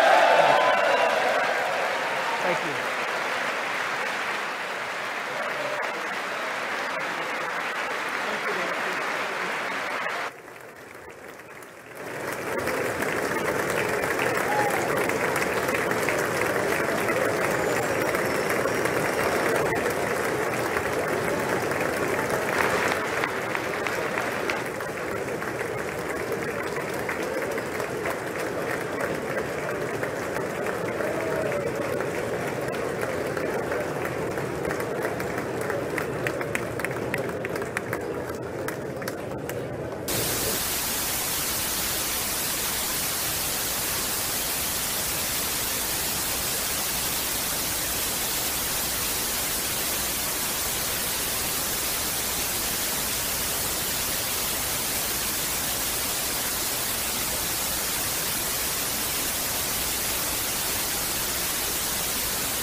All right, guys, we are back on the air. Sorry, we were having a conversation about some of the logistics that go on behind the scenes of. Oh yeah, we were definitely live there for a second. We should have been paying attention. Sorry about that. We were having a conversation on the logistics of the speech and how it works with the designated survivor and security and how it's chosen and all that kind of thing. And then Bailee, we were educating Bailee on how that works, and then we forgot the chief of staff's name, Mick Mulvaney, for a second. It was a whole thing. So we're glad to be back. I want to start this off by really underscoring Donald Trump's ability to unify that body and this country in a speech where he never really explicitly called for unity, but the things he mentioned and the way he mentioned it it was almost impossible to stay seated or not clap in support. It was very smoothly done, and I have to give the president a ton of credit here. He came off strong, he came off bold, he came off as a compromiser, and as somebody who wanted to unify all at the same time, and this speech was extremely well done. I'd agree. Personally, I think that's probably the best speech that President Trump has given in his tenure as presidency. As Max mentioned, with that overtly stating unification, there were a lot of moments that everyone, that was one of the more unified clapping or whatever kind of speeches. I mean, you saw on both sides of the aisle there were a ton of standing ovations from everyone. There were a lot of unifying issues. I wrote down well, actually I didn't. I wrote down all the issues that Democrats didn't clap for, but we'll touch on that in a little bit. But a lot of cool stories to see. A lot of the visitors or the guests of the president had awesome stories, like the Alice Johnson. Yes, she. I mean, to go from prison 6 months ago to be sitting at the State of the Union address is quite incredible. Also, the story with why can I not think of this? The concentration camp, Dachau, the military person and the prisoner who got saved and 75 years later, they're both sitting at the State of the Union address, reunited as one in a show of anti-Semitism is pretty incredible to me. So, like I mentioned, this was an awesome speech by the president. Some jokes in there, some laughs, some digs, yeah, some little digs. Happy birthday got sung. USA was chanted. It was a very presidential speech, but a very Trump presidential speech. It was, yeah, it was, I mean, it was, for me, if you had to, you know, create the most fun, the most entertaining, the most Trump State of the Union address while still remaining presidential, unifying, and on message, which he did very well. Kudos to him. Kudos to the speechwriters and his advisors for really just knocking out of the ballpark. There's not going to be a lot that Democrats or the liberal media can take away and be like, you know, this was bad, this was bad. Now, obviously, there were some divisive issues that I'll let Bailee touch on, but for the most part, fantastic. Yeah. Fantastic speech. Yeah, I thought it was awesome. You know, the left commonly paints the president as not being very presidential, and I thought this was one of the moments where he truly was very polished, very well-spoken, and everything he said was eloquently worded. It just was very smooth, and he really got almost everyone standing up on a lot of key things, and I thought that was very notable. And I liked how he started off his remarks by saying, you know, I'm ready to work with you to achieve breakthroughs. He called for unity. He said he was willing to work across party lines, and he said, I'm asking you to choose greatness tonight. So, I mean, I thought that was really well worded. He was very polished tonight, and I thought he really killed it. I mean, it was a really, yeah, his demeanor was great. I just thought it was very noteworthy for sure. He also talked a lot about the economy. Obviously, this was a big one. He touted low unemployment, all-time lows across the board between Americans with disabilities, other minority groups. So that's really awesome. He touched on that. Also, saying that we're now a net exporter of energy, which is pretty incredible. We've come a long way. He also touted the recent jobs report, which came out last week. We've added, or really his policies have added 304,000 jobs just in the month of January. So also pretty incredible.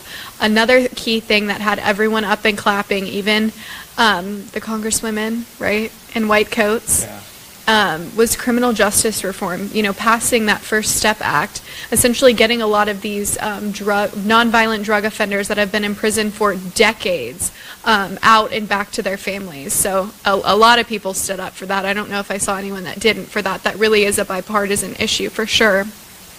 He went on to tout the power of our military, saying it's unparalleled, and of course he did touch on border security. He said we have 10 days left, and he just called on everyone to work together. So obviously he did not declare a national emergency, and I don't think many of us are shocked about that, but it'll be interesting to see how this plays out. Obviously in the coming days, crazy that it's only 10 days away now. So guys, any more thoughts on?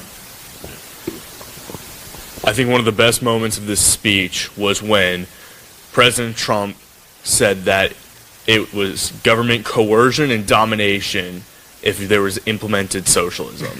That was a very strong reprimand of the Democratic Party's leanings and movement further left. It was a strong cry against this Venezuelan sort of move of government that Bernie Sanders and Elizabeth Warren and Alexandria Ocasio-Cortez are really pushing for.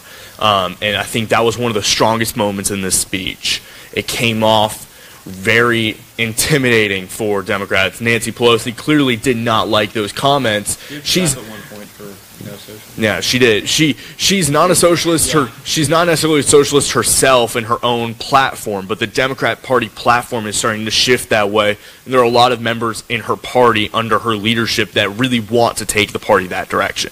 And so I think it was a very incredible moment by the president. Something I really did appreciate from him as well was that he showed a lot of love and respect for veterans while also highlighting the principles this country was built on. When mentioning veterans, I think it was twice, maybe 3 times mentioned liberty and individual freedoms and things of that nature that built America, that those people fought for us with. And I thought that it was better than to just give a shout out for veterans and talk about what he's done for veterans. It was, hey, remember not only these things that they did and what we're providing for them, but remember these principles and these values that they fought for as well, not just America itself. For sure. And again, as I mentioned, it was unifying, but there were some times where there was partisanship and not as much support from the Democratic side. I do want to touch on that a little bit because it was somewhat surprising at times, and I know everyone has their own opinions and own views from the left on the president's policies, but these are things that I think we can all agree on are quite impressive and good for the country and minorities overall. As she touched on, low unemployment, especially for people of color and the disabled, those are all at an all-time low.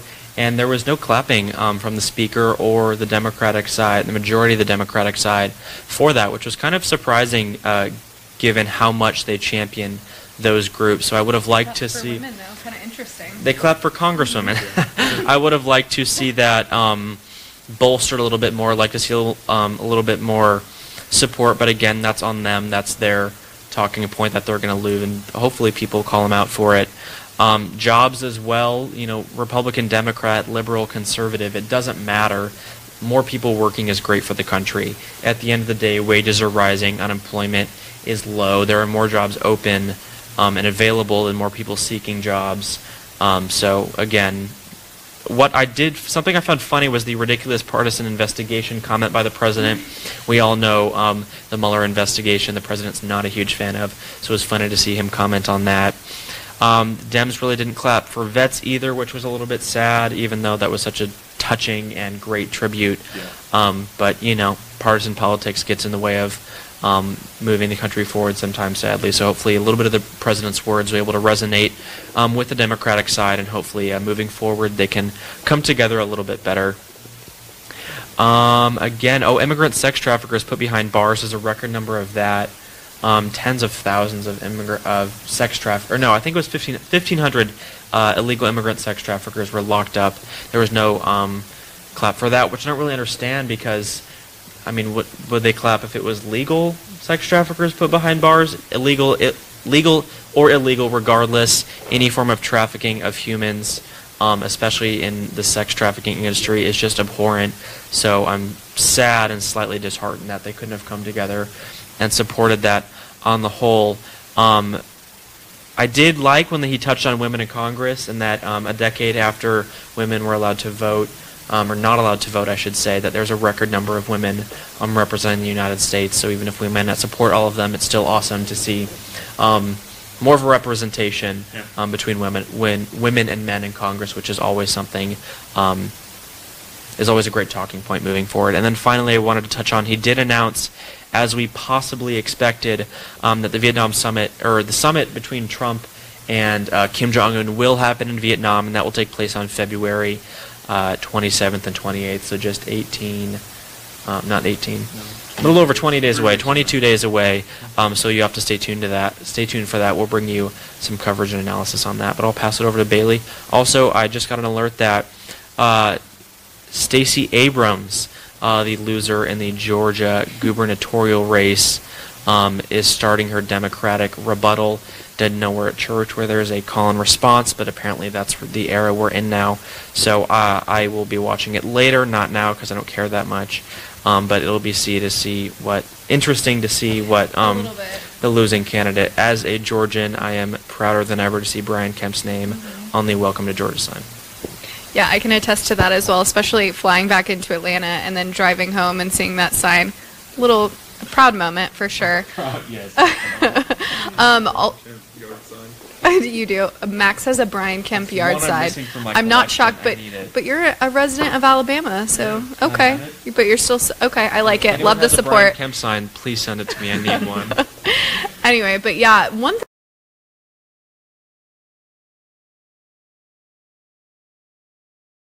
against immigration, and it's just simply overinflated, contorted, and misrepresented, period. There's no ifs, ands, or buts about it. And I really liked how the president clarified yet again, because he has before, but he had to do it again, that he is all for legal immigration. Yeah. And I quote, he said, he wants to combat illegal immigration, but he was talking about how legal immigrants enrich our nation and strengthen our society in many ways. So I think that's really important, because I feel like the right is always demonized, that, you know, we are not pro-immigrant, and no, we're just pro-rule of law in connection with having immigrants and having people come through our borders. So as long as you do it legally, that's awesome. You know, immigrants do enrich our society and do make America better. The president also touched on the USMCA, which is going to replace NAFTA, hopefully. He he reiterated, you know, he's big on free and fair trade. That being said, he really wants to protect American industries and make sure that jobs are coming back into American borders. He also, one thing that a lot of people, I think everyone stood up for this one, was he mentioned the fight against childhood cancer. He had a little girl there who had fought cancer, and that was really touching to see. Yeah, she was really, really adorable. He went on to condemn violence in Venezuela. Obviously, you know, the political crisis going on down there is a little bit of a mess. People are, you know, have food and medicines shortages, and in addition to dealing with the interim president and then Maduro, it's just kind of unfortunately a little bit chaotic down there. Also, he mentioned Afghanistan, which is a 17-year war. It's America's longest war. He had mentioned that, you know, we've been holding peace talks with the Taliban, and hopefully he wants to see that come to an end soon.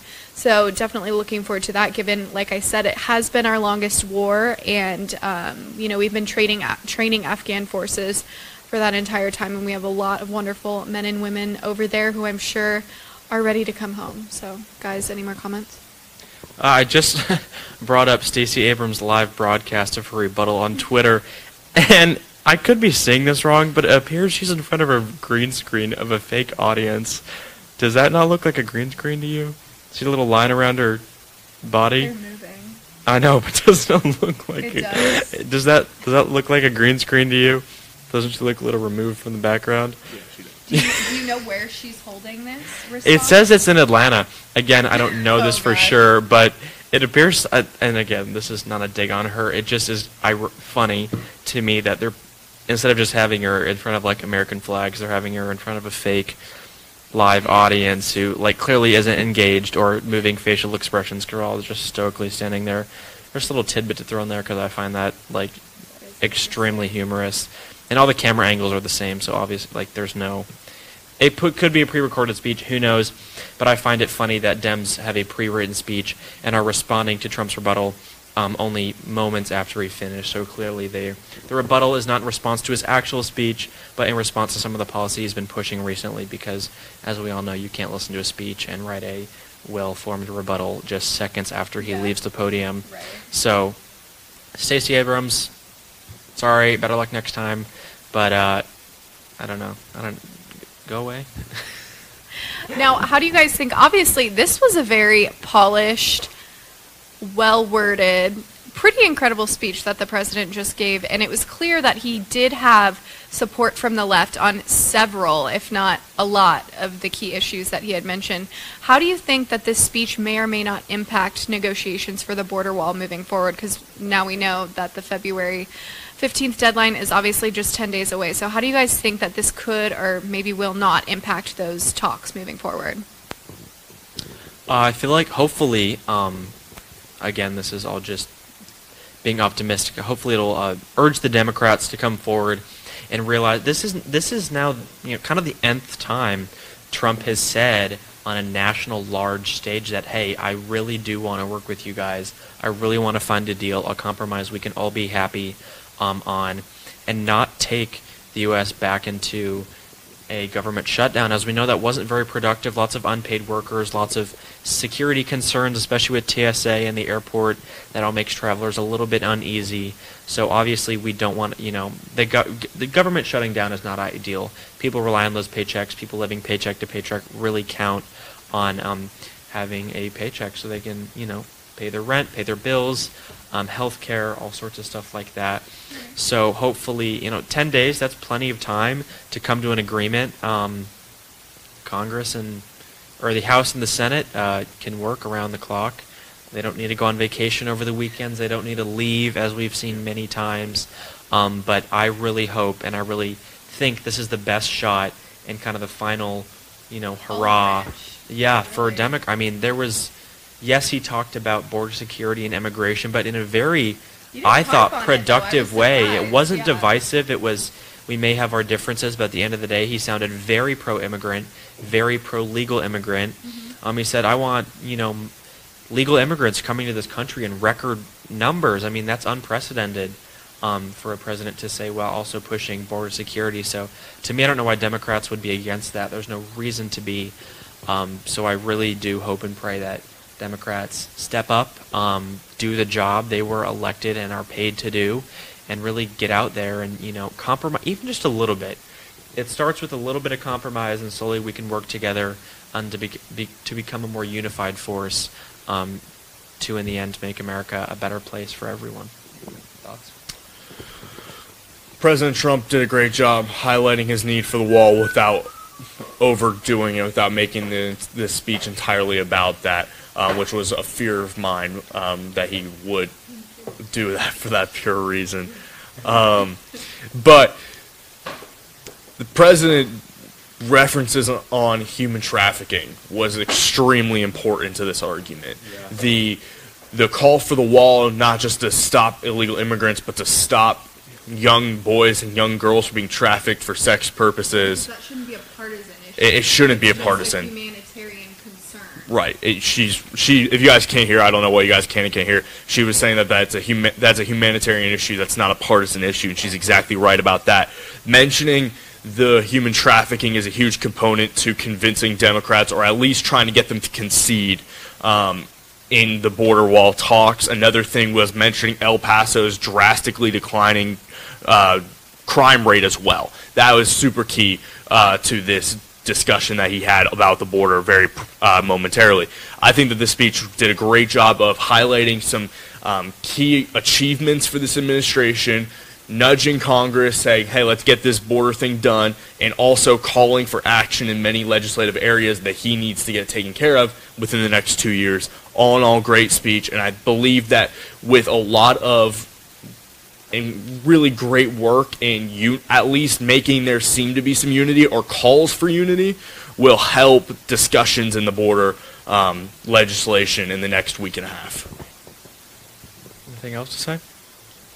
Yeah, absolutely. Like you said, I feel like that really is not a partisan issue, and it shouldn't be. Unfortunately, it's just at this point, I feel like and I've heard this multiple places, but their hatred for the president overtakes their willingness to work for the American people. And unfortunately, that's just been the trend lately. But I'm hopeful that, I don't know if it'll happen, but I am hopeful that after this, I would call it a last-ditch olive branch of a well-worded, fantastic speech. I really hope that is kind of the final push and solidifying factor to get this to get the left back to the negotiating table, so I don't know. Any thoughts, Max? Yeah, I think it should be the last push. I don't know. What else can he do? There's not a whole lot else he can do. He's come to the table. He's mentioned he's mentioned compromising. He's mentioned the unity that he's trying to create. This was a well-written and well-delivered speech. Thank you guys so much for tuning in tonight. We really had a good time listening to President Trump. We had a great time kind of leading up to it and wrapping things up. And we really appreciate all the support you guys gave us. We appreciate the patience you had with the audio technical issues early on, and even now I heard that there's still slight buzzing. Trust me, we're going to work to take care of it. There's something wrong with either the camera or the mic. And we got it turned down a little bit, but we'll work on it within the next couple weeks until we go to CPAC. We appreciate you guys sticking alongside of us through that. As Joe made a joke early on in the broadcast, it wouldn't be a right side production without a little bit of technical difficulties. We're authentic here. We're a small company in Auburn, Alabama. We are not CNN. We are not Fox. We don't have hundreds of millions of dollars in tech and in studios and in reporters and anchors and producers and executives, but we're here and we're doing everything we can to give you guys exactly what we believe in the truth and what we're seeing genuinely, without a spin, without any sort of narrative, and without any sort of corporate sponsors. And we're 100% funded by you guys. We're serious. We are 100% funded by you guys, and we appreciate that so much. If you want to continue to help us and support us so we can get on top of our game, so we can beat out the mainstream media in 2020 for the presidential election, please donate to us. We do appreciate that so much. We know it might come off a little bit like we're not appreciative, but we're extremely appreciative. We would not be here if it weren't for that support. Please donate to the YouTube Super Chats, that $sign button in the bottom corner. Please click on that and send us a donation through there. You can also donate through PayPal. PayPal.com/ I believe it's RSB Network, I believe is that /, but you can donate through there. You can write a check. Also attach a letter to it. We do enjoy reading those. Yeah, we really do. Joe has an entire Joe has an entire stack of these saved up. We save every single one you guys send. That's not a joke. I've seen him save every single one. So please send those to the address, which would be put in the chat right now. And also, we do have a Patreon account. You can donate monthly, so you don't have to wait for a stream to put up to donate, or have to enter in new information every single time. You can go ahead and sign up on Patreon and get cool perks. Your name can scroll at the bottom white ticker right underneath me at this very second. And you can get some other awesome perks as well. So those are the ways you can support us. We really do appreciate that. We don't have commercials, as you see. We don't have corporate sponsors behind us or sponsoring segments or anything like that. We're just us in the garage right now giving you guys this broadcast. And we appreciate everything you guys do for us. So thank you so much. Please donate if you have the financial capability for it. If you don't, send a letter. We would love that as well. Thank you guys so much. We appreciate that. I'm going to give it off to Bailee and Jordan for a second for some final thoughts, and we'll wrap it up and let you guys just really struggle to listen to Stacey Abrams. As you said, thank you so much for your support. We really appreciate it. It's been great being here for the short time I have been, so thank you to you guys for welcoming me. I do want to say, plug our social media a little bit. Follow us on Instagram. We're going to be more active there, providing some behind-the-scenes looks at life here at RSBN, as well as our upcoming documentary, recent trip to the border, and some other exclusive thoughts, and interacting with you guys. So be sure to follow us on Instagram. It's at RSBN TV. Again, on Instagram, at RSBN TV. Follow us on Twitter. Be sure to interact with us there. All of us are very active over there. You can follow each of us individually, as well as the RSBN Twitter. Make sure to, if you can, like this video, share it with a friend or a family member. It helps us out a lot. Hopefully they can enjoy some of our banter and our commentary. Again, this is authentic. We love doing this. We love interacting with you guys, so thank you for your continued support. And Bailee, I'll let you wrap this up. Yeah, thank you guys for tuning in. We really have had such a wonderful night bringing you guys this live coverage, and we really appreciate you guys bearing with us as well. You know, as we sort out these little hiccups, you know, it really has been such an adventure, and it really, I'm still new here too, and it's just been really incredible so far. Really excited for the future. That being said, we really appreciate the donations to support the letters. I love the letters. I think one of the first times that I was like officially working here, Joe was like, okay, let's go through some letters. And I was like, oh, it's official. So I started reading the letters, and they're just so sweet, and it's just awesome. So thank you guys again. We really appreciate it. Stay tuned, because we're going to have our documentary coming out. We don't have an air date for that yet, but again, we'll keep you posted on that. We need to sift through the footage and all those sorts of things. Oh, and I'm gonna shout out Margaret Kahn for your $20 donation, who said, "Thank you, Right Side. America needs you. MSM is all lies." Thank you very much, Margaret. Also, $5 from Holy. They said, "Wall saves children's lives on both sides of the border. Build that wall." Thank you very much. We really appreciate it. So stay tuned. We'll have our documentary coming up. We'll be at CPAC later this month. And also, I'm going to have a show coming out soon. So I've already filmed it. I'll be in the editing phase this coming Thursday. So lots going on, lots to look forward to. And we really appreciate you guys and your support. So thank you guys again for tuning in tonight. And we will see you soon. Thank you guys. Yeah.